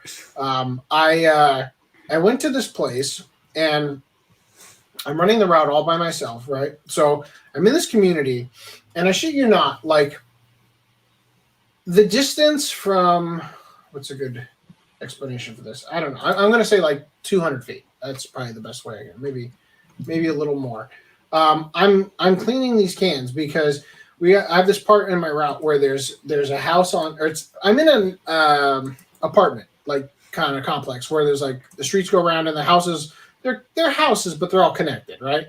So on one side I've got garages, or garages technically on both sides because the street goes around the back alleyway or whatever. But anyway, this side's not out, so I start cleaning on this other side, and then while I'm cleaning, this woman like 200 feet away behind me like gets my attention and like hello, and then I can't hear her because the truck is too loud and I've got the AirPod in, so I turn off the AirPod and I walk all the way over to her because she's talking to me like I can hear her, and I have to get like right next to her, listen to her. This woman, big ass curlers in her hair, face looks like a minefield of like something going wrong, like not necessarily acting. This is the look her husband only lets everyone else see. Looks like a meth addict, right? And she's got like this crazy eye look to her, and this is like an older, wealthy woman, right? And she's in a bathrobe with the big curlers and stuff, and she says, "Can you do my can?" Right? And it's like, I don't think she meant occasionally those I'll pick up a cans. one-timer. I'll pick up a one-timer occasionally and just take the money as cash and give it at the end of the day to my boss. But I don't usually like to do that if the route is really heavy, because one-timers take a lot of time, because a can, believe it or not, a can that has never been cleaned takes a long time to clean. A can that we've cleaned at least once in its lifetime is way easier to clean, right? So this woman, I'm like, let me take a look in your can, right? And I open it up and it's filled with trash. And I'm like, look, I can't do this. Well, it's like, it wasn't so filled with trash, because like usually if there's a bag or something there, we'll take it out, right? And we'll just set it aside, and then I'll take the can, clean it, and then I'll put the bag back in and spray it with deodorizer, right? But in this one, it was like, it was a bunch of loose stuff, but like, okay, she's gonna pay us like the rate for a one-time cleaning. I'm like, yeah, I can take the trash, right? And then I have to go all the way back to my truck to get her a card, because she's thinking she doesn't want to clean it right now. Maybe she wants a card. And so I tried to leave, and she's like, "Can you take this?" And I'm like, "Okay." So I take the trash with me, right? And I'm just bundling it up. And as I'm taking it out, there's a freaking enormous bottle of wine in there that's empty. And she's like, "Oh, how'd that get in there? Huh, wish it was full." Like this woman is insane, right? And I just take it and I go back to my truck. Again, I'm walking like 200 feet back to the truck. I put it in the trash bin I have in the truck, and then I grab the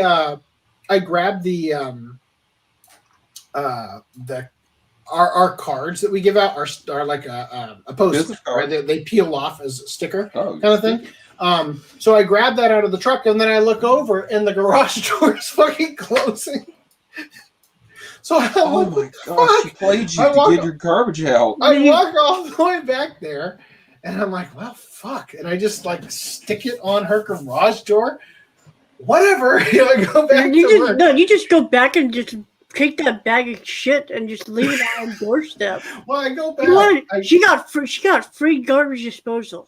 No, here's the thing. I go back to the truck, and then when I get back to the truck and I turn it back on, the fucking garage door opens again. So I'm like, so I go back to let her know. I put it on the garage door, and I'm pretty sure at this point that she's like taking pills with alcohol, kind of levels of crazy, right?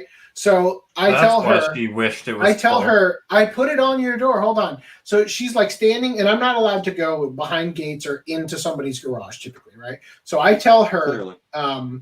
it's on your garage door. I put it on your garage door. Go ahead and close it, and I'll grab the card for you and hand it to you. And I'm thinking to myself, as soon as this door closes, she's going to just forget what she was doing, go back inside, and I'm just going to be standing here like an asshole, right? So what I do is, as the door's closing, I grab the thing, and then I immediately kick my foot into her garage to trip the sensor so that the garage door doesn't close all the way and opens back up to force her to come get it.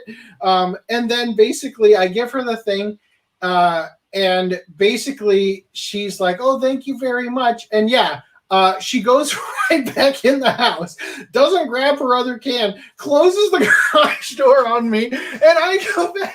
I'm like, what the fuck just happened? Like, I think she thought that I was a garbage truck, right? Yeah. And not like a cleaning truck, right? So yeah, I get back to the yard, and I've got this big thing of all her trash. I was like, motherfucker, goddamn it, bitch. Right? Anyway, yes, Leave it it in was. your yard. Yeah, and of course she never called and never scheduled an appointment, and we didn't do her cans. Probably so. for the best. Yes, yes. I mean, I'm no pretty offense, sure at she that overdosed point- on pills moments later. Anyway, at least her So- trash can so was Brad, clean. What are you trying to tell us that you're the living meme of he can't hear you, he has AirPods in? Yes, but that's a meme. I can't hear anybody because my ears are always ringing. There you go. You know, All right, so never mind. Just don't. never mind. I was just going to make a comment on people doing that in Walmart and how it kills me. Continue. Don't worry about it. So, regarding the stuff we just read about Nagatoro and all those, these are only a handful of examples, but they conclusively prove that Kamuy's arguments are either completely detached from or willfully ignorant of the reality of popular attitudes towards Japanese art choices. Given the fact that Japanese manga has absolutely overtaken and blown out the Western comic book industry in terms of sales in the United States, Kamuy's dishonest pearl clutching feels more like a desperate attempt to attack an industry competitor rather than an earnest critique born out of any sort of principle, even one rooted in critical race or social justice theory. So here's some comments. We won't go through all these, but American comments fucking suck now. Manga is better. Well said. Nah, fuck you, Ratio. Co-creator of female superheroes with huge breasts has negative opinion on other art forms with female heroes with huge breasts. There is Are literally people like a this? shot of, I think it's Wonder Woman or one of the female characters in Young Justice. It's one of the teachers or something, where there's a shot of her where my roommate, he has glasses, but of course his vision's great. It's 2020. Looked at it and said, "Oh my God, she is topless in this scene," because they kept the way that the picture is. She was like, the boobs were huge, and I'm just thinking to myself, I'm like, first of all, sexualization has nothing to do why American comics are failing. American comics are failing is because American artists are not trying. Like, Japanese artists have been for all these years going crazy trying to like keep everyone's attention with what they're doing. Or American artists, they're giving into these little piss ants who are like, oh my God, it's violence. It's a little bit of sexuality. No offense. So many people are sick of Superman. Like, it's just, just that freaking attitude. And everyone's like, that's why Spider-Man caught on for a hot minute, because, you know, he was kind of spunky and they gave him a new attitude, especially in Ultimate Spider-Man. Yeah. I'm not trying to derail the show. There you I go. love this. Complains about sexist treatment of women in manga. Boast about being co-creator of Power Girl in bio. Pathetic. Japan doesn't give a fuck about your horrible politics or your stupid opinions. People like you destroyed American comics. Fuck off. Now that manga is taking out American comic books, their whiny creators like Jerry Conway demand you attack manga. Shut it. Creator of Power Girl, a sexy woman, is upset about the sexualization of women in manga. Just admit you're mad that manga is kicking American comics' ass and move on, hypocrite. You killed off Gwen Stacy because Stan Lee liked her more than MJ, saying she was a self-insert for his wife. Ouch! The Japanese don't go around and look for shit to get offended by. Manga artists can draw whatever the hell they want. They have a different culture. They have just enough female manga artists as they do male manga artists. Let them draw however many boobs they want. I mean, shit, some of the best manga series or anime series are like Fullmetal Alchemist. I'm not going to dox her, Inuyasha. but I have a friend of mine. She could draw anything. And whenever in my studio, like she had a little art area set up that I let her set up because she couldn't really find a place to put her stuff. So, Lance, are you telling me you shaved your beard and picked up a high school girl? no, hell no. He kept the beard. That's the difference. Dude, I can't. Let me be clear. Let me be clear with you about the beard thing. My beard will never go away. Okay. I can't. I have 5 o'clock shadow at 2 in the afternoon. I was shaving when I was 13. This man will never fully shave his beard because it's not going away. Well, where's that from? There's a meme where the guy, it's like a movie where the guy goes to shave and he shaves the beard and then he looks down and like gets the hair in the sink and then looks back up to shave and it's already grown back. What's that from? You guys know what I'm talking about? Sounds familiar. It does sound familiar, yes. I think it's like he's like cursed or it's like a superhero movie or something where it's like, I forget what it is. Oh no, isn't it X-Men First Class with Beast? Like shaving some of the hair off. Actually, that does sound. No. I Isn't it remember something like that. shaving in one of the episodes. Yeah, something like that. Anyway. I remember see. something from X-Men Evolution, though. That's what I think I remember. That's all right. That's why we get in Black Superman now. Well, that's great. Wait, Really? what? It's great that they've got black people in Krypton. Damn, that April nail pick is nice. All right, I'll come back to it in a second. Oh, it's from the Santa Claus. Yes, with Tim Allen. Yeah, when because he's got the beard and he can't shave it. That's what it is. Yep. Yeah, you're right. Damn, glad you're here. Thank you, Vanderbilt. It's been years since I That saw was that gonna movie. bug me forever. All right, so yes, so they say just admit you hate women and sexy girls scare you. So you were saying something about your female friend who can draw pretty much anything. I'm gonna guess you were gonna say that what she chooses to draw Is her that choice. drawing Dude, women? she drew beautiful anime girls and yeah. awesome guys. Like this girl went nuts. Look, and she the could thing draw is anything, and you know what? It didn't bother her in the slightest. I'm like, Look. why can't there be more people like this? Artists, look, guys, the human form is designed to entice men and women alike. Artists, okay. The great artists, Oh, fine. I'll put you back on the screen. the great artists, Pinnacle Michelangelo, Leonardo da Vinci.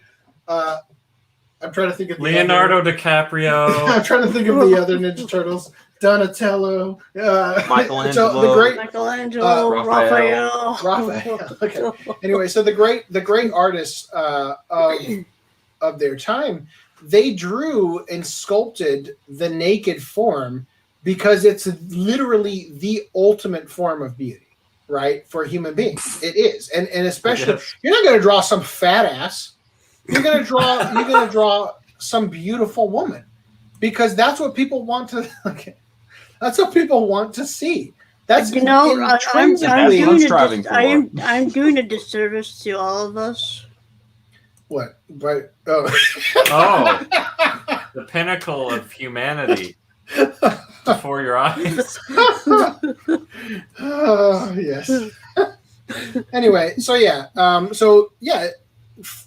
women who are great artists, who are like legitimately capable of rendering anatomy properly, they're not going to spend their time drawing, the woke, ugly, Mass Effect Andromeda level girls. That's not what they're going to spend their time drawing. They're going to draw attractive people. Dude, when a woman draws a beautiful woman, she has her own source material, damn it. Yes, that's naturally a thing for any artist, is that your characters have anatomy, especially has you structured off of the subject that you have. So if there's something quirky about your anatomy, it's going to show up in your artwork, male or female alike. So like for instance, if you've got particularly small ears, for example, your characters are going to have small ears. If you've got bulbous forearms, your characters will be Popeye style. So that's why all my characters have ridiculously long necks. Yes. Is that why they're having multi-jointed fingers? All right. What is this? What are you sending me on Google Drive? Oh, you've already made the. Wow. Wait, are we looking at the thumbnail? Yes. Oh shit! I guess. So there's still so much more, but I like where this is going. God. Wait, is it in the chat? Yeah, it's in private chat. All right. Let me see if I can. So, work. Is Lance happy with the picture sent to him on Discord? Lance is very happy with the picture sent to him on Discord. Thank you, Green Line. All right. Hey, this is for you, I was trying to find some of my posters to send back. What the fuck am I looking at? Is that you Minecraft guys making very, very weird? One's on female. I'm sorry. I thought he was Bobobo.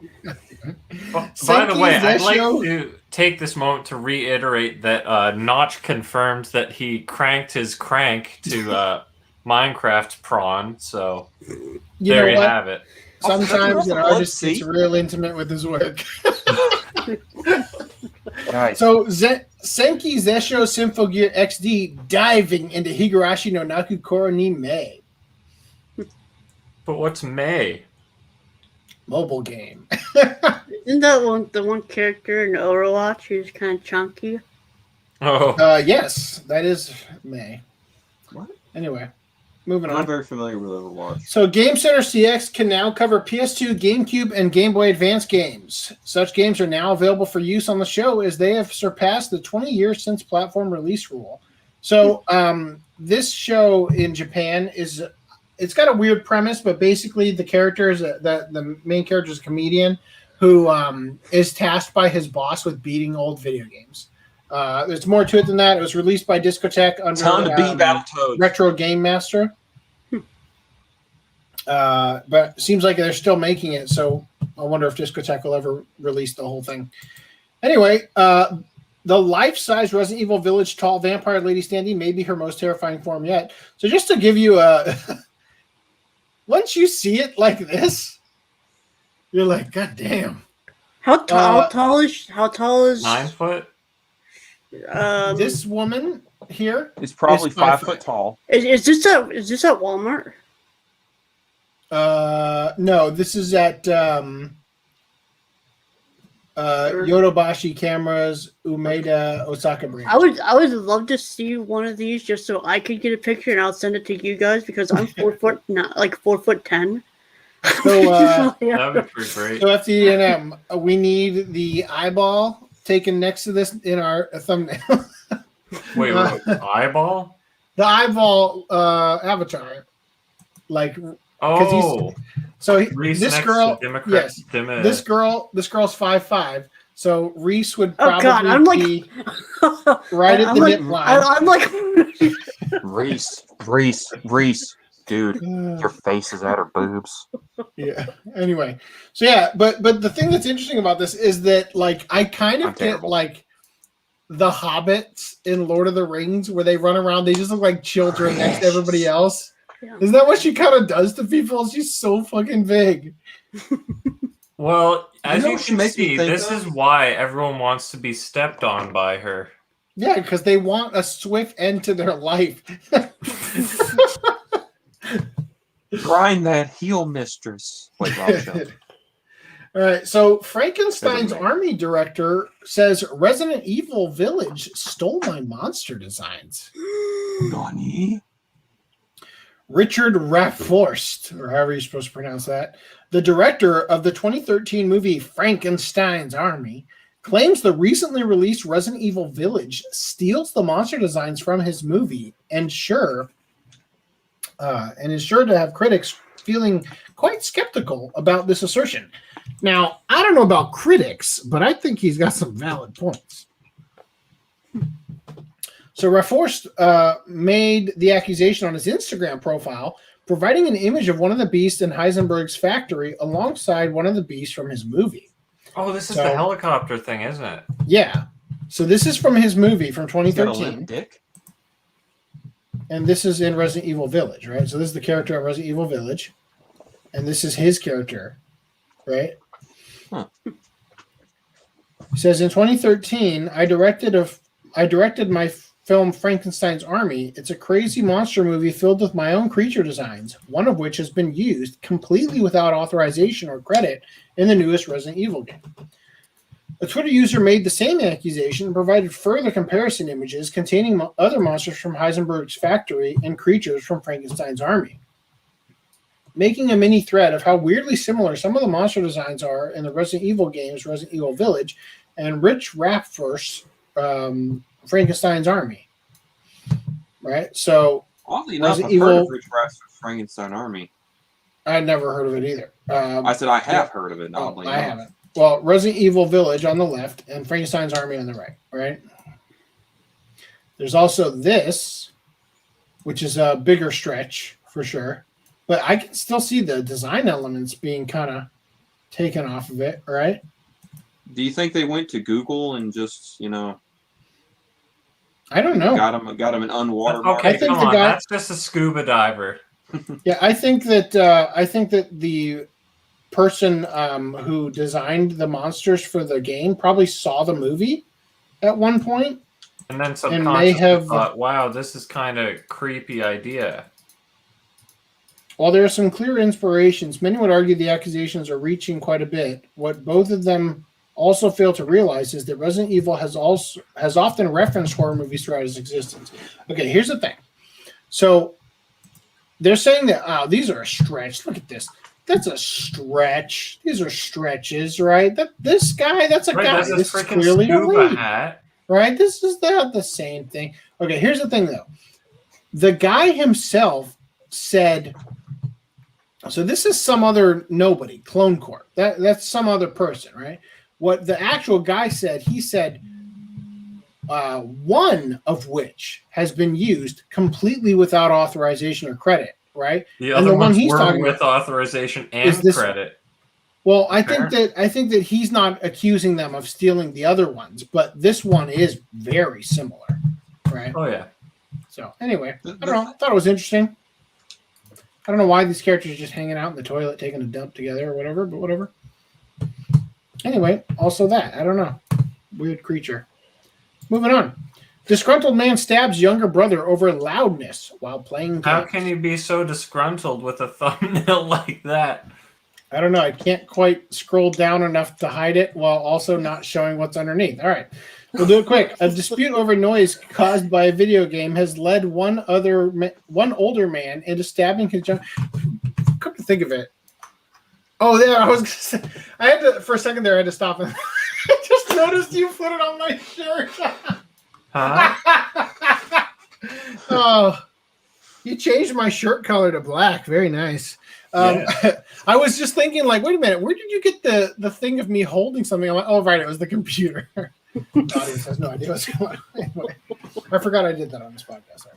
Okay, so a dispute over noise caused by a video game has led one older man into stabbing his younger brother, a situation that could have perhaps been more easily solved with one of them moving somewhere else considering their age. The 48-year-old brother, who was unemployed and lives in Kumamoto City with his younger brother, was arrested on suspicion of attempted murder after stabbing his younger brother, 35, due to his loud voice from playing video games. Now, I'll tell you this. One of the reasons why this show is going a little bit better than last week is because I got a goddamn nap in. I'll tell you. I didn't. When I tried to get that nap in, and my son across the hall was playing fucking Twilight Princess, that kid is loud when playing games. I almost Twilight had Princess? myself. Nice. Just kidding. Anyway, so the younger brother was playing games in a separate room, and the noise produced apparently agitated the elder brother to the point that he went and got a knife, threatening his younger brother through the door. The older brother stabbed the video game enthusiast. Though he denies an intent to kill, the younger brother is still currently conscious. All right. So here we go into release news. There's some interesting stuff here. Dear God, I'm glad my highlights are holding up on Crunchyroll, even though we're actually going to read this one.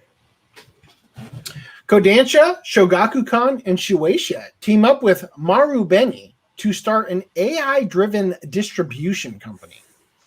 The biggest publishers in Japan are teaming up to save costs. So the biggest names in publishing in Japan, Kodansha, Shogakukan, and Shueisha, have announced that they will be teaming up with trading company Marubeni to start a new publisher-driven distribution business.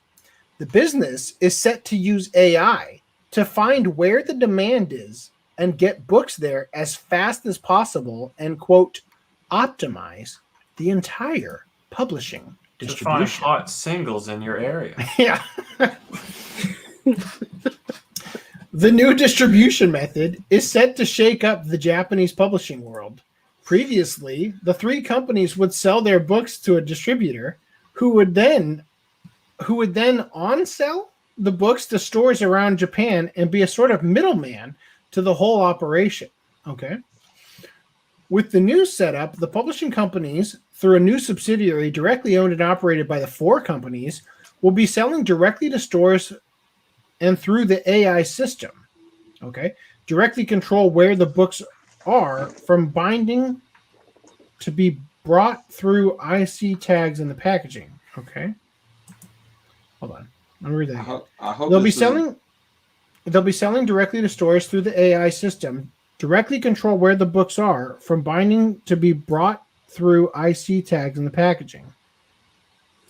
This system is set to help the publishing companies with the increasing number of returns that has been occurring, as well as stabilize profits. So what they're saying here is that when you send items to stores and they put them on the shelves, some items don't sell. Hillary Clinton's books. So eventually the grocery store has to send back the 10,000 copies they have of Hard Choices by Hillary Rodham Clinton because they didn't sell. So those would be the returns they're referring to. Hillary Clinton's books. I heard. Can't get it. Dude, Hard Choices. That name only makes me think of a woman who has like 4 different, male interests, and she has a few. She's got a lot of male interests. The male MAIL. Yeah. But email interests. 33,000 emails. Yeah, that was good. How is this G Fuel not empty yet? I keep refilling it with Ramune and alcohol. All right. So they basically what they want to do is utilize artificial intelligence to determine where they should be sending the books to save money on return costs to up their profits. While Kodansha, Shogakukan, and Shueisha are mostly known for manga in the Western world, in Japan, these three companies, as well as Kadokawa, control the most of the publishing business. Okay, great writing there. Well, Shueisha I know has Dragon Ball Super now, if I remember correctly. Even Western books are released through these companies in Japan. For example, the Steve Jobs, I legitimately thought I was going to be like, for example, Hard Choices by Hillary Clinton, which was returned. And the Steve Jobs biography by Walter Isaacson was translated and published in Japan by Kodansha. It has not been announced when this new distribution method will be starting. Well, we'll be keeping an eye out to find out if it fails or whatever. All right. So I tried to bring this up last podcast, but it was too much. I didn't want to go through it. The fantastic true story of how Project ACO was lost and found. So I've got I thought highlights they here. said the So it'll true go quick. story. I would have thought it was fiction. Real quick, I want to. Damn, I didn't expect the Sybil system to first appear in bookstores, right? Hard choices sounds like a hentai. Okay, so the film itself was shrouded in mystery because sometime after its video masters were struck from the original 35mm film elements, the reels containing Project ACO vanished without a trace. So the way this works is, back in the day, before digital, as we saw with the Studio Ghibli stuff that they were putting the cells down and wiping them with the duster, they shoot that on film, right? So they're shooting it on film so that they have it on the 35mm film strip so that they have that data on film, right? Which is effectively lossless to some degree, right? Because of the film grain. Then they create digital masters of that by basically putting the film into a scanner and scanning each individual frame to produce a digital master at some level of fidelity. Sometimes they're going to record them at 2K. Back in the day, they probably didn't even record them all the way up to 1080p because they didn't know that was going to be a standard in the future. So you want to have the original film element, the reel, in order to shoot new masters, right? So after the initial masters were made for the DVD releases or the VHS releases back in the day for the OVA, they lost the 35mm film elements, right? The reels. So Central Park Media first published the film in the US on VHS in 1991, and Project ACO proved to be an evergreen title all the way up until its final Central Park Media release on DVD in 2002. For all its success as an anime classic, it has never received a high-definition Blu-ray release in the United States. Even Central Park Media's final special edition DVD release was recorded off of the Laserdisc because the original film elements were presumed to be lost. As a result, when Discotek Media announced that they were bringing Project ACO to Blu-ray, they also revealed that they were using technologies called the Domesday Duplicator and RHYS to try to capture the best video possible from the available sources. According to Justin Savakis, the Domesday Duplicator captures and digitizes RF signals from multiple Laserdisc sources, which results in a cleaner image overall. So from what I gather, the more of the Laserdisc that they have that they can capture with Domesday, the more sectors they're going to get that aren't corrupted in some way because of disc rot and whatnot, which Laserdiscs are prone to have. Mhm. So the clearer the image they're going to get by basically looking at, let's say if they've got 10 different Laserdiscs, it's gonna make an average between all of them to find the ones where the sectors are the most common and use those. And then when you've got a big black spot over here, it's gonna say, well, that's probably not right because only one of the discs had this shape, but 7 of them had it clear, and then 2 more of them, let's say, had a shape similar to it in there, but because the other ones were all the same, we're going to use that for this sector, right? And I'm assuming that's how it worked. So effectively, the more of the Laserdiscs you had, the better potential Laserdisc rip you could get out of it, right? Now, according to Justin Savakis, I already read that part. Okay, the initial plan was to take the Domesday Duplicator transfer to an engineer who would then use RHYS, a process that uses machine learning to estimate the original line work to create an HD signal of the original.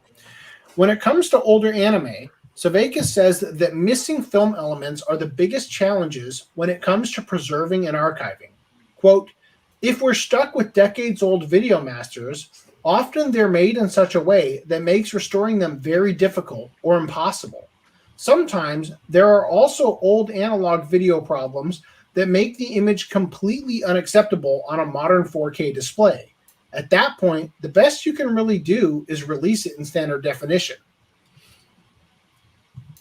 While Discotech Media began the Herculean task of reconstructing Project Echo, Animego was breaking ground on their next Kickstarter for the Blu-ray of Maddox 01. Interestingly, Metal Skin Panic Maddox 01 was the first anime title licensed and distributed by Animego. And in an interview that was included as a special feature on the DVD release, Robert J. Woodhead, the founder and CEO of Animego, recalled that originally he was given the option to license Project Echo or Maddox 01, but he decided to go with Maddox 01 because he felt it had more, quote, mainstream appeal, a choice which he jokingly referred to as, quote, the first of many terrible business decisions. So it's kind of interesting that the very first thing that was licensed by Animego was Maddox 01, and he had the opportunity to license Project Echo, which, as we'll find out, and we already know because we've already talked about this in the past, Maddox 01 is how they end up finding the masters for Project Echo. So Woodhead had previously inquired about obtaining the film elements needed to make Maddox 01 into a Blu-ray, but was informed at the time that the original materials were not available. However, he made new inquiries with AMG, the company that acquired the rights to Maddox 01 from Pony Canyon, and an AMG representative acquired a list of film being stored at the Tokyo Genzosho Film Archives, quote, information that the previous contact person at Pony Canyon apparently didn't have, according to Robert J. Woodhead. And the missing Maddox 01 materials were located. Tokyo Genzosho, also known as Tokyo Laboratory, and usually shortened to Togen, hosts a wide range of original materials from Japanese film producers in climate-controlled environments. As one of Japan's major labs, they offer a wide range of professional media services to the film industry. During a meeting with the AMG licensors, Woodhead was shown a list of the films stored at Togen.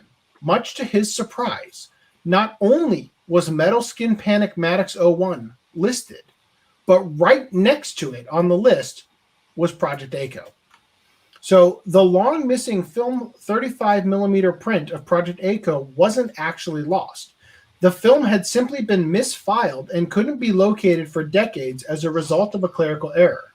It wasn't hard to find, said Woodhead. The problem was that there was just a break in the chain of knowledge about the film's location. We've been looking for Project Echo for 20 years, Savakis explained. Most professional film, anime included, is locked away in a giant climate-controlled warehouse. In this case, run by the film lab that developed it. According to their records, it wasn't there. Due to Robert J. Woodhead's discovery, Discotech was able to request the archivist to make a physical search of the vault. When they did, they learned that Project Echo was there the whole time, in Woodhead's words. So that's the story of how Project Echo was lost and found, lost by accident due to a simple filing error, found through happenstance and serendipity, an anime classic rescued from obscurity for future generations of fans to enjoy. And then Justin Savakis had this to say: the film lab vaults are out of sight, out of mind for most of the companies in Japan, especially because at this point, not many people deal with film on a regular basis. People dealing with the rights often don't even have a clear idea of what's in there, even if the records are correct. Who knows what else might be found? It'd be interesting to go and audit that stuff at some point, figure out what exactly is in there. Wouldn't it be interesting to find out that there's a lot more stuff we thought was lost that just pops up because some idiot decided not to do? Well, I'm sure because of this they actually are like maybe we should look through and just send our best 2 or 3 texts in there so that I don't know why they don't just digitally scan everything at 69K that they have. For real, it shouldn't be that hard. It costs a lot of money to get 4K stuff scanned for reasons I will never understand. Scanner, who cares? Then you can just have a heyday in there. Well, it's got to be, high fidelity scanning. You have to clean off the film the same way that they do with the cells, wiping the hair and crap off of it. So they got to do all that shit.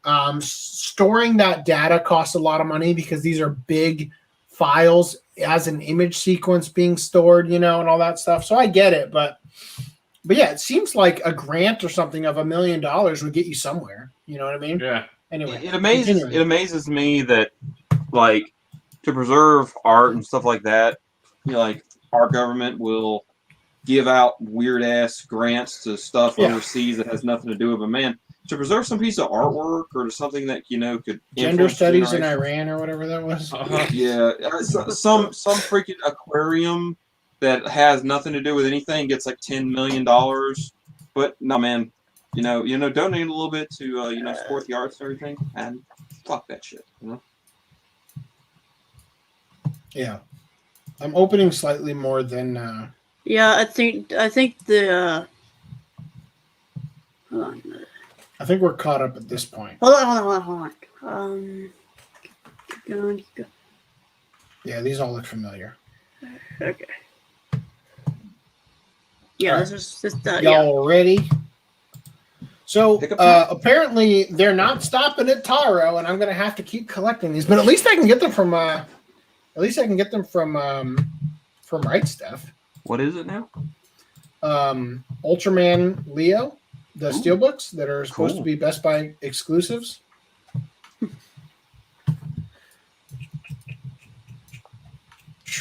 There was a couple of things that I got that were Funimation exclusives, but the only thing I missed out on was like a keychain or something that came with it. Getting Screwed. That was Funimation exclusive. No. Yeah. Standard So edition. JoJo's Bizarre Adventure Golden Wind Set 1 on Blu-ray. That's what Footham's trying to look like. This is the standard edition. Yes. In what way, Lance? So what? This In is what way am I the trying to physical look like? perfection you strive for with the hair. That rocker look. It is the hair. That suave ass hair. So yes. I don't know. So how do you think it would go if we literally? I'm just saying the shirt that's going to be in the thumbnail. If we actually put that on the OCA Podcast store. Oh, guys, I've been pontificating this. It'd be kind of funny. The shirt the shirt I put on the thumbnail in the podcast store. No, you get copyright. It's a real band. Is it a real band? Yeah, I thought that was a joke. That title. With all the long... Here, I'll send you a link, and you can play their full discography live for the studio audience. All right. Yeah. I have a real quick thing while he's doing that. I don't want to pontificate with you guys. Footnum, how hard would it be for all of us to all put on shirts like that, a nice button-up shirt and everything, kind of have a boy band cover just for the fucking fun of it? Dude, this and just all of us take a single picture of ourselves and then you just have to what is it? You just have to Photoshop, have a good Pneumono green screen ultramicroscopic silicovolcanoconiosis is the name of one of their songs. Bonesaw, Gore, and Space Cowboys. Dude, metal bands have some gnarly ass names. Oh yeah, for sure. I don't think I've ever heard a band name except for Harambe. They're a verified artist as well. I told you you're gonna get sued if you put that on your store. Don't do it. All right. So anyway, so we've got JoJo Standard Edition, Ultimate Otaku Teacher Essentials. Blah. I love that show. Tatami Galaxy Classics. Blah. I describe it as GTO but more tame. Wow, what a great Ultimate Otaku Teacher or the one before? Yeah, Ultimate Otaku Teacher. I haven't seen Kakushigoto. Kakushigoto. The cock she goes to? Is this the one about the manga artist who's... Yeah, he's a creator for raunchy manga. Anticard. Cock she goes to? This is the dad who writes a raunchy manga, and he spends all his time trying to make sure his daughter never finds out. Oh, okay. So it's the exact opposite of Aoi-chan can't study. I don't know. One Piece Collection 27 Blu-ray DVD. Yep. Going to the Fat Pack cases now. Look at that, it's Big Mama. This looks like a. This actually doesn't. This looks like almost an art box. No. It's like the Soul Oh Eater, no! It's just. It has a flip case. It's just that the image they decided to use has a little bit of white right in the corner. I know. It's an 8 It's a disc tragedy. brick. It's gonna be an 8 disc brick case. He's Yeah, like, so you know the Soul Eater DVD box? It's going to be that with a slipcover. look at this fucking pose. He's flipping us off. Oh god. Do you guys feel like Funimation should just stop with the slipcovers, or do y'all think they should continue? We've had this conversation. Like, I thought that It's a were yes stopping and no. with them. I personally like the slipcovers, but it's a pain in the ass to track down if they forget it or if it gets damaged. So I just wish won't- they put. I won't miss it if they get rid of it, but I will deep down be Look at this slightly. guy's high heels. If they're gonna get rid of it, get rid of it. Just fucking entirely. do it already. Yeah, I Take love the damn band-aid off. But the problem is getting rid of it partway through a series. Yeah, no, that's Right. Yeah, for the consistency. But the thing is, One Piece is just cucked. You know, like it's gonna be so long. Like they originally released it in DVD sets with the what are they? They give you a slipcase with those thin packs and Yeah, the old the- DVD cases. I remember. 'em. Impact So- cases. So real quick, Random 11, in the article that I covered where I had the highlights and stuff, one of the things they said is that there is not currently a release date for the Project Echo Blu-ray. They are working. I know Salvations just did like a Twitter thread about producing like a huge like special feature just for it. They just got this. So Lapis probably, Reflux, but we'll probably get it by Christmas. the complete season. Come on. All these dresses and no upskirts. Okay. All right, moving on. Fire Force Season 2 Part 1. Okay. Show by Rock, Mashu Myresh. That's the thing. Moving on. A Certain Magical Index Season 2 Essentials. Blah. Decadence Blu-ray. That show was pretty good. I liked it. Looks like it could be good. You know what? One of those podcasts that I was referring to, 77 through 80, we covered. Oh, it's the Palapenis inserted one, where we covered Patema inverted. That was a good one. That was a real good one, and I missed that watch club. That was a great time. I like how go to the back image real quick. Oh, What do you get from this from the other thing? so it looks like it's something digital with like some viruses in a Let's computer go or something. digital. That's kind of weird. The front of it looks like I don't- steampunk. Yeah, I get like Patema inverted meets fucking what's that Disney movie Treasure Planet maybe? Wait, I forget. Is this the one by Wit or is this the one by Nut? I Not. think it is. Right. That's why I hate that the asymmetrical. Oh, I have a glove on my right hand with, that does a thing. I don't know because That- in Tanya the Evil, that's they a had prosthetic arm. single. Oh, What's going on with? Does she have the wrong hand? This is a left arm on her or left hand. no, on that's her just right a really disjointed pinky. Is it really? It's a weird prosthetic arm. Is But, this her No thumb? risk and twist, dude. What is it? Tanya the Evil, I hated the boot, how they had a single boot that makes them magically float. I'm like, stop it.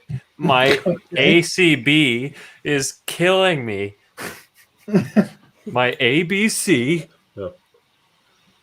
Killing was his life. It may also. Abra. I was gonna say ACD abracadabra dick, but it's like ABC. Garan, Silent Warrior's Deed of Death. That's what that says.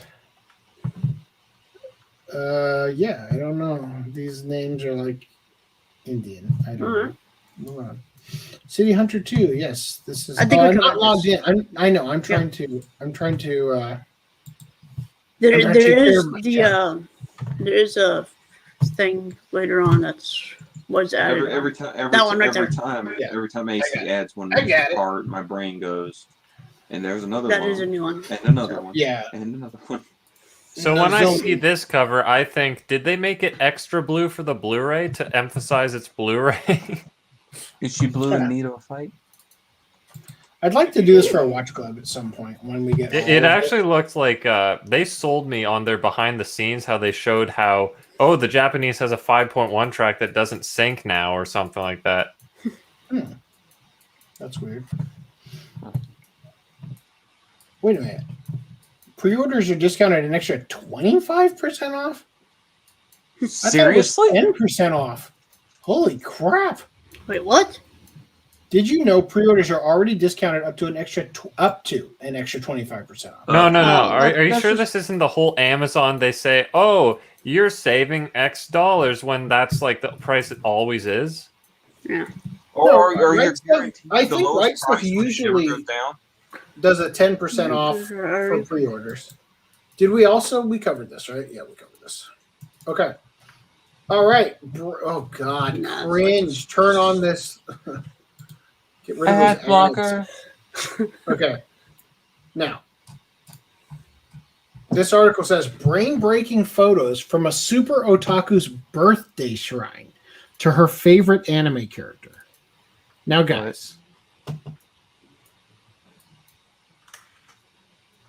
The concept of Anime Holics Anonymous or Collectors Anonymous or something, I clearly don't have a problem because I'm not this bitch. Reese, What the hell is that? Is you that can't even tell what you're looking at, right? Like it's brain breaking, as they said, until you get real close. Is this woman singularly responsible for Demon Slayer breaking all those records? Yes. You know what? My accusation joke earlier might have been more on point than I was expecting. Why do you have so many of the exact same thing? Like, here's the thing. Look. I have been collecting anime in general for about 20 years now. Okay? Showing your age there. All right. This woman, this show, these things have not been around very long. About a year and a half at best. A year, maybe. 2 years. 2 years. How? Okay. 3 years. Well, Where is this in her house? Is she a lottery winner? That and she's is her just like house. making her shrine, like her to, her to die. It's just her I don't have house. enough money for a fridge. Her or a house couch. is literally or a big fire trap. Yeah. Look, Dude, maybe she's Dude. trying to start the world's greatest warehouse guys, of Demon Slayer products. plushies. Holy shit! She's got every. Nani Now, Okada! look, here's the thing. I figured this out. The article, it went over their heads. I figured it out. She's not the biggest fan. This bitch is a reseller. Scalping all of them up. Yeah, I was gonna say it looks more like a store. Yeah. She's got everything set up nice and neat. Anyway, I thought that was kind of nuts. All right, so I'm gonna put this. When over she here so went everybody- in about 2 years, when she opens up that store in Hokkaido, she'll be like, "Hey guys, I have all of this because no one else got to buy any." Well, there's no way she doesn't belong in the Guinness Book of World Records for something. Most insane bitch. I mean, Oh, what? yeah. So, brew up Gundam Strength tea in a Zaku head kettle. So there you go. I'm pretty sure we've seen at least 20 of these over the That's time we've done the actually pretty podcast, but they are always cool. Moving I would on. love it to a TK. All right, Reese, this is for you, Mr. Legos. Okay. Final Fantasy 14 Crystarium Lego Block City, exquisitely impressive. So, wow, I'm glad that the thumbnail happens to be 144p. But you can kind of see like the little effect they did to make the chocobo and all that. But I'll just scroll down here since the image is actually loaded. So they projected a pixeled like rendition of the map and they built the Legos over the pixels, right? to get the base. And then once they had the base, they just kind of went up from there. Mm-hmm. And it's pretty freaking neat. You know, I gotta it's a lot smaller than you think once it's done, though. Yeah, no shit. Legos are tiny. I mean, it's still huge, but when you look at it and you just think like, damn.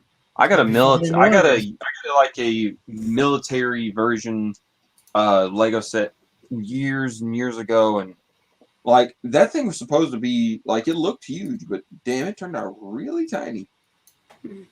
I think it's because these more advanced models use these like singular little bricks and stuff like that for details. Mm-hmm.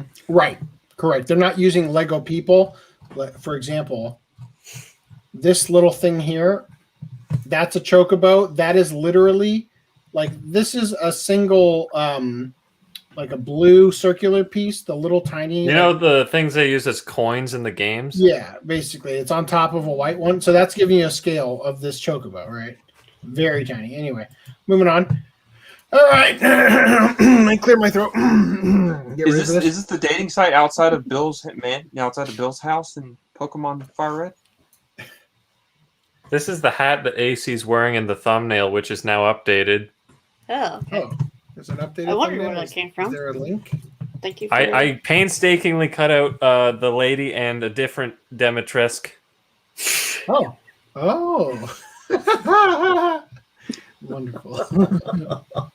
Put you're just an editing machine today. Yeah. Okay. All right.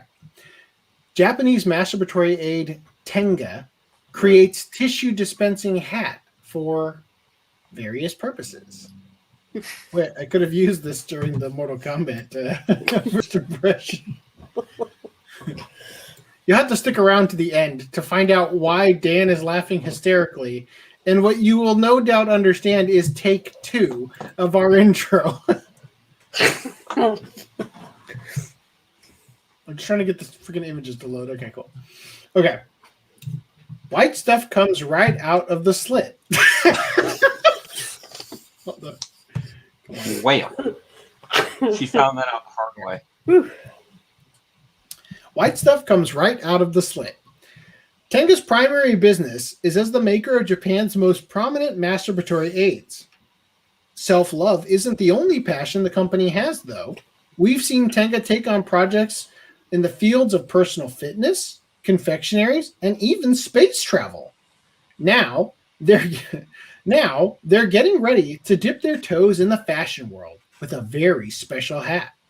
You think masturbatory aids would be something people would want to avoid? You know, AIDS, AID, never mind. Yeah, I gotcha. I was trying to come up with a joke. I just couldn't. They get AIDS to avoid AIDS. Yeah. Oh.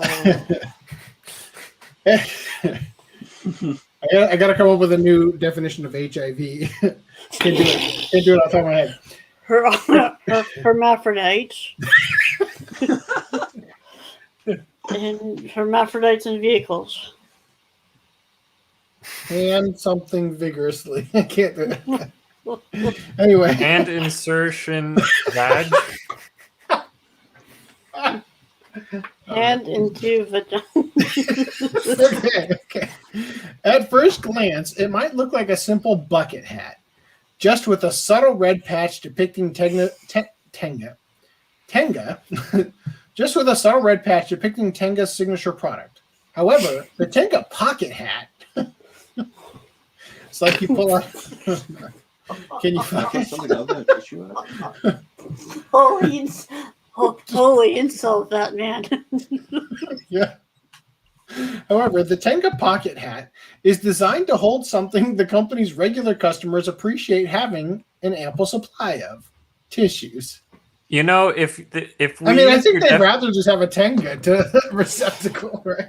If we use your HIV definition, then there's a great disparity between my wife gave me HIV my husband gave me HIV the other night.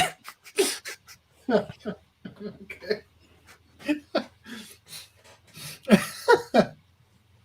But wait, it's not what you think. Tenga's official website makes no mention of wearing the hat while using its aids. then reaching a hand to your Of head course. when it's time to take care of the post-use cleanup. Because no one leaves their hat on during the acting. It really, yeah, really. It's like, why you're just sweat even more. That is some vigorous masturbation you're talking about there. Don't wear a hat. You know what? Neither do I. Okay. It's time to take care of them. Okay. Then reaching a hand to your head when it's time to take care of the post-use cleanup. The demonstrated use is actually for couples who may have gotten into a fight and need something with which to wipe the accompanying tears of sadness or frustration. If they're getting in a fight, they're not sticking them together to line Well, up to look, pull. I like buddy. how the photo shoot. Okay, no. He's getting knighted. Put your head down so she can take out the tissue while you Hold stare directly at her chest. Look, guys, think about Big this for a brain second. move. Think about this for a Big second. brain move right Remember what I there. said? He's at the exact height RHYS would be to her. I need to get this hat. What the fuck? You sure do, buddy. Milady, can I offer you a tissue?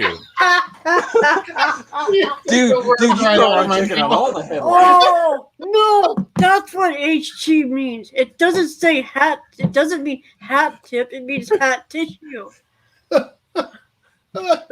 Where's I the get it now.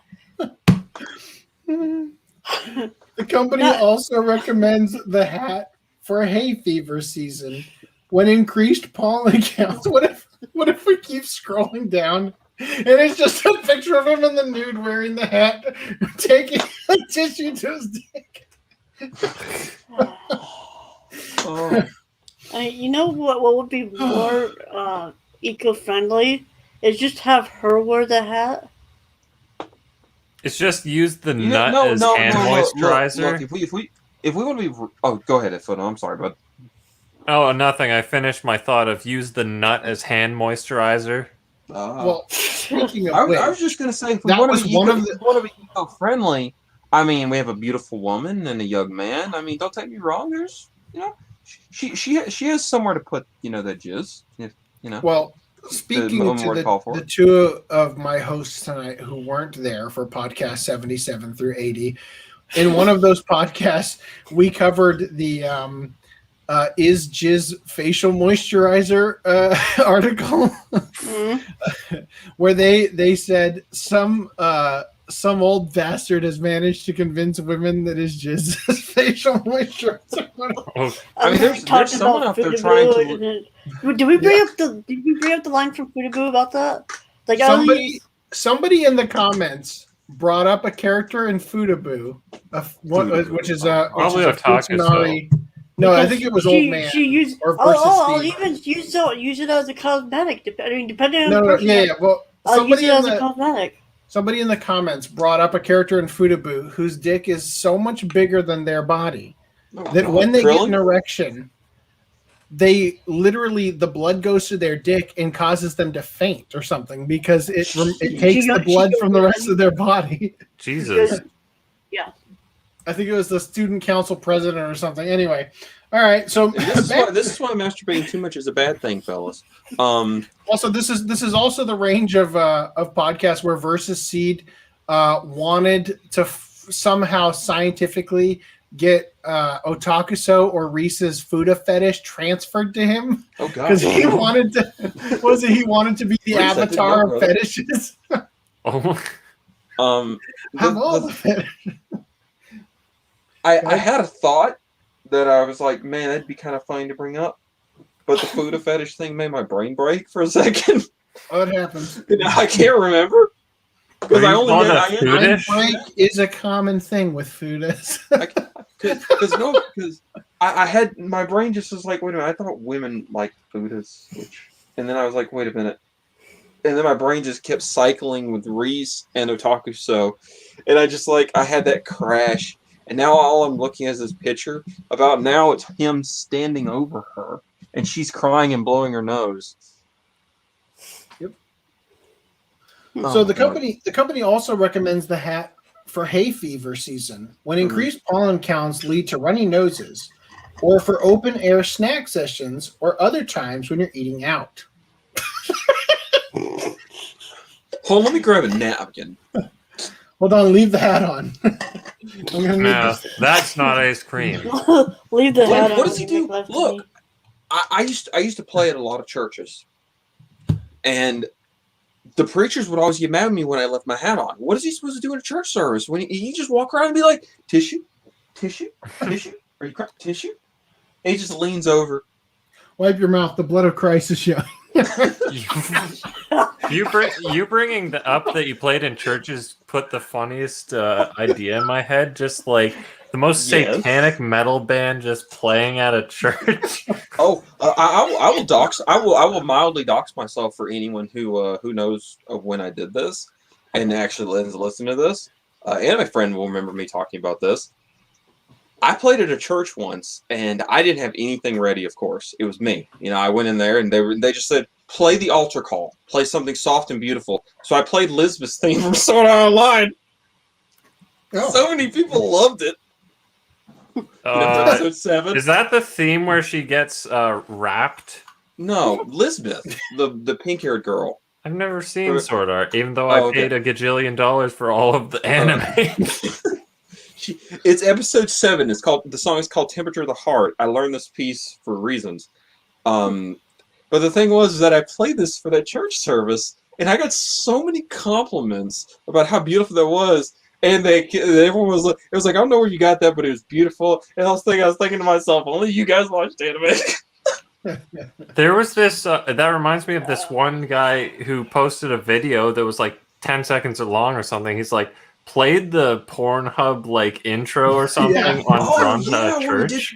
Yeah. Oh, was it that? Are you talking about that boy who did? I don't know who it is. I just There's saw it an entire online. compilation of that, by the way. There was a On high YouTube, school people student doing who that. got like high school Yeah. bands. Like Yeah, they got, some like- guy, there'll be a lull in the sound, like while they're like preparing for the next song during a concert or something, and the guy in the drums will just do that. Yeah. Yeah. Dude, they need Shimonetta season 2 to just be full of that. Nice. You know, it's kind of embarrassing to admit, but like my death metal cop, who I'm talking about there, he was telling me about that high school student that got like kicked out of school for playing the Pornhub theme as his performance for some like school thing. He did the little dun dun dun dun dun. But the funniest thing is, I didn't know that was a thing. So I had to literally go to the internet and go, "What the fuck is the Pornhub theme?" Yeah, I can't picture it, or like in my mind, like listening the sound of it. I can't really conjure up what it is, but I remember watching the compilation video. I mean, I can't imagine it would sound because I was thinking of the Brazzers one. I don't know that one either. That's the The only thing- one we're the thing familiar is- with here at the OCA Yeah, it Podcast. actually is because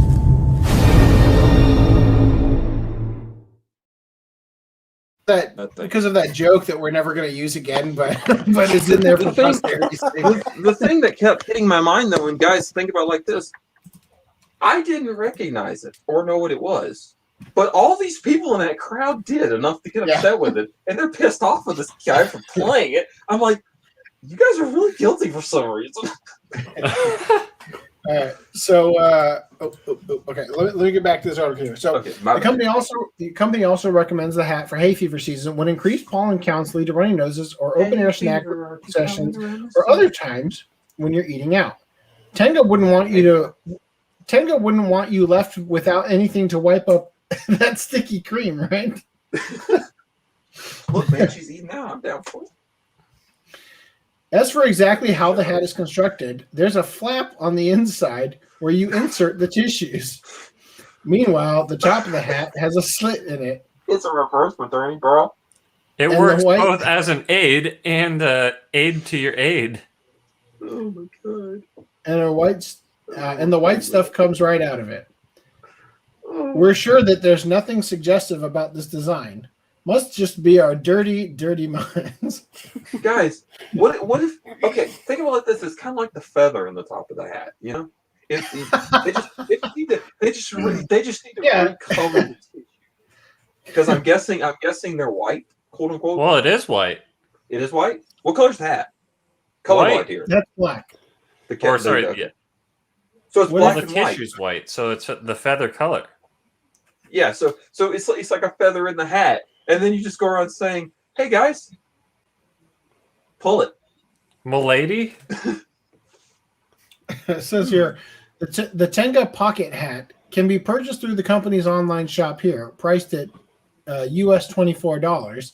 Tissues and the presumably many refills that will be necessary are not included.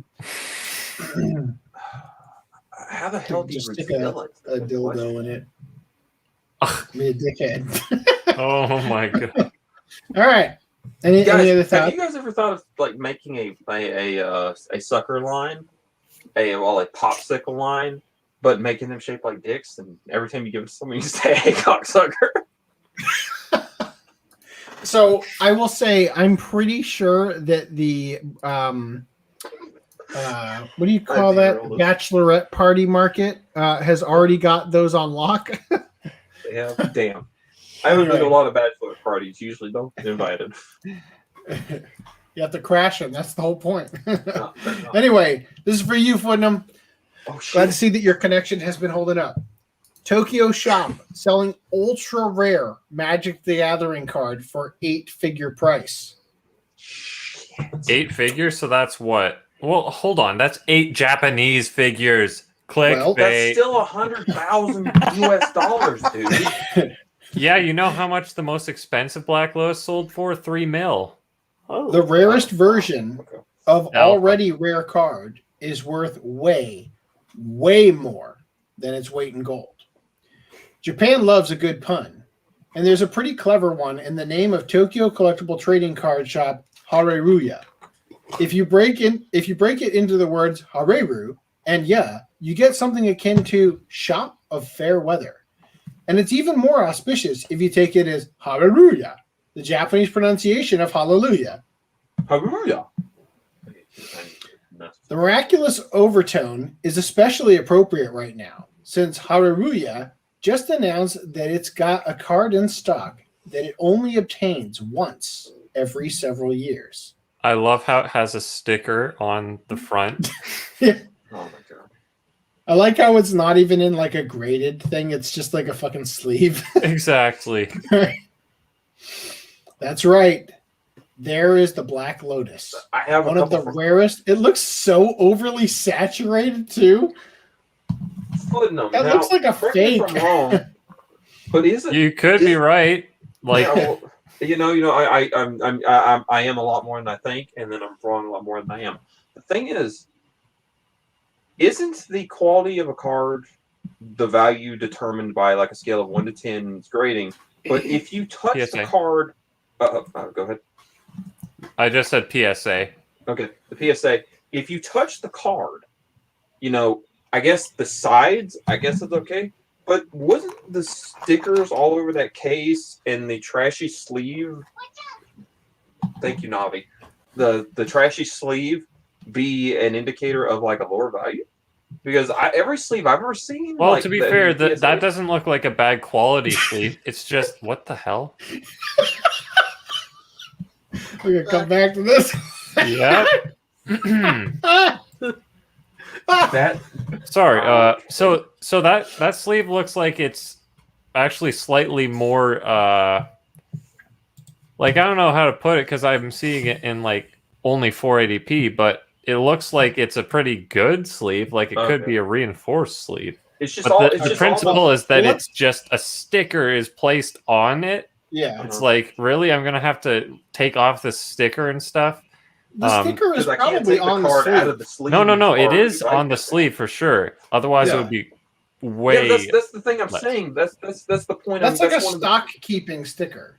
Yeah, but think about it like this, AC. You're not getting it. You can't take this out of that sleeve ever, or the value goes down.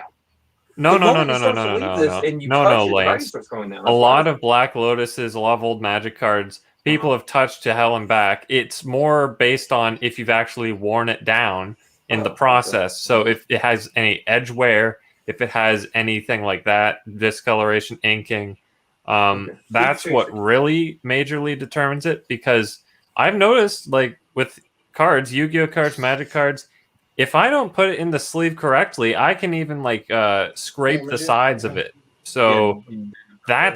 that's the thing that actually matters, because if you touch it, they're not going to look and be like, oh, the slightest hint of human oils are on this card. It is now a 1 out of 10. No. Yeah, I was the way I was described it is that the only way to get a perfect 10 is to basically surgical glove it from the pack to the thing, because I've seen some people who get these things You graded. like you and create pieces are like immaculate. some forceps that are made out of cotton swabs. So the Pull only way to it get a out. 10 That's is what I was if told. it's near mint, so you essentially get pack fresh and there wasn't any production errors, because the thing about the alpha, even beta, for Magic, those were the first two sets. The alpha, the Gotcha. beta, And this is which an you can alpha? think of. What? Oh, That's an yeah, that alpha? must be alpha then. Yeah. The thing is, they didn't have very good production standards back then or anything. The quality control was just erratic. You get a new in-pack card and it would have like there's a very notorious the corner flip issue, because they cut out the corners, that it would be like slightly dented more, or even like, I wouldn't say warped, but it's like It looks wouldn't like be there is a tiny bit of wear on the corners. Yeah, exactly. This isn't a PSA So- 10 by any So means. yeah, let's read about it. So that's right. Okay. That's right. There is the Black Lotus, one of the rarest and most highly sought after cards in Magic the Gathering. Printed only for the first 2 of the 28 years the game has been around, it's coveted not only for its scarcity, but also for its immensely beneficial effects in competitive play. Having been introduced so early in Magic's history that the full implications of how it could tip the balance of power in a match weren't fully understood. We're not sure how many years it'll be until we get another in stock, so don't miss this chance. Miss the chance because it's a gajillion house loans. Haruya excitedly tweets, and hey, the buying process is nice and simple. Since Haruya isn't an auction site, but runs a set price online shop, so how much do they want for the Black Lotus? Only 30 million yen, or roughly 290,000 US dollars. By the way, the SP, I'm pretty sure means slightly played, which I don't know why they say slightly played instead of lightly played. But anyway. I don't know. Oh, wow, it says it right there. The card is listed as being in SP, or slightly played condition, one rank below near mint, the highest tier of non-new quality, and as such may exhibit slight scratches, rubbing marks, or discoloration on the card surface or edges. On the plus side, it's an especially rare alpha edition of the Black Lotus, commanding a higher value than the more common, but still incredibly scarce, beta and unlimited versions of the card. That said, 30 million yen is a lot to drop on a palm-sized piece of paper, and comments, presumably typed with eyes popped, have included, quote, weighs 2 grams, worth as much as a house. Yeah. Do you offer a 30,000 year installment plan? Did a triple take on that price? Historical artistic artifacts often have a high price, but they can also increase in value after you buy them. It's true. Green Line, if you're out there and would like to do us a solid for the podcast. Oh, no.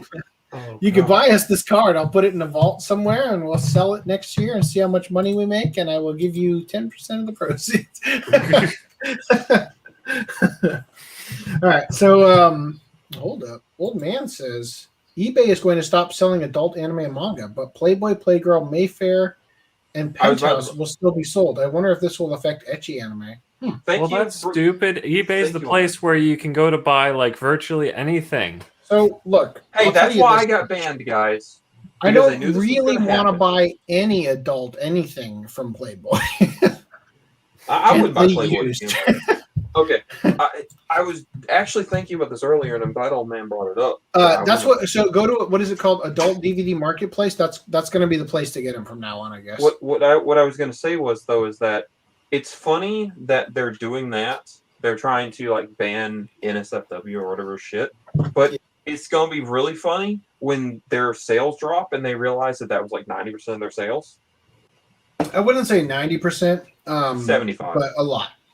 But the thing is, Definitely a decent margin. the thing is that it's going to be funny, and my new hypothesis now is that's why they banned me, because they knew this was going to happen.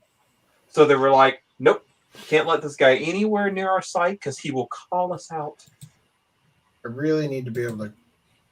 I need to ask them. I need to ask them at StreamYard to make it so that I can click the little 3 button thing here, 3 little dots, and it'll have an option. Because right now I can block the user or put him on timeout, which I don't want to do. If we, I want it to have like a copy text of chat or whatever, so that I can paste that into, because I can't.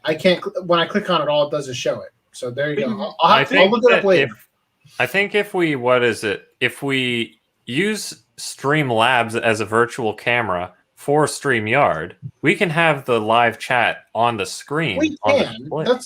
Look, there are all sorts of options, but I'm going all in with StreamYard because I have a lifetime discount, and I want it to. They have been outstanding. I've already, just so you guys know, I've already put in feature requests and seen a return. Okay, regarding the fact that when you look at these, they're a different color, that they pop up at the top and they show just like they do on YouTube. These are things I asked them to do, So I've recently asked them to allow it so that my fellow hosts are able to log into an account on StreamYard so that when they join the show, they can comment in the chat just like I get to, but it'll comment as your YouTube or Facebook or Twitch or whatever account. All right, so these are all things that I've been. Thank you, Reese. Thank you for showing me once again the need for that feature to get. Anyway, so where were we? So the card is listed as slightly played, rare alpha, blah blah blah. All right, I read all these. Okay, if you've got 30 million yen burning a hole in your pocket, the cards listing on RHYS online shop can be found here. See if they've raised or changed the price at all. Hell, if I had that card and it was worth all that, I'd be like, well, they have a near mint version. No. It's out of stock. The only one that's in stock is the SP. Oh, I see. Right. That's why there's zeros here. The NP, the never played versus. Well, you'd think that they'd put the NM as the. I don't know why I call it the NM. The near mint in the article. That's what the. God damn it! Fat Dick Daddy near mint. God damn. Reese, I love this when your mind's at, brother. Well, I complained to them. Well, it wasn't really a complaint, but I'm like, I love how apparently every time someone thinks up a name for my an acronym for my name, they put what was it? Dick something man. Now man. Oh god! But now near mint is the brand new. Dude, you're gonna get me banned from YouTube and from StreamYard. Okay, so Walmart is allegedly suspending trading card game sales. This is from May 5th. So Walmart posted this. Attention, trading cards vendor. The trading card categories have been removed from the sales floor, and sales of these items have been suspended due to inappropriate customer behavior and increased demand. Please do not stock these items until further direction from management has been given. Question and comments can be directed to the management team. Thank you. Two of my local Walmarts haven't gotten that now because they still got plenty. It's funny. It says here, this mandate comes after reported inappropriate customer behavior and increased demand, though nothing has been said on precisely what that behavior has been. So we've been wondering if it's scalpers, right? But why don't you just say scalpers or whatever instead of inappropriate customer behavior? That's not what it is. That's not what it is. AC. I would be willing to bet money. That's not what it is. People are being incredibly rude and punkified over Pokemon cards because there's a Pokemon card shortage right now in the U.S. Yeah. It's a crisis to the collectors, to the quote unquote collectors. But all dude, there's a cardboard epidemic right now. Yeah. Or the opposite of whatever the problem is, the shortage. It's just the thing is that I have heard actual people that I know, not just fucking reading text on some site, I've had actual people attest to me that they have been in there with someone who's like trying to buy all this stuff, and they will be behind the fucking employee, following them from where they're loading the cart. They get in the store as early as they can, following them to the cart, following them to where, and they're on them until they leave, and they're just being total jackasses about this. And like you said, it's scalpers. Yeah, it's But getting ridiculous. It's not the scalpers that are just reselling it. It's the people who are in the store being harassment to the employees. Yeah, to the but other I people. still like the idea that some guy's inappropriate customer behavior is just rubbing the cards on his crotch or something.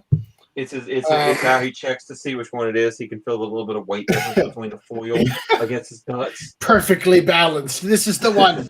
The alternative we were talking about before the show is that they're probably doing the weighted cards, where you bring the scale in and weigh them to find out which one has the holographics and whatnot. I'd want to bet you for a donut that there's a phone app for that. That makes no sense. Yeah, how do you weigh something with your phone? My phone right now has a squeeze feature. I can gently put pressure on the sides where there are no buttons or anything, and it'll tell that I'm squeezing and tell it to do things. I don't think it would be sensitive enough to notice the point whatever milligram difference. Do you realize that your phone has a pressure sensitive top? When you barely touch it, the screen gives a little bit. I don't know. I bet it could weigh it. There's more news here. Target also halting sales of all trading cards from May 14th onwards. To ensure the safety of our guests and team members, effective May 14th, MLB, NFL, NBA, and Pokemon trading cards will no longer be sold in stores. But Magic. Nowhere says Magic. Well, continuing, Pokemon Center superstores in Japan also won't sell new Pokemon cards in store. But will it stop scalpers? So I think this actually doesn't mean any. I don't think it's going to stop scalpers at all. Look, I don't care about scalpers. I'm not a card collector or whatever. But I do recall. Well, back when I was a kid and I was collecting Pokemon cards. Guess what? I just happen to have on my desk. Charizard. Your Ancient Muse.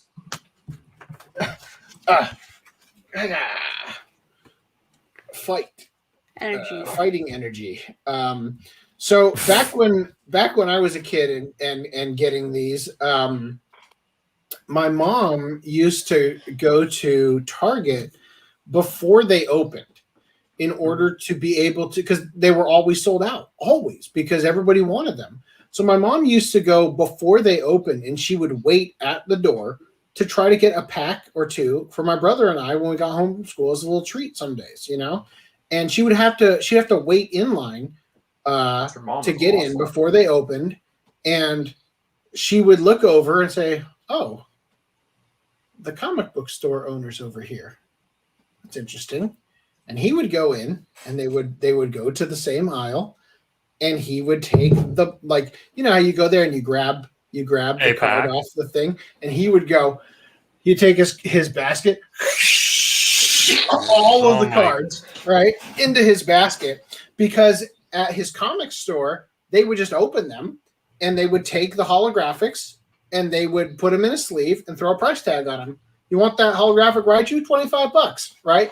And that guy probably made back so much fucking money off of doing that. Genius move, right? No. You don't think so?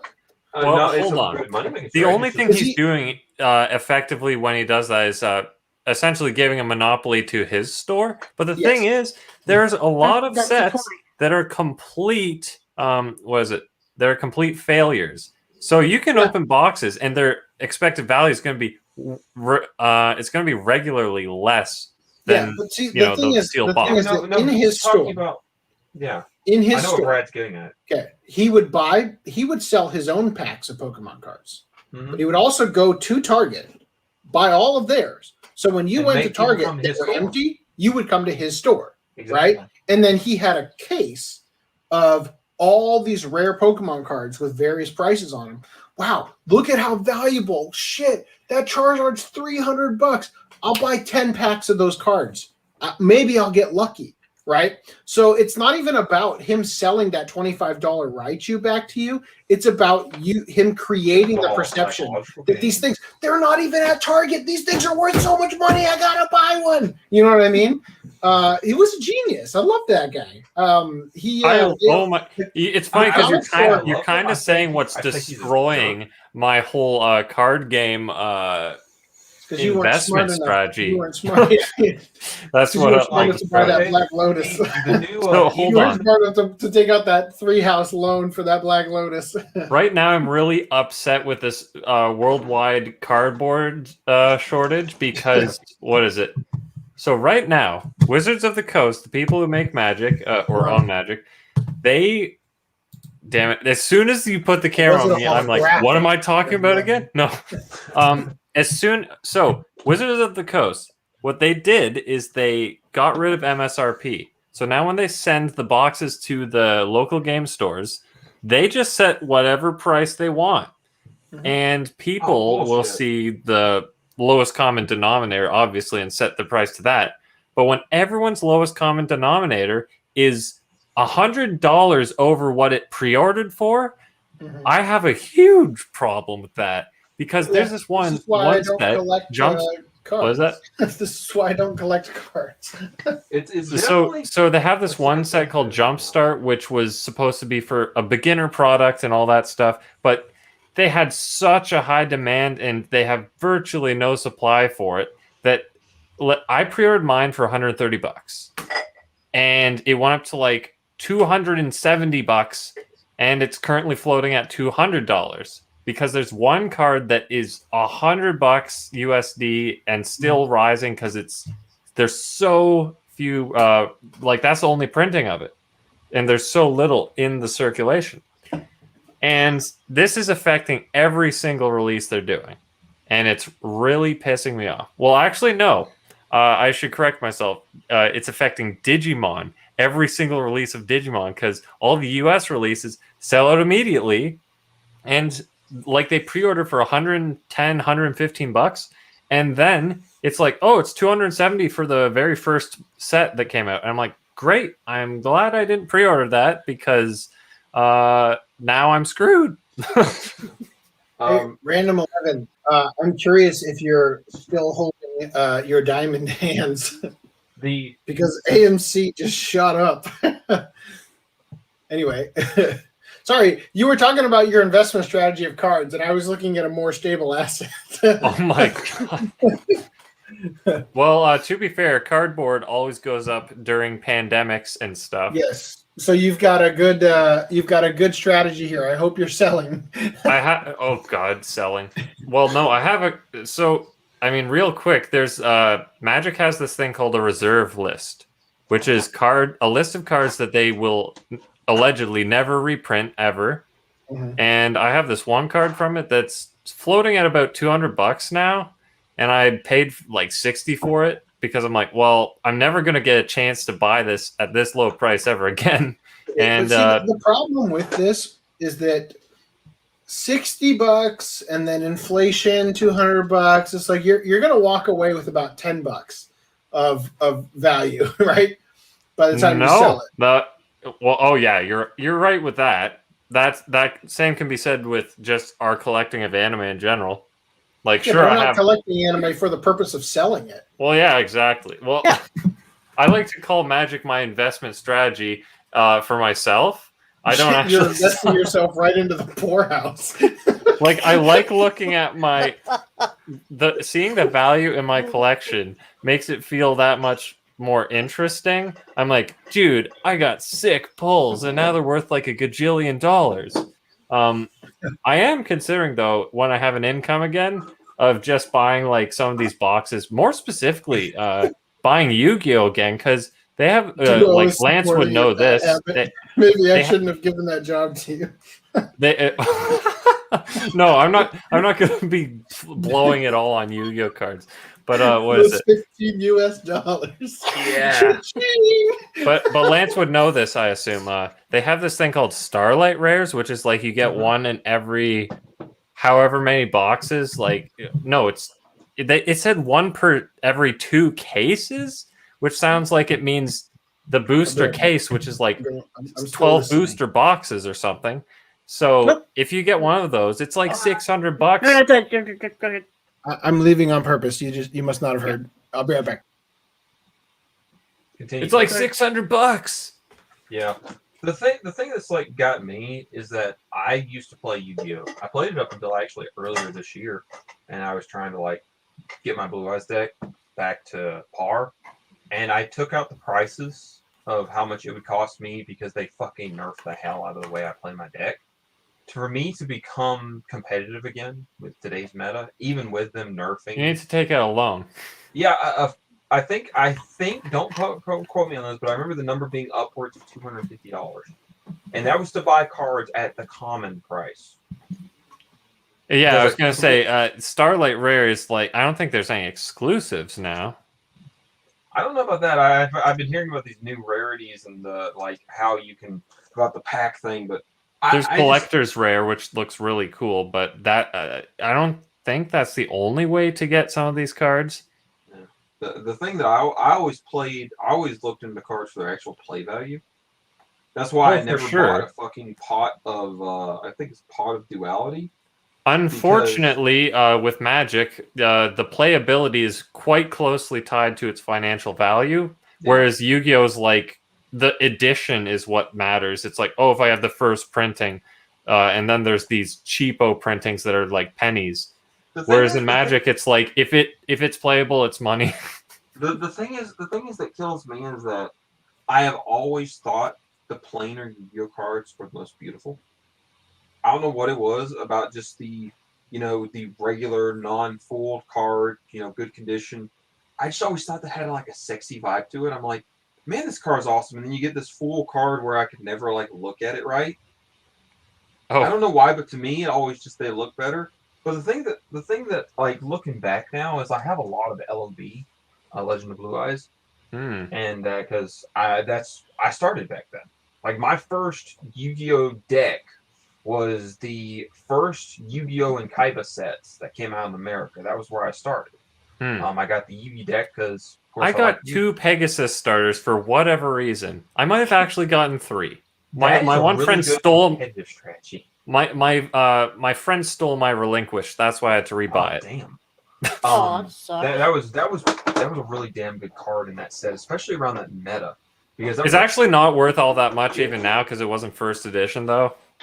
yeah. They never put The Graceful Charities though are $5 a piece, and I have a Graceful Charity that's worth $40 because it's the Damn. first edition in the Yugi. What is it? Legendary Collectors 3, which I bought 5 of those boxes because they were so cool.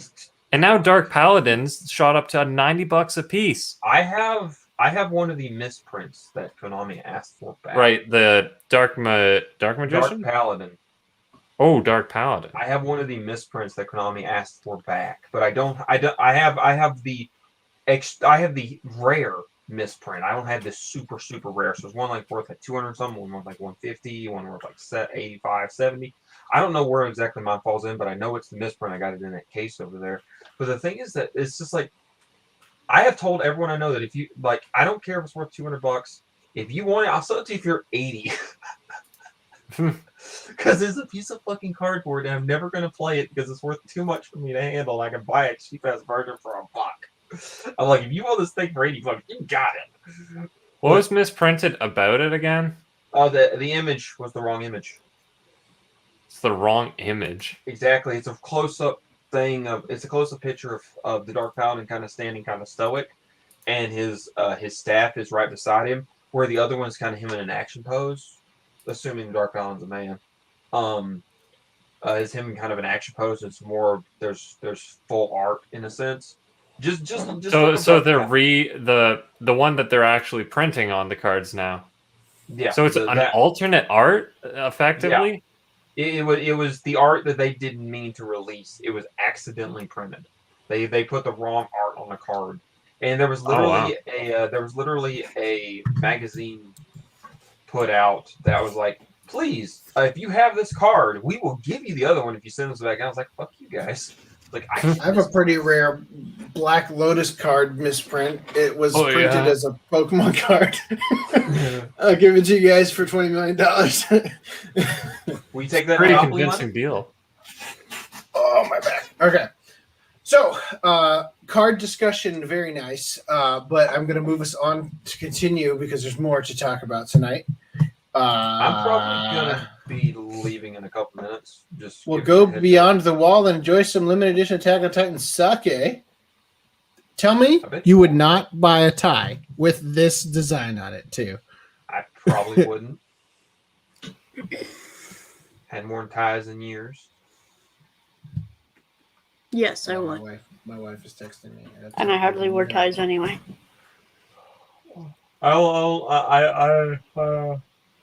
I woke up almost this time yesterday, You were woke this time yesterday? pretty much.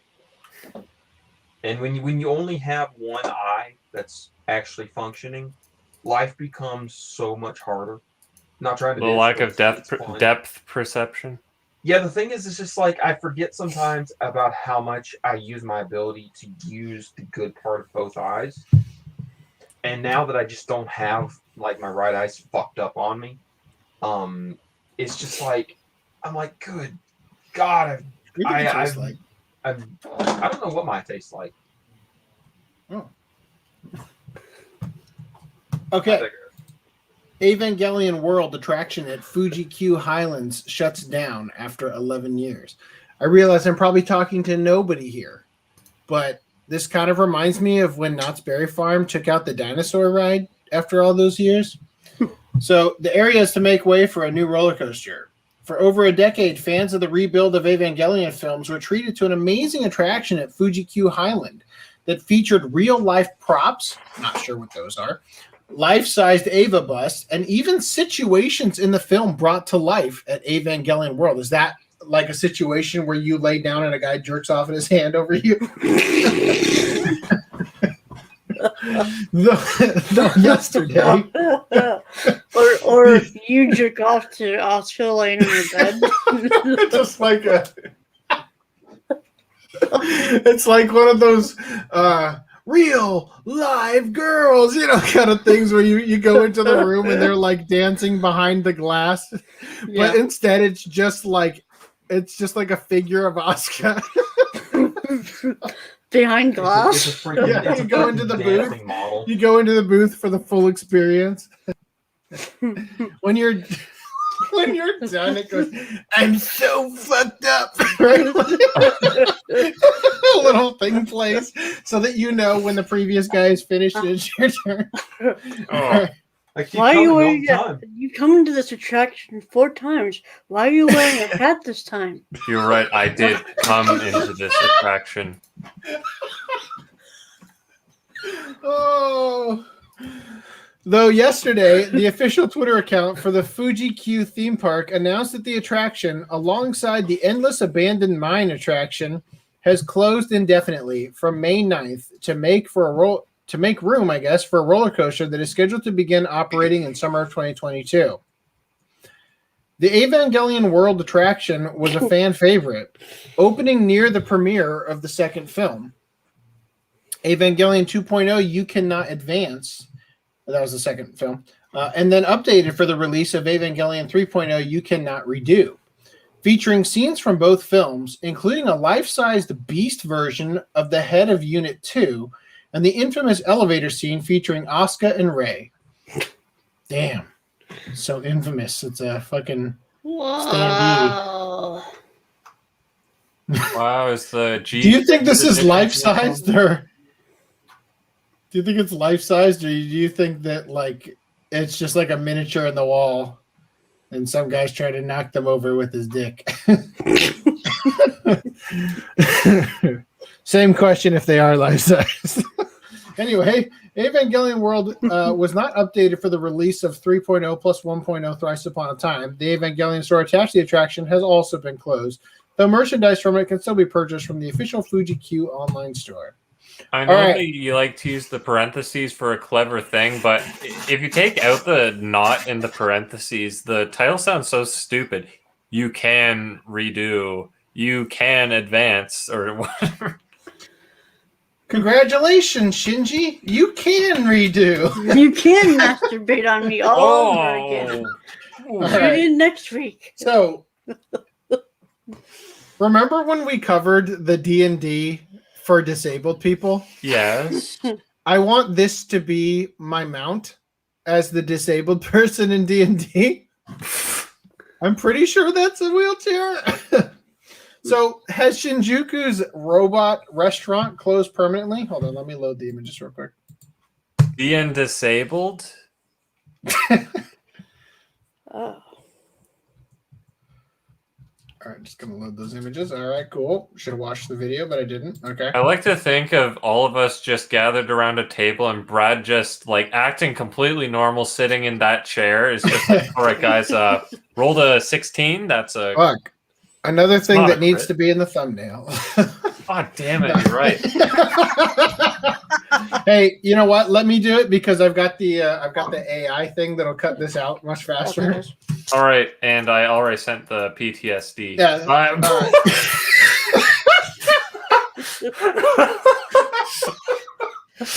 Do you think you can handle that PTSD? I recently, you're making me think of that line. I recently, while I was looking for things for the Mortal Kombat video with the arcade thing, I found a YouTube video with a compilation of moments in movies where characters are playing video games, and I recently rewatched that scene from Superbad where Jonah Hill's character says, nobody's gotten a hand job in cargo shorts since Nam. Anyway. All right, so photos show iconic exterior being torn down, putting a giant question mark over the future of the popular tourist site. Tokyo's Robot Restaurant is one of the city's busiest tourist attractions, entertaining masses of international visitors with 4 daily shows featuring 4 daily shows featuring light-filled performances starring robots and scantily clad women gyrating in midair. Well then, a taste of the visual extravaganza provided by Robot Restaurant. Is that like a giant robot penis? Oh no, it's an airplane. Oh my god.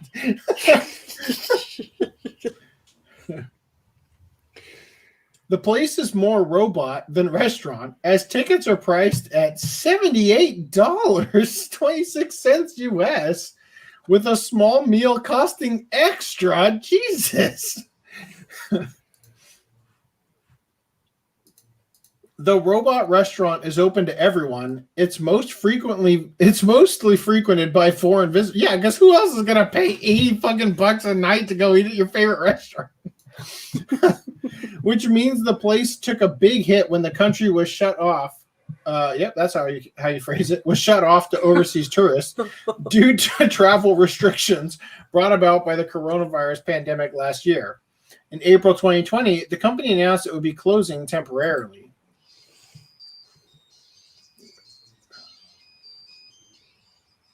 Robots are unbeatable. So, they'll be set. They're going to be back soon. Apparently, they lied. Sometimes indefinitely does mean forever. Okay. So, with Japan still closed to foreign tourists and Tokyo currently under a state of emergency following a surge in new coronavirus cases amidst a 4th wave. It's funny. I feel like we've covered so many people, and I've started skipping them, by the way. People, this prominent person in the anime industry has COVID. Because the next week it's like, they're okay.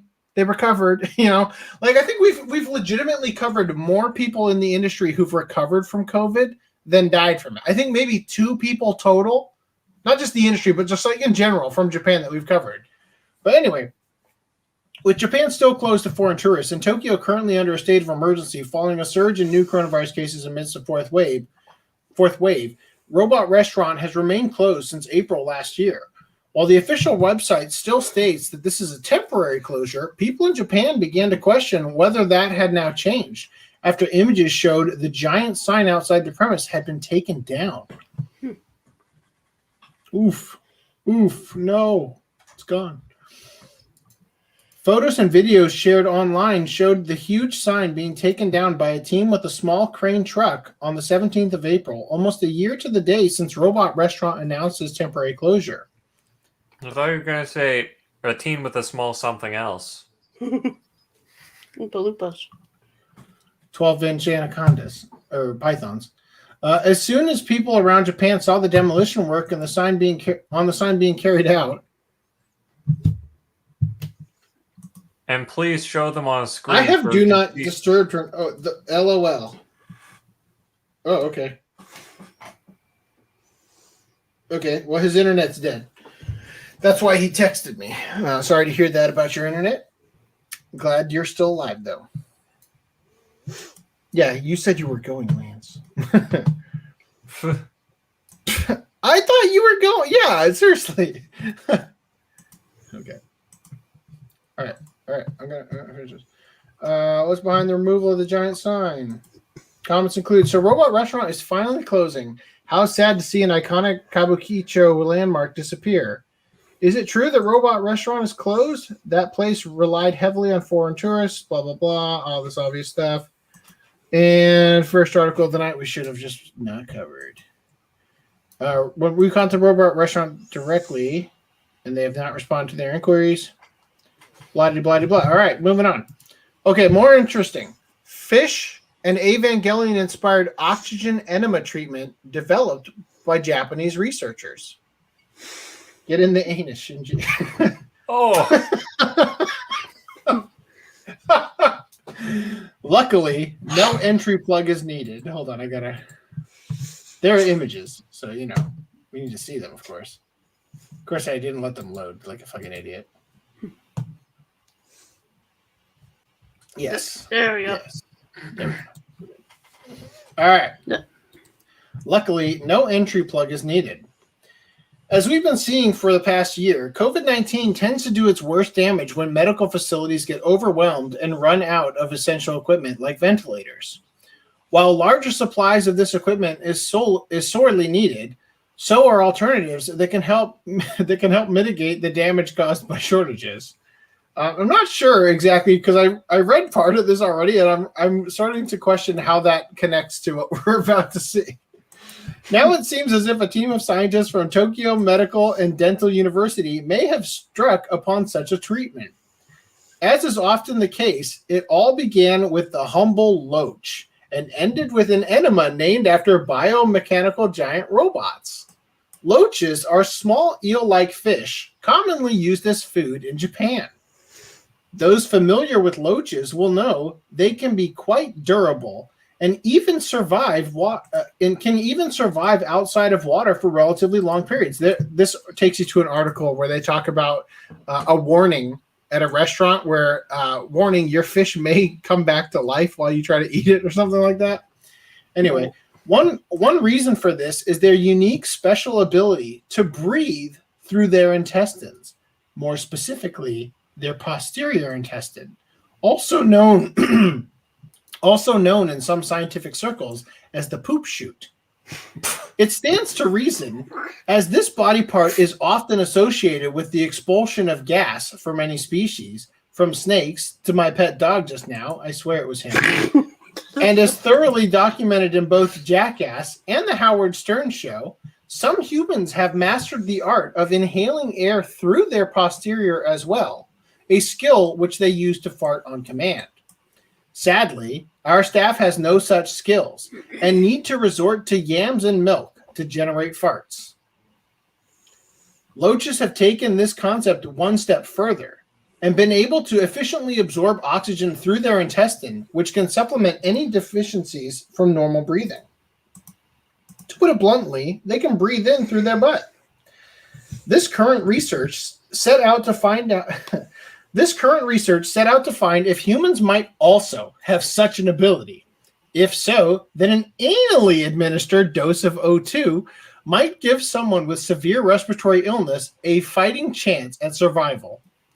Rats and pigs were selected as the first test subjects of enteral ventilation via anus, or AVA for short. That acronym is hardly coincidental either.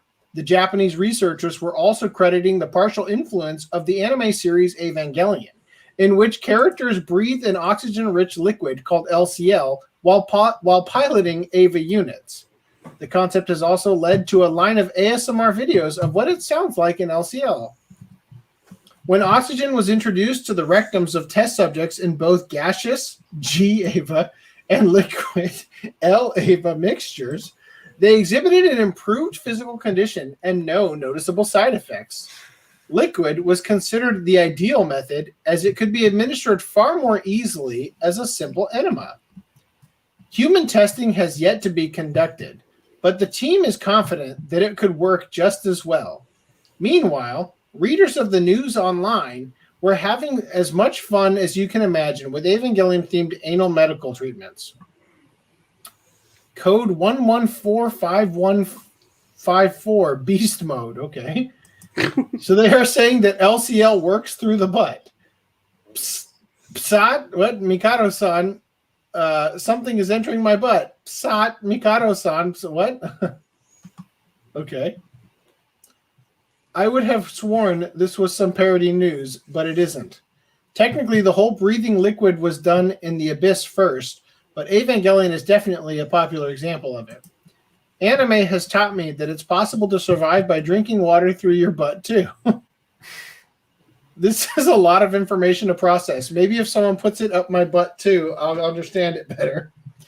Yes, there's a lot of jokes to be made about this development, but on a more serious note, it may one day help a lot of people around the world dealing with serious illness and a lack of equipment.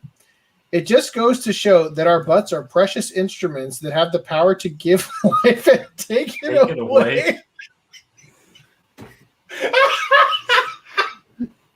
What? Okay. So this article is already in the doc. But I got to know about this Singapore retailer, a contender for worst ad campaign ever after Black Friday sale. Rape us now. Look at the picture. A retailer in Singapore swung and completely missed with their advertisement that was trying to catch some of the Black Friday shopping buzz. Supergirl is an online retailer of discounted women's clothing from Singapore that generally promotes a classy and chic look with its clothes and ads, but their attempt to lure in shoppers for Black Friday, one of the biggest shopping days of the year, led to a huge black eye as the company's management failed to notice a glaringly distasteful advertisement that appeared all over their website and accompanying smartphone app. I gotta say, this is probably the worst Hello Fellow Kids I've ever seen. Absolutely vile, inappropriate, and disgusting. I'm shocked beyond words on how you can put this up on your webpage. Instead of the usual click here or shop now button, the icon shoppers were supposed to click said rape us now. Right next to a picture of a young woman whose pose could be interpreted as being tied up. Unsurprisingly, the backlash hit the company almost immediately, with people across the globe slamming Supergirl for their extremely poor choice of phrasing and complete lack of respect for women. I am writing this to express our sincerest apologies pertaining to our insensitive action and the choice of word, rape, during our Black Friday sale. We did not mean for it to be offensive to anyone, and I extend my sincerest apology for the lack of a better word. As the director of the company, I have failed to review my graphic designer's work before approving the image to be displayed on our site. I hereby acknowledge that we have made a mistake. Damn it, I should have read it from there. Oh, no, it's going to say it right here. The company responded to the ad, saying that they also found it insensitive and there was a failure on their part to review the material before posting it. Jordis Lim, Supergirl's creative director, responded directly in a blog post on Facebook, in a blog and Facebook post saying, quote, As the director of the company, I have failed to review my graphic designer's work before approving the image to be displayed on our site. I hereby acknowledge that we have made a mistake and that our caption does not advocate the right values to the young woman community today. Oh, it doesn't? Many online commenters were glad to see the direct and prompt response to the issue, but questioned how such an oversight could have occurred in the first place. The picture couldn't have only been viewed by the graphic designer. There must have been others who saw it and yet failed to think, this probably shouldn't make it onto the website. So I don't know how I'm going to accomplish this because I suck at coding. But when you go to OCAPodcast.com and you're met at the splash screen for this is the header page or the home page or whatever, I need there to be a Rape Us Now button to get into the shop. I think a better slogan would be "Rape my wallet" or something.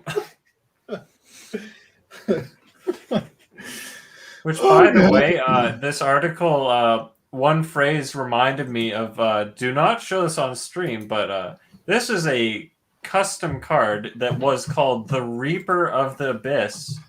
Oh, God, there's so many things from you now. It's only the latest one. What? It was the Reaper of the Abyss, but my brother's friend said the phrase "Raper of the Anus" when he played the card, and then I had to make the card for him. And I even altered the text. Are you sure we can't show this? Well, I mean, you can show Put it that if in you the want. Discord. Okay.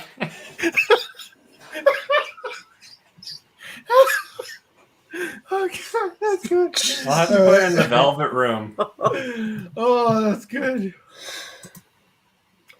Oh, man, there's I'm behind on the chat in ways I don't think I'll ever get. I don't think I'll ever financially recover from the chat.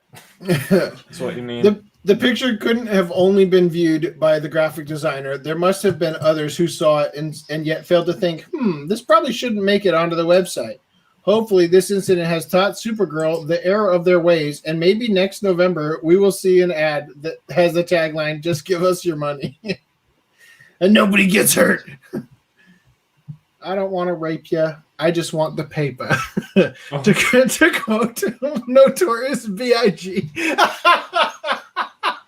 Let us rape your wallets. Oh, God. Oh, that's good. All right. So here's the thing. We've got some interesting reads here, but I think I would like to save it just because it's an interesting read, but it's not like a entertaining read in terms of like we had better. Damn it, again? Oh, you know what? I don't think I changed it. I think it's going to the wrong one. You're right. That's what it is. Yeah, I fail. I'm sorry. I fail at everything. Can I change it like in the middle? Oh, I can't. If you let me take care of building the stream, I'm sorry. Okay, I'm updating the Facebook one right now. Oh, I can't. An error occurred. Wait a moment and then try again. Okay, save changes. No, it's broken. I'll fix it later. Sorry. Here, I'll post it in the chat for you. Boom. That's where it should be going. Sorry about that. Okay. All right, we got to add that the rapey one to the. We got to add the rape one. That was too good. Oh God, that was incredible. Absolutely incredible. Oh, okay. like you'll put the little "Rape Us Now" on the thumbnail. Yes, actually, that's great. Okay, so the time farting led to a murder and the fall of one of Japan's greatest samurai clans. I'm gonna save this with the How a Samurai's Quest for Revenge created one of Tokyo's best cafes and it's still open. I'll save that for later. For the group. Oh, really? What was that?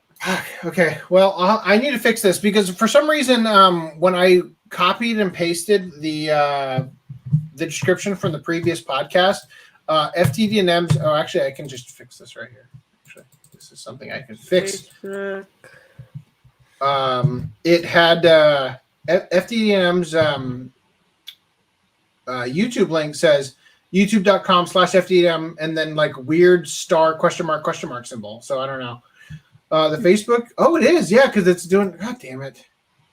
Okay, I'm gonna have to fix that using a tool that I have so that I can fix it for all of them and not just this one. Yeah, something to do with copying them. Somebody created one, RHYS, and copied it without having the ability to go into the video details the way I can, and that's what's causing these. Wait, whoa. I made the latest document. If there's anything, no, it's not. It's not that. It's not that. Look, it's this. I was gonna say, don't you dare give Reese credit for my screw up. It's this. So Okay. when this was The copied and pasted, TOR, you did put the ECTOR at the end. no, it's because it was copied and pasted As into plain here. text. Yeah. Yeah. So when it came in, You have to manually add those on at the end every single time you put it. Make the No. stream. I think the thing is that when you copy, when I make the stream and I copy it from the previous one, I go into the video details like this in the editor and I'm able to copy the actual text. If you're doing it by going to the actual video on YouTube and not through the studio, then you're not actually able to grab it, and it's giving you like it's cutting stuff off like that. Yeah, So that's why you have to that's add why on the ECTOR at the end. That's why specifically I like to make the streams because it allows me to keep it consistent so that when I use my The cancer TubeBuddy, is underlined. when I use my TubeBuddy tools to do massive like change, search and replace on all videos, I can actually make these changes without having hiccups and stuff. So anyway, it's we know for now. It'll be something we fix in the future. Yeah, I love this. BPO complaints about schoolgirls with beardless neckbeards. That's what I put for the. I shaved my beard and picked up a high school girl. Anyway, all right. So police alerted to middle-aged man who asked woman to play catch in the park. Yes, that's the whole article. A man in his 40s asked a woman to play catch, and she was so uncomfortable that she ran to the police. And here's the thing. Normally, you might think to yourself, well, that's kind of weird, but old man doesn't recollect exposing genitals to woman on train for 10 minutes.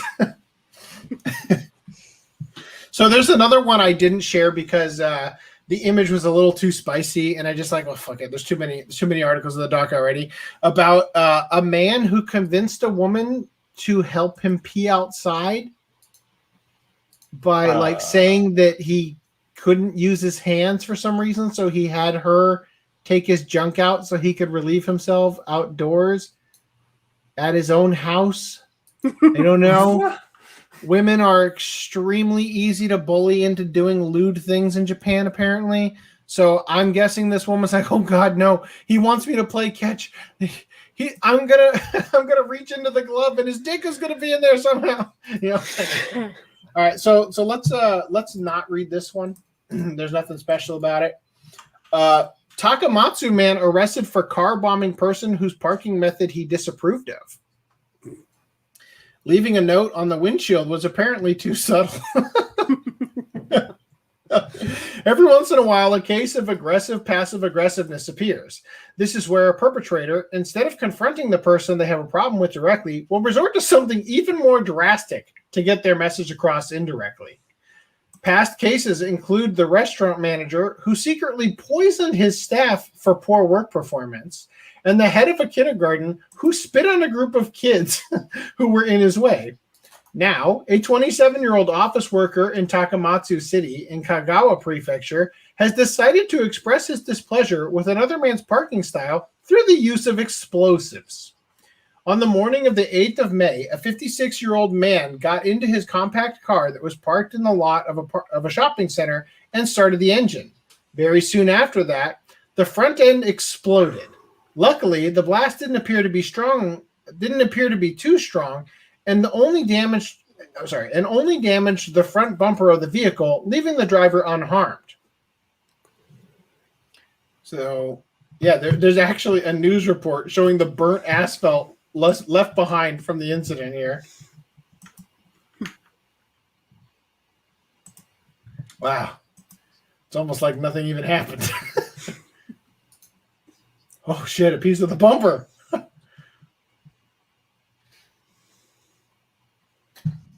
Wow. Okay. All right. Anyway, what was I? Yes, I read that part. Okay. When police arrived on the scene, it was initially unclear whether this was simply an accident or foul play. After talking to witnesses and the victim, however, police were quickly led to the doorstep of Masahiro Mizobuchi and made the arrest that same day. Mizobuchi, what did I say? Masahiro Mizobuchi? Okay. Mizobuchi admitted to the charges that he had planted explosives on the victim's car overnight. He added that he was dissatisfied with the victim's way of parking. It's unclear what exactly it was about the victim's parking style that offended Mizobuchi so much. The victim reportedly lives near the shopping center where the incident occurred, which might suggest that he was using their parking lot overnight as his own personal driveway without patronizing any of the stores. It still doesn't really explain why Mizobuchi would be especially bothered by it, but it was an act that did bother some readers of the news online. Quote, using explosives is wrong, but so is using a retailer's parking lot as your own personal space. I'm surprised they caught the guy so fast. It's a terrible thing to do, but in a way, the shopping center was a victim of this guy's parking too. Jumping to car bombs seems excessive. Why not just punch or scratch the car? This is literally terrorism, right? I think I saw this in Yakuza. Sticking a banana in the tailpipe would have been easier. I don't get it.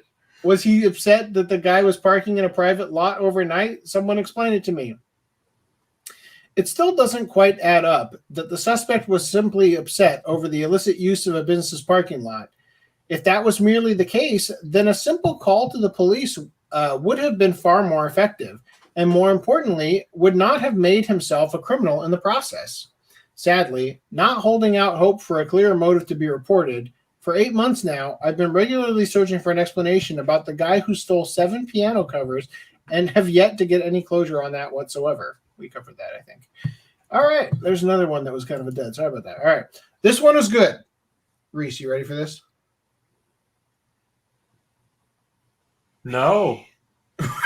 He's not. Oh, I'm ready. Yes.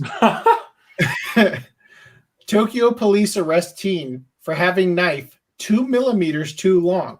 Released because type of knife was mistaken. Hold on, I gotta. This is getting to be quite annoying. All right, here we go. You call that a Kiradashi knife? Seriously? I can't tell. On the 22nd of July, Tokyo Metropolitan Police announced the arrest of a 15-year-old high school student for violation of the Firearms and Swords Act. The young man is said to have been carrying a knife that was 6.2 centimeters long, which is 2 millimeters longer than the acceptable length of 6 centimeters. The difference in lethalness between a 6.2 centimeter knife and a 6 centimeter knife is obvious to martial arts experts like myself. But just in case it isn't clear to the rest of you, here's an example. Say you were to attack me with a knife, and I was holding a copy of Anna Karenina. Karenina? That's how you pronounce it, right? Anna Karenina. That's the Tolstoy novel. I may not know karate, but I know Karenina. Knowing that you were a law-abiding knife-wielding killer with a blade of less than 6 centimeters, I would know to use the Tolstoy classic to block the strike, since its 864-page count should be enough to absorb the blade impact. However, if there was no regulation of knife length, I wouldn't know whether to take it on with one of the finest examples of Russian literature or just run away screaming. The very fabric of society would then begin to unravel. Now that we understand why such laws are both practical and necessary, here's what happened. At about 1 o'clock in the morning on the 22nd, the youth was found by police sitting alone on a bench in the park of Kodaira City. The officers questioned him and then searched his bag, finding the offending blade inside. When asked why he had the knife, the teen replied, "It's for self-defense," which is admittedly not the best answer to such a question by the police. Whittling, cleaning and gutting fish, or even keeping fingernails tidy are all preferable to something synonymous with righteously cutting people. Perhaps unsurprisingly, the police took the young man to the station and booked him for his illegal 2 millimeters of metal. However, not long after, someone realized that this knife was in fact a kiridashi knife, which is a simple utility blade that old farmers used to use to sharpen pencils. Kiridashi knives. Yep, old timers. Kiridashi knives. Farmers twice, didn't you? Or did I mishearing? It sounded like farmers to me. Fuck man, we gotta stop the podcast. which is a simple utility blade that old timers used to use. Which is a simple utility blade that old timers used to use to sharpen pencils. Kiridashi knives usually don't have wooden or plastic handles and are made from a single piece of metal. Here's a standard kiridashi knife. Another unique feature of kiridashi knives is that they're allowed to be carried up to the lengths of 7 centimeters by law. Now, I see all of you out there scratching your heads, so let me impart some martial arts mastery. In this situation, I know I have a copy of Anna Karenina and War and Peace in each hand. Thanks to these limits, I can now efficiently counter a fast regular knife strike with the lighter and thinner Anna Karenina. On the other hand, if faced with a kiridashi knife, I can more easily know to use the heavier but thicker War and Peace. These laws all begin to make perfect sense when you picture yourself fighting with books.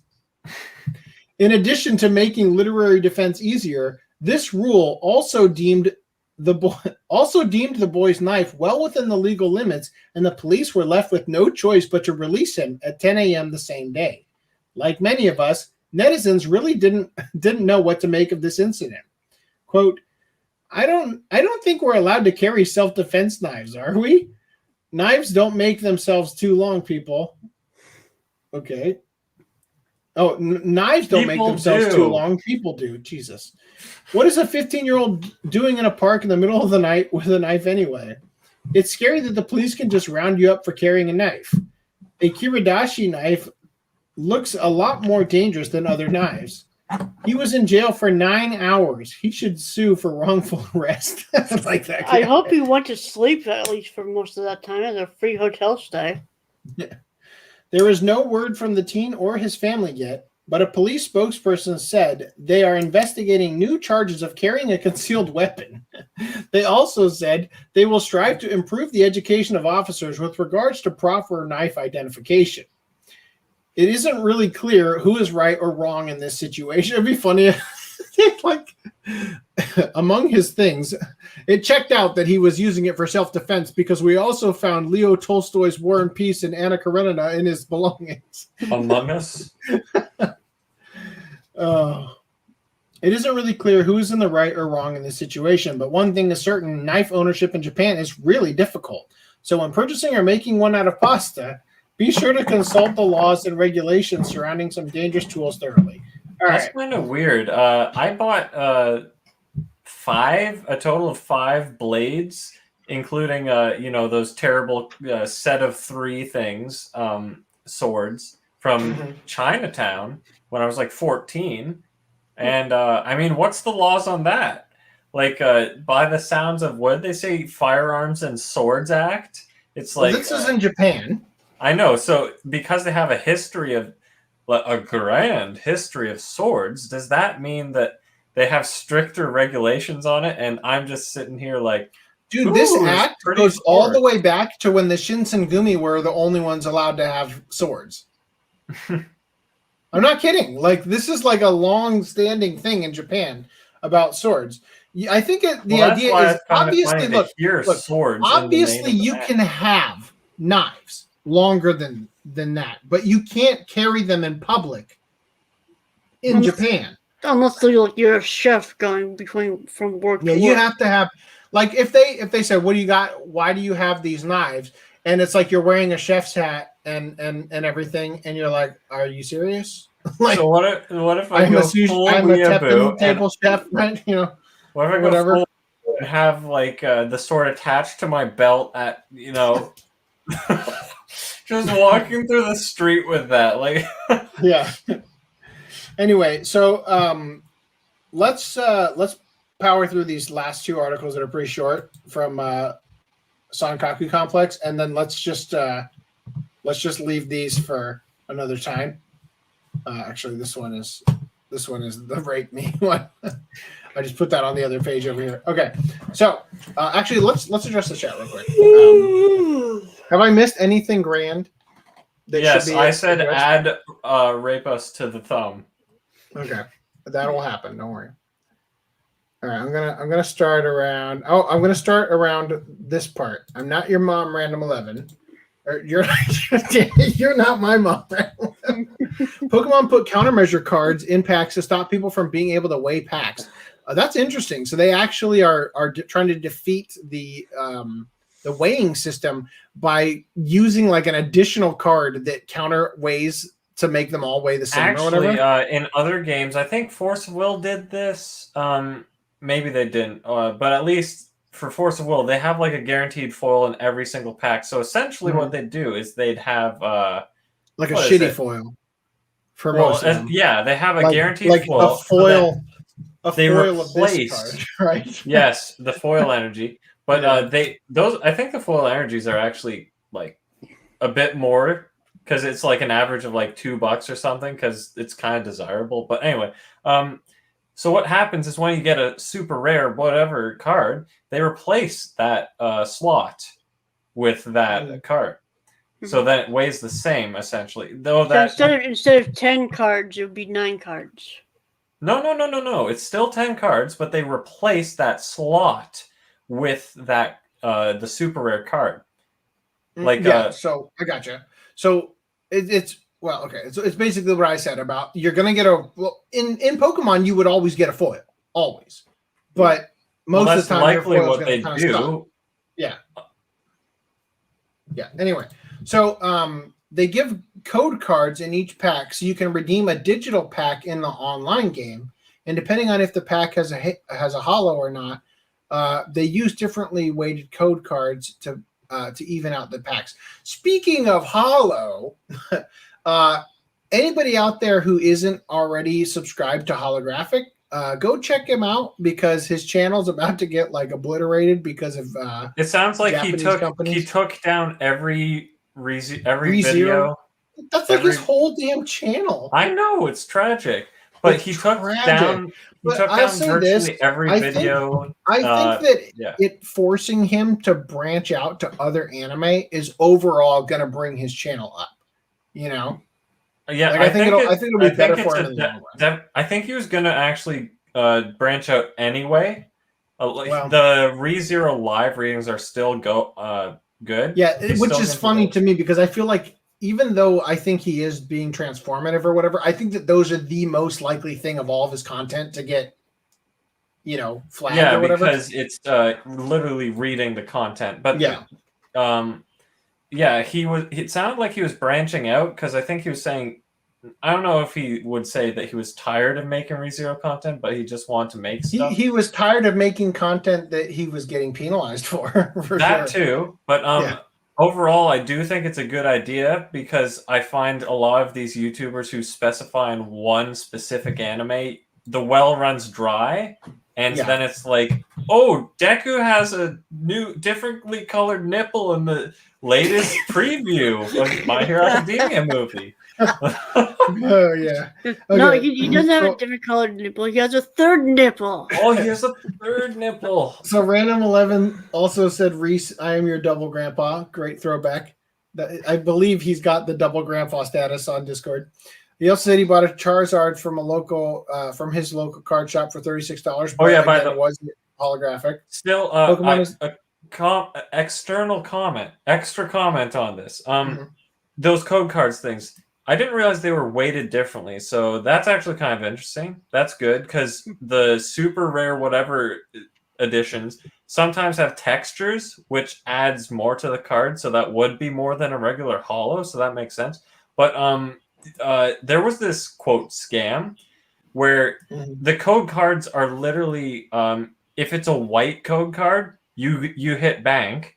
If it's a green code card, you got shafted. So actually, Sun and Moon had a error where I don't know if it was every single, but you essentially got a white code card almost every pack, so people could just buy the whole box and get guaranteed bank. It was a scam, basically. So this is an interesting thing, actually, because you were kind of talking about how Damn it, I should have used that for the thumbnail. You're on. You were talking about how the scaling, taking the scale in and weighing them, how almost all the ones that you would buy off of Amazon or eBay from a third-party seller are people who weighed them and know that they aren't going to have anything good in them. What people do is they buy a booster box, 24, whatever, 36 packs. They weigh them all. They get the good ones. And then they replace them with other inferior packs, and then they sell them loose. And people are like, oh, it's the same amount of packs for cheaper. But they get screwed. So that's why you should never buy I'm wondering if that's why they're switching to this online only.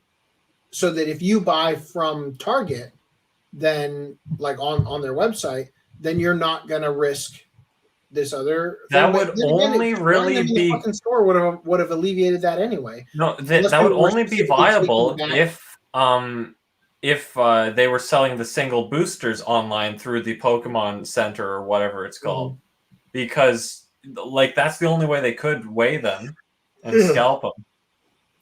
Well, the only difference. I was just gonna say the only difference the online thing would be negligible in some sense because they can still just order the quantity they want and then it would be sold out anyway. But scalp. I'm just going to address these real quick. Seb says, I had a Charizard and I hid it from my brothers in the attic and I forgot where I put it. Never found it. Well, that sucks. So now you basically have to go to the big box stores, but they suck for pre-ordering. Yes, Diamond Hands. So that's good. Glad to hear it. There's the thumbnail, I guess. Love how I disappear and no one even. Oh, that was Lance. Okay, sorry. I thought that was Seb for a second because of the similar. Because Lance doesn't put his duck man thing. So we addressed a bunch of these. We addressed these. You guys didn't update. Yeah, we got this. Okay, and then that's where I. Okay, here we go. Okay, both the link for the link dump. Damn it, I'm just getting called out nonstop, dude. What the fuck? I want to throw up. Like, actually, I just read the headline for the article about the. Oh, here it comes. I'm glad I missed whatever that is. And us to. Unfortunately, those dashes are the hotkey I use to undo. Gotcha. To undo the timestamp, so I screwed up and lost 3. Okay. That's good. I don't know how you were able to continue to do them while you were also doing the some are inaccurate, but some are spot on. It's the same in Canada. Hold on. In Japan, you can have a sword as long as it's in a box, pretty sure, and only if you're traveling with it for a reason. Same in Canada. You can't walk around with your shit stainless steel knockoff. Get that. Hey, I do want to do that, and I'm going to prove to you. So, Jared Taylor, if you're still here, I don't know when you commented this. Actually, I do. It was pretty recently. 11:44. Yes, if you're still here. The worst dub I've ever heard, hands fucking down, is Cyber Team and Akihabara. My hate for hearing Hilary Haig in a lot of things is because of my connotations with her voice in that show. Everything about that show is awful, and the dub especially. Like I die a little bit inside when I hear it. It's so goddamn annoying. I think the worst for me is Ichi the Killer's British dub. I can't think. I feel like there's another bigger one at the top of my head. But See, the thing is not about coming to me. worst anime dub is if they're really fucking awful, I'm gonna watch it sub. If they're bad, the way that Garzy's Wing is bad, then I'm gonna enjoy it, and I wouldn't consider it worst. So, I think that one of the worst, if we're talking so bad it's good, is the big green dub of Dragon Ball for sure. In Pokemon, you don't always get a foil. I thought you did. I used to remember the Bitch, original. get wrecked. You always got a star rare, but not always a holographic. Oh, You mean yeah, a reverse right. holo? Don't you get a reverse holo in every pack? Holo, whatever. They used to feel baseball card packs for insert cards. The rare cards were slightly thicker than normal cards, so the pack was thicker. Yeesh, people. Okay, then fucking sell them in boxes. Fucking sell them in card boxes instead, right? Instead of the packs. Like, But if the difference in the packs is 0.69 of a milligram, you'll be able to detect it no matter what it's in. no, but if you put them in a box and one box, and when it has the special card, it's just slightly, ever so slightly thicker. Like in terms of like it's the box is going to be the same either way. Are you But talking one about of the it's gonna be baseball a little cards? tiny bit more snug, Anyway, I don't think this is right. Sun and Moon cards. There was an issue where they were ordered in a box though, so it was like every third pack had a guaranteed holo, which was Yeah, I think that's what it was. But the idea is that you got guaranteed bank if you got those boxes. Resellers would also open wax packs of cards, pull the rookie cards, reseal the pack, and sell it as new.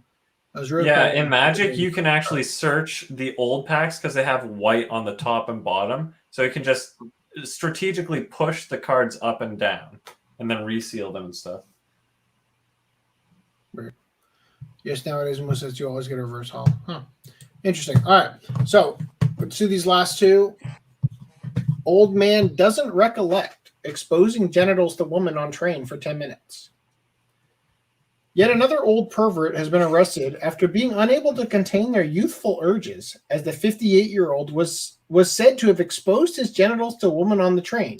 The delinquent then explaining that he, quote, couldn't remember doing this. My favorite thing about this is, like, if I've learned anything from Ron Toye, it's that I do not recall is not a very good defense. Because especially in a situation like, excuse me, this woman says that you pulled your dick out and left it in front of her face for 10 full minutes. Did you do that? I don't remember.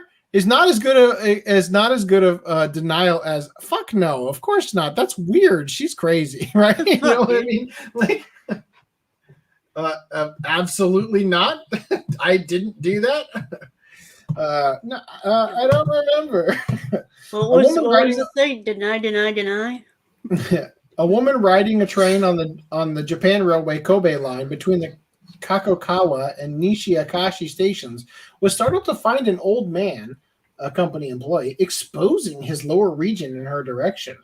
The whole ordeal lasting 10 minutes as he then began groping his genitals. Unimpressed by what she witnessed, the 29-year-old woman vacated the train as soon as she was able and approached the nearest police box. Hyogo police have since apprehended the sexual miscreant for violating a public nuisance ordinance, to which the old man responded saying he couldn't remember the incident happening. Police identified the man and confirmed his actions by way of security camera footage. Sorry, officer, I've got dementia. That'd be a great excuse. All right, now, here you go, Random 11. Prepare to vomit. 14-year-old plunges crayfish into own anus to, quote, preserve it.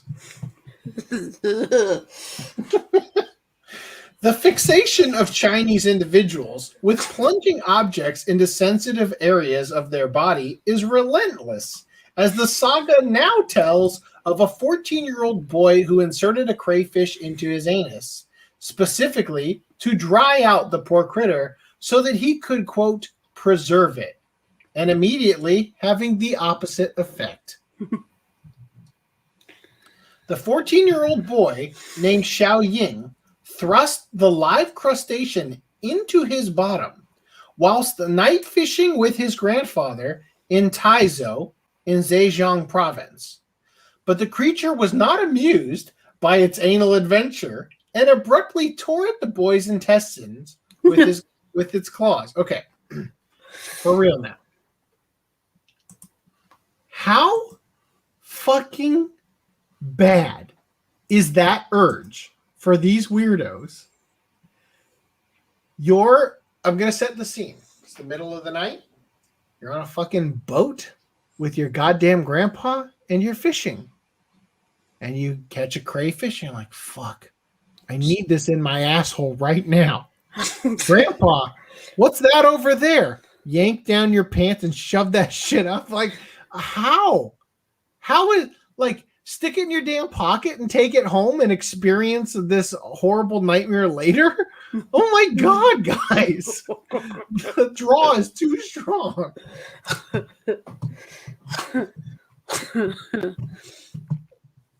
After being taken to a hospital, he told doctors the crayfish had, quote, crawled further up and has penetrated my stomach. Those at the hospital confirmed this wasn't so, though the poor animal did manage to do some damage before succumbing to the toxicity of its environs. Whatever that means. The boy's family... Oh, gross. The boy's family informed medical staff he had been fishing when their grandmother called them over for something to eat, but the boy was heard wailing in horror. Oh, I see how it happens. You wait till grandpa goes to eat. Now's my chance. This is disgusting. The grandmother asked, "Why did you put the crayfish on your bum?" Oh, I'm sorry. "Why did you put the crayfish up your bum?" Xiao Ying replied, "I saw a survival program on my phone about a foreign man pouring seawater into his anus. I followed this example. I wanted to use my anus to absorb water from the crayfish and turn it into dried lobster." I need to I need to like animate some guy's lip flap over that, like an anime protagonist. Bear Grylls, what have you done? While a convenient excuse to perhaps mask his true intention, like various other anus-related incidents in China, doctors examined the boy's insides thoroughly before committing to a colonoscopy, which led to the discovery of the deceased crayfish. How did you examine the boy's insides thoroughly before the colonoscopy? That's a good question. Is the colonoscopy, that's where they use the camera, right?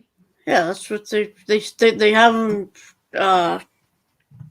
They have you like drink that super X-Lax to clear out your things, and then they stick the camera up your to look for cancer.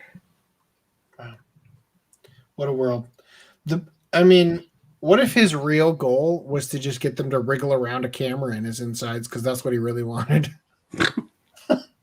The boy is now recovering after the decaying carcass was extracted from his body. It is said this is the first instance a crayfish has ever been removed from an anus in China. Just in China? That's it for tonight. Unless I'm cool with like just chatting. If you guys have anything you want to talk about, chat. Have I caused you to throw up yet? Let's read some. Luckily, I was grabbing snacks when you guys started that, and when I came back, even more luckily, yeah, that was pleasant. I totally was ready to eat. Yeah. So Random One says worst website for the video. Then he went on to say that was trying to be serious. All right, the worst stuff that was trying to be serious. There is no sub that can save you. Why is it always China? Dude, I don't fucking know. I don't get it. I don't understand. what is in their programming out there? Is there like a Chinese? Look, I think about it this way: like supply? in Japan, they have a myth about the kappa that they ward off with cucumbers for whatever goddamn reason, and they believe, or at least their superstition is that when the kappa gets you, he sucks out your intestines through your asshole. Right? The reason that they come up with this is the superstition to explain why when a person drowns, for some reason your butthole swells. What? So, there's a drowned person over there. Oh man, you see his butthole? What the fuck is going on? Damn. You think a demon sucked his intestines out? Oh, Maybe it's a natural defense mechanism to make So sure what is it in nothing China? leaks out. What is it in China that has convinced all these young and old people to shove shit up their butts? What is it? Is it like The anal gods.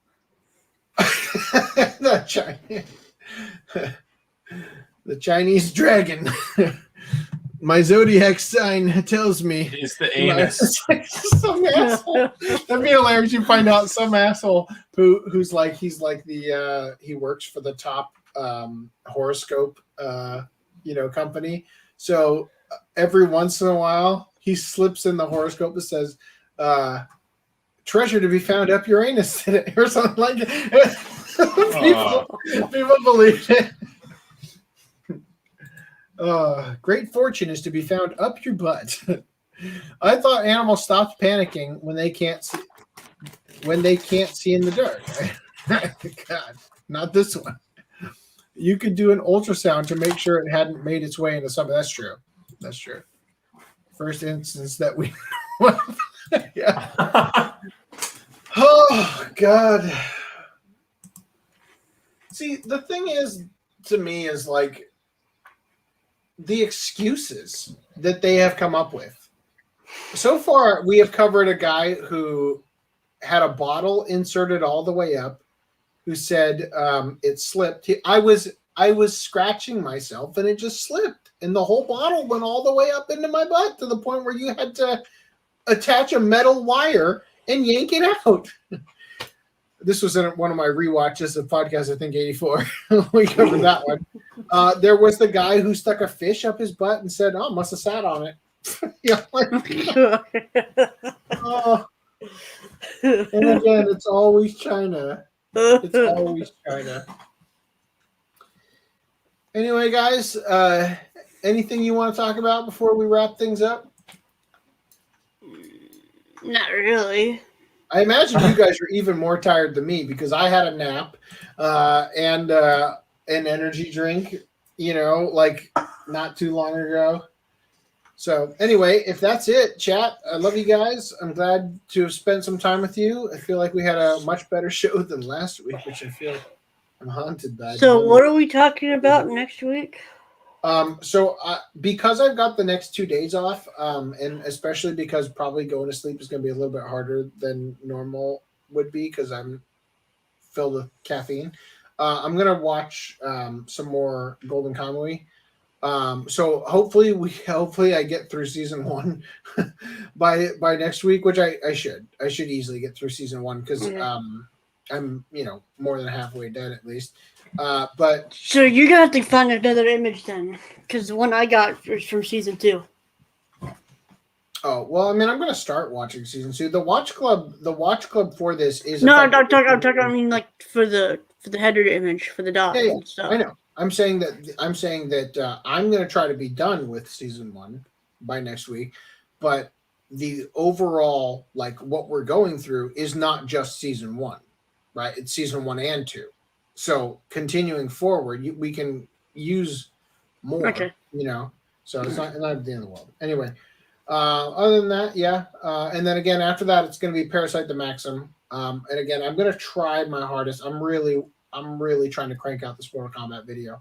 I just want to get it over with, get it out. It's decently good in terms. I've really undersold it earlier somehow. There are some issues with it that you will forgive. But it's coming out better than I thought it was going to when I was recording. Let me put it that way. And there are some very funny things that sync up way too well with the stuff that I said. So anyway, I'm looking forward to getting it out there. Anyway, guys, that's it from me. Thank you guys for joining us tonight, and I will catch you hopefully next week. Actually, Memorial Day is coming up. Oh, shit. So I should let you guys know. I don't know how this is going to work out when it does happen, but when we have a holiday, let's see. So Memorial Day is going to be 2 weeks from now. May 31st. So what's going to end up happening is that that's Monday. So that means that what's going to happen is for that first week of June, instead of starting work on Tuesday, I'm going to start work on Wednesday, right? But I'm going to go from Wednesday, Thursday, Friday, Saturday, and then I'm going to skip Sunday and work Monday. And then that means I'm only going to have one day off for that weekend. But it is going to be week 2 by then. No, week 2's Irvine. Absolutely not. That's going to suck. It's going to suck. I won't have any days off for that one. Maybe Thursday. I don't know. Anyway, we'll see. Yeah, so it's going to be, that's probably going to be a week you guys are going to find some guests to host without me and just kind of hang out. But anyway, that'll be down the line. We'll have some time for that. Anyway, I'll catch you guys later. Take it easy. God bless. Enjoy your night and don't stick any crayfish up your butt. Bye. Wise words. Wise words.